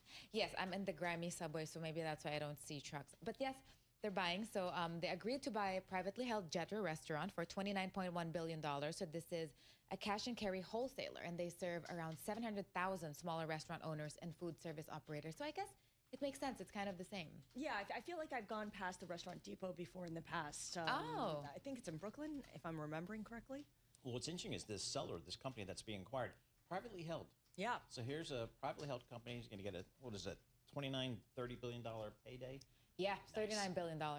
And the financing would help them, their credit ratings, for one. Cisco said it's pausing its share repurchase program to prioritize reducing leverage following the acquisition. It's the largest cash and carry wholesaler in the U.S. That's Jetro. So again, and investment bankers, we got JP Morgan doing some financing. We got the acquirer advised by Goldman Sachs and TD Securities. Yes. And the sellers being advised by Evercore. Again, another boutique investment bank getting paid big time on a big deal. And Jetro was founded in 1976 by Nathan Kirsch. He's a South African billionaire. Yep. Awesome. Good for them. It's 566 Hamilton Avenue in Brooklyn. There's also one in Jersey City, Paul. Okay. On Amity Road. In the industrial parts of town, essentially. Got it.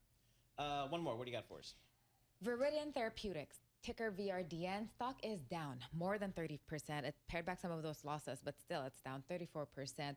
This is again after a clinical trial in active thyroid eye diseases. They announced those results, but it fell because the drug developer gave efficacy data from a late-stage trial of its experimental therapy that fell short of expectations. Again, we talk about all these biotech companies, and they swing big gains and big losses depending on the outcome. But for now, it's not looking so great for them. We have Jefferies, though, still maintaining a buy rating. Okay. So there's that. All right, very good, Isabel Lee. Thank you so much. We appreciate that. Isabel Lee giving us the latest there on what's moving in the stock market. For more conversations like this, subscribe to our Stock Movers Reports. Listen for 5-minute audio reports on the biggest winners and losers in the stock market. Subscribe to Stock Movers on Apple Podcasts, Spotify, or anywhere else you listen. I don't really fully appreciate the sensitivity to language in Canada. And once again, it came again today, and I don't think the CEO of Air Canada does as well. Then that might be the problem. Yes, exactly right. So the Air Canada CEO is going to stepping down after a furor over the crash condolence video that it was only really in English, not in French. And of course, for the 21% of the people in Canada that have French as their primary language, that's a problem. And one of the two pilots who was killed in the crash was from Quebec, and this flight was actually headquartered in the Montreal region. I believe it came from Montreal as well. He did say bonjour and merci. I can do that. But that's it. Yeah. Matthew Dion joins us here, Bloomberg Montreal Bureau Chief. Matthew, thanks so much for joining us. What's happening at Air Canada? I think we have to go back a few years ago to understand what's going on. So in 2021, Michael Rousseau was CFO and then became in 2021 the CEO of Air Canada. He made a speech in front of business leaders in Montreal. Montreal is a bilingual city, right? But within French-speaking Quebec. It's the only territory essentially in North America where people still talk French, and Quebecers want to preserve that. And there are some laws in place to preserve it because there's a lot of pressure from English coming in and a lot of influence, right? So after his speech, Michael Rousseau talks to reporters, and some reporters are asking him, why did you deliver your speech only in English? Why not even a few words in French? And he essentially said that he's been able to live in Montreal for more than a decade without speaking French. He was proud of that. That sparked outrage. And over the years, it was a constant criticism about him from French Canadians, French-speaking Quebecers. Then, last Monday, he makes this video statement entirely in English. Like you said, he said bonjour and merci. That's hi and thank you, right? There were some captions in French at the bottom, but considering that one of the boat pilots killed was a French speaker, Antoine Forêt, and you have a lot of employees working at Air Canada who are from Quebec. So it sparked outrage in the province because it was the last straw, essentially. Mm-hmm. Then you have Prime Minister Mark Carney coming in saying that Air Canada has a responsibility to always communicate in both languages, regardless of the situation. Air Canada is subject to the Official Languages Act in Canada. There's a law in place. The two languages in Canada are French and English. So that's essentially what happened there. And you even had the National Assembly of Quebec passing a motion last week asking for Michael Rousseau to resign. So that brought us essentially to today. Matthew, I'm looking at the Air Canada ticker on the Bloomberg terminal. If you go to the DES page, it gives you all the basic information. And what you see there is that Air Canada is based in Quebec City, St. Laurent, which I'm probably mispronouncing. So this is a company that's probably based in Quebec itself. Why was this not an issue from the get-go? Why did he become CEO even with this language deficiency? That's a real good question. A lot of CEOs are appointed in Montreal, and with the promise to learn a little bit of French. Michael Rousseau said that he took more than 300 hours of classes in French, and today all he's able to say is bonjour and merci. So a lot of Quebecers are just seeing that as a lack of consideration, or even something like that's very condescending on his part regarding the French language.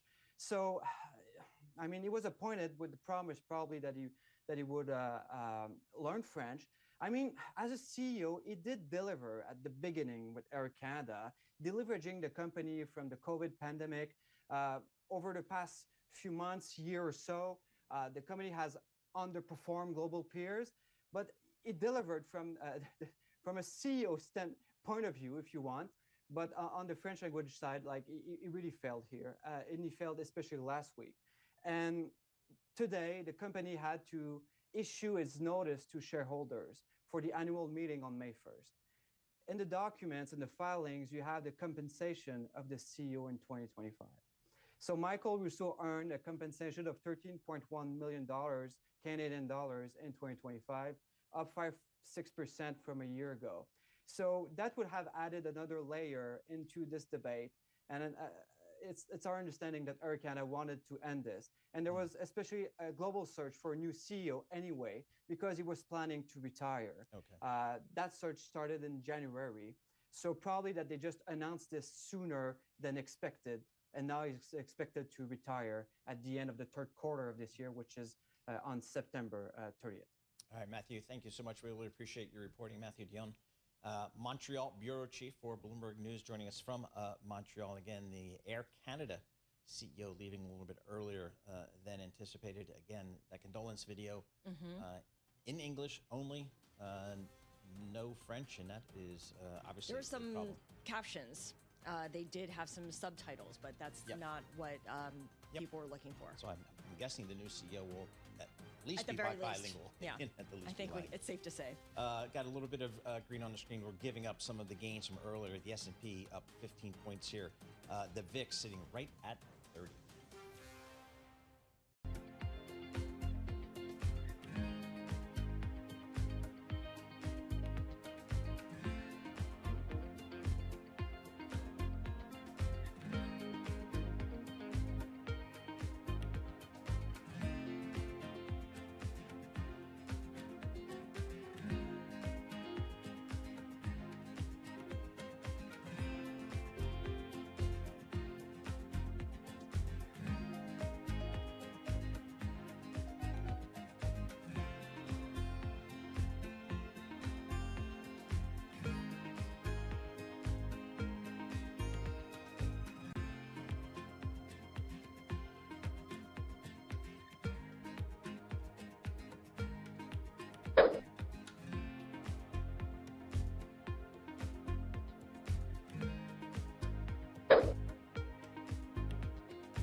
markets, headlines, and breaking news 24 hours a day at Bloomberg.com, Bloomberg Television, and the Bloomberg Business app. This is a Bloomberg Business Flash. And this Bloomberg Business Flash is brought to you by EisnerAmper. Most advisors tell you what happened. EisnerAmper tells you what to do about it. Assurance, tax, outsourcing, and advisory services built for businesses that can't afford to guess. EisnerAmper.com. Taking a look at the action on Wall Street, stocks are mostly higher as investors go bargain hunting following a deep sell-off last week that pushed the Dow and NASDAQ 10% below their recent highs. We've got the S&P 500 now up 14 points at 63.82. Dow Jones Industrial Average up 185 points, or about 0.5%. NASDAQ up just about 15 points right now. Oil is pulling back a little bit from the morning highs. We've got Brent crude up about 1% at $113.68 the barrel after being up more than $115. WTI crude now at $102.10 the barrel. We've got shares of the food distributor Cisco, the worst performer in the S&P 500 today. It's down more than 12%. Moody's says Cisco's debt is now on review for a downgrade after the company said it plans to raise about $21 billion of debt to help fund its $29 billion buyout of the wholesale food supplier Jetro Restaurant Depot. And shares of CVS Health are on the move, up about 1%. It plans to open more pharmacies than it closes this year, marking the end of a 4-year contraction for the largest American retail pharmacy chain. For on-demand news 24 hours a day, subscribe to Bloomberg News Now wherever you get your podcasts. I'm Alexis Christoforous, and that's a Bloomberg Business Flash. Paul and Scarlett. All right, good stuff. Thank you so much, Alexis Christoforous. As Alexis was telling us, we are seeing a recovery in U.S. equity markets today, with stocks higher after the S&P and the NASDAQ entered a correction last week. That is down 10% from their recent highs. So where do we go from here? Let's bring in Phil Orlando. Phil is Chief Equity Market Strategist and Head of Client Portfolio Management at Federated Hermes. And Phil, I feel like when it comes to any risky asset, it really depends on where oil goes. Yet today you have a day in which oil prices are rising and show no signs of really slowing down, given the vitriol right now, the rhetoric between Iran and the U.S., and the fact that there is no resolution anytime soon, and yet investors are willing to go bargain hunting. How are you thinking through all of this? Good morning, Scarlett. First of all, thank you very much for having me back on the program. I'd focus on the increase in the price of crude oil, and I would note that the rally, and I'm putting that in quotation marks, that we're seeing in the equity market is relatively de minimis, given the roughly 9% decline we've seen in the S&P 500 from the record high of 7,000 right towards the end of January. So you've got some structural issues this week that would suggest that the path of the stock market is probably still lower here in the immediate future. We've got this 15-point peace plan that the administration laid out that, you know, is unlikely to be accepted by the Iranians. The Iranian counter plan is unlikely to be accepted by Israel, the United States, and our Gulf allies. The president extended the deadline for the final blow by 10 days out to April 6th. That's next Monday. And then you look at where we are here with Easter week and the Passover holiday. The equity markets closed here in the United States on Friday. Equity markets are closed in Europe on Monday. I'm not sure that investors want to be long equities on Thursday going into potentially a 4-day weekend, depending upon where you're trading from, given the fact that there may be a military incursion that accelerates the beginning of next week. So for all those reasons, I think the path of least resistance here, it probably continues to be lower until we've got some more clarity on exactly what's going on. Phil, is there a scenario where these equity markets can move higher with oil where it is? Is there a time when fundamentals such as earnings, such as interest rates, maybe can fight through the concern of higher energy, or do we need resolution in Iran before this market can start to move higher? Well, certainly there are some aspects of the market, like the energy companies themselves, which are probably doing fine with $100 crude. But I think for the rest of the market, and the impact on inflation, and what might the Federal Reserve's monetary policy plans be in the second half of this year, we'd much prefer to see a resolution of this situation, and the sort of Damocles hanging over the head of inflation, based upon the impact that we may or may not see with crude oil prices, depending upon how long this whole thing lasts. So I think we want to see a positive resolution, and getting energy prices back to a more normal fundamental supply-demand balance, as opposed to one that's elevated with the equity risk premium that we're dealing with right now. There's also talk that from U.S. government officials, analysts, having to kind of consider all kinds of scenarios, including the prospect of $200 barrel oil. What would that mean for the U.S. market, for U.S. companies? I mean, we mentioned how energy companies in the U.S. might be okay with that, but what about consumer companies? What about manufacturing companies? Well, Scarlett, this is the $64,000 question that the market's grappling with right now. The bear case is that this conflict is another forever war in the Middle East. Crude oil goes to $200 a barrel. Gasoline goes to $6 a gallon. We're looking at best, a stagflationary environment,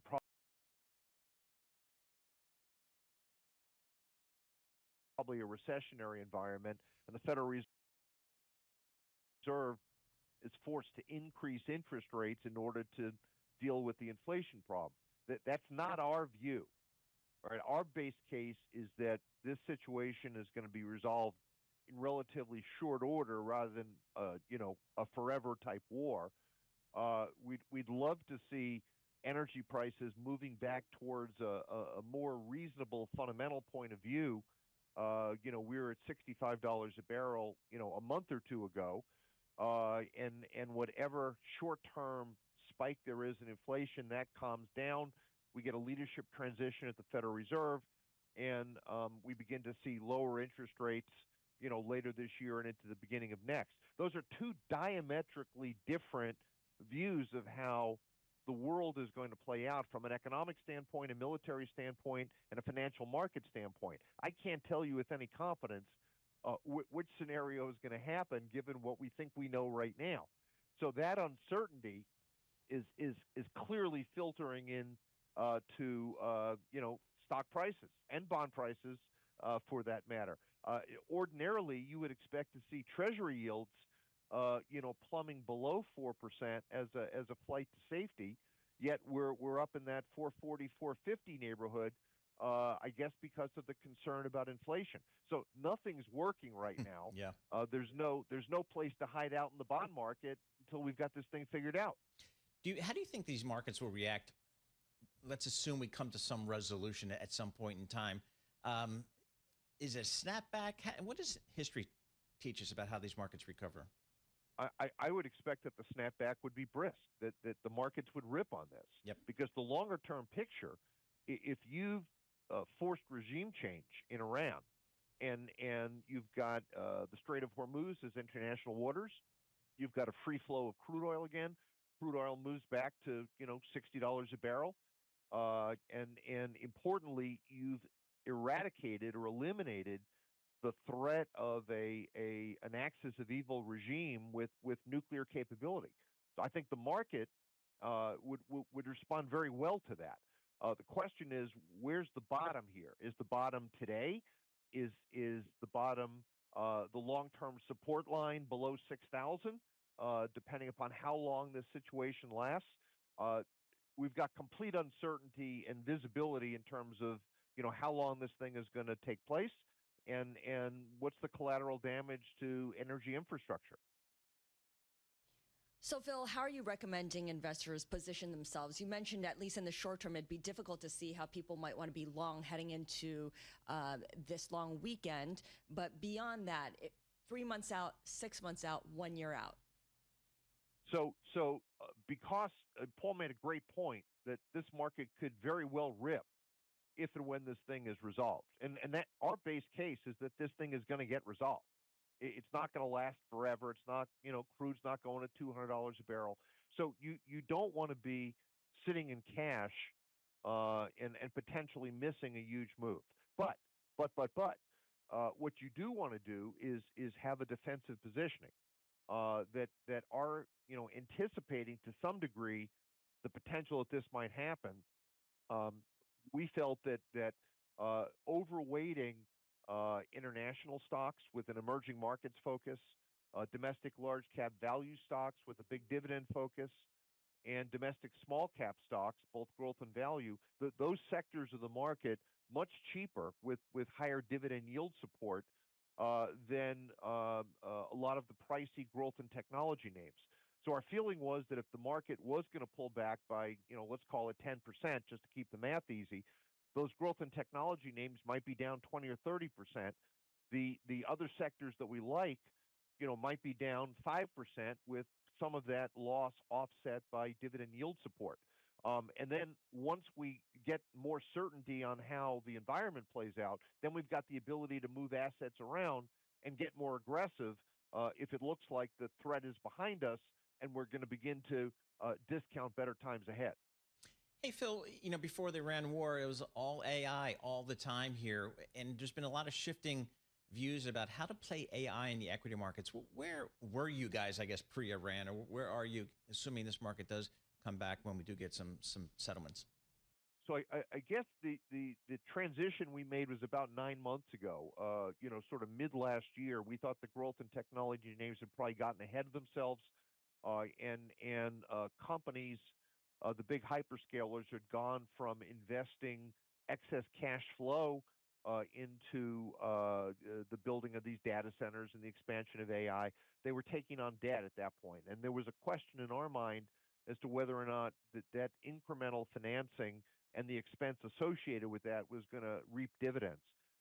So we sort of made a tactical decision at that point to sort of shift gears a little bit, if you will, moving into international and value and the smaller cap names.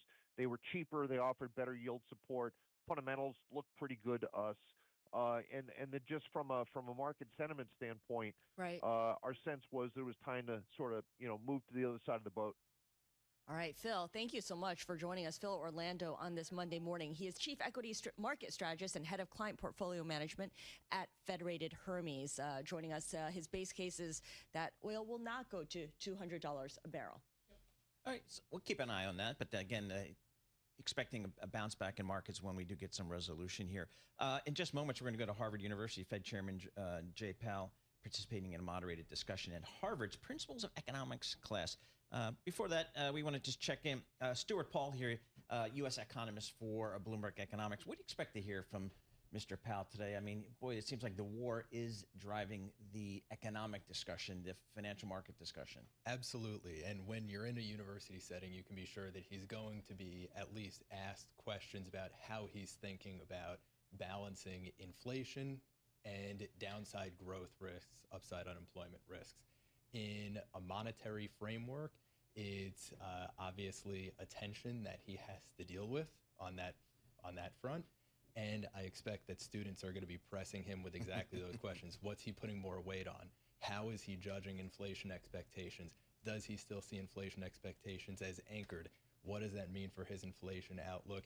How much downside growth risk is he expecting? How much deterioration in real consumption is he expecting from the rise in gasoline prices?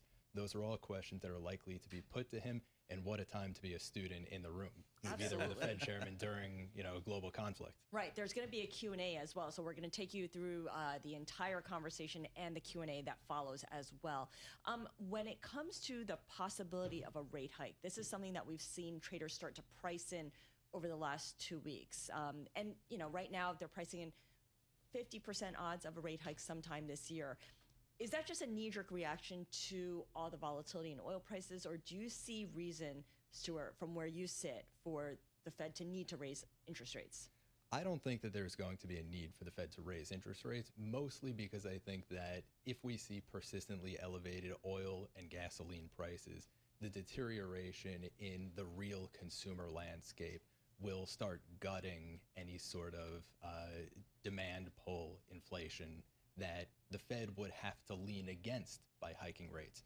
So by hiking rates, they're just adding to what's already going on fundamentally in the real economy. All right, Stuart Paul, he is our Bloomberg U.S.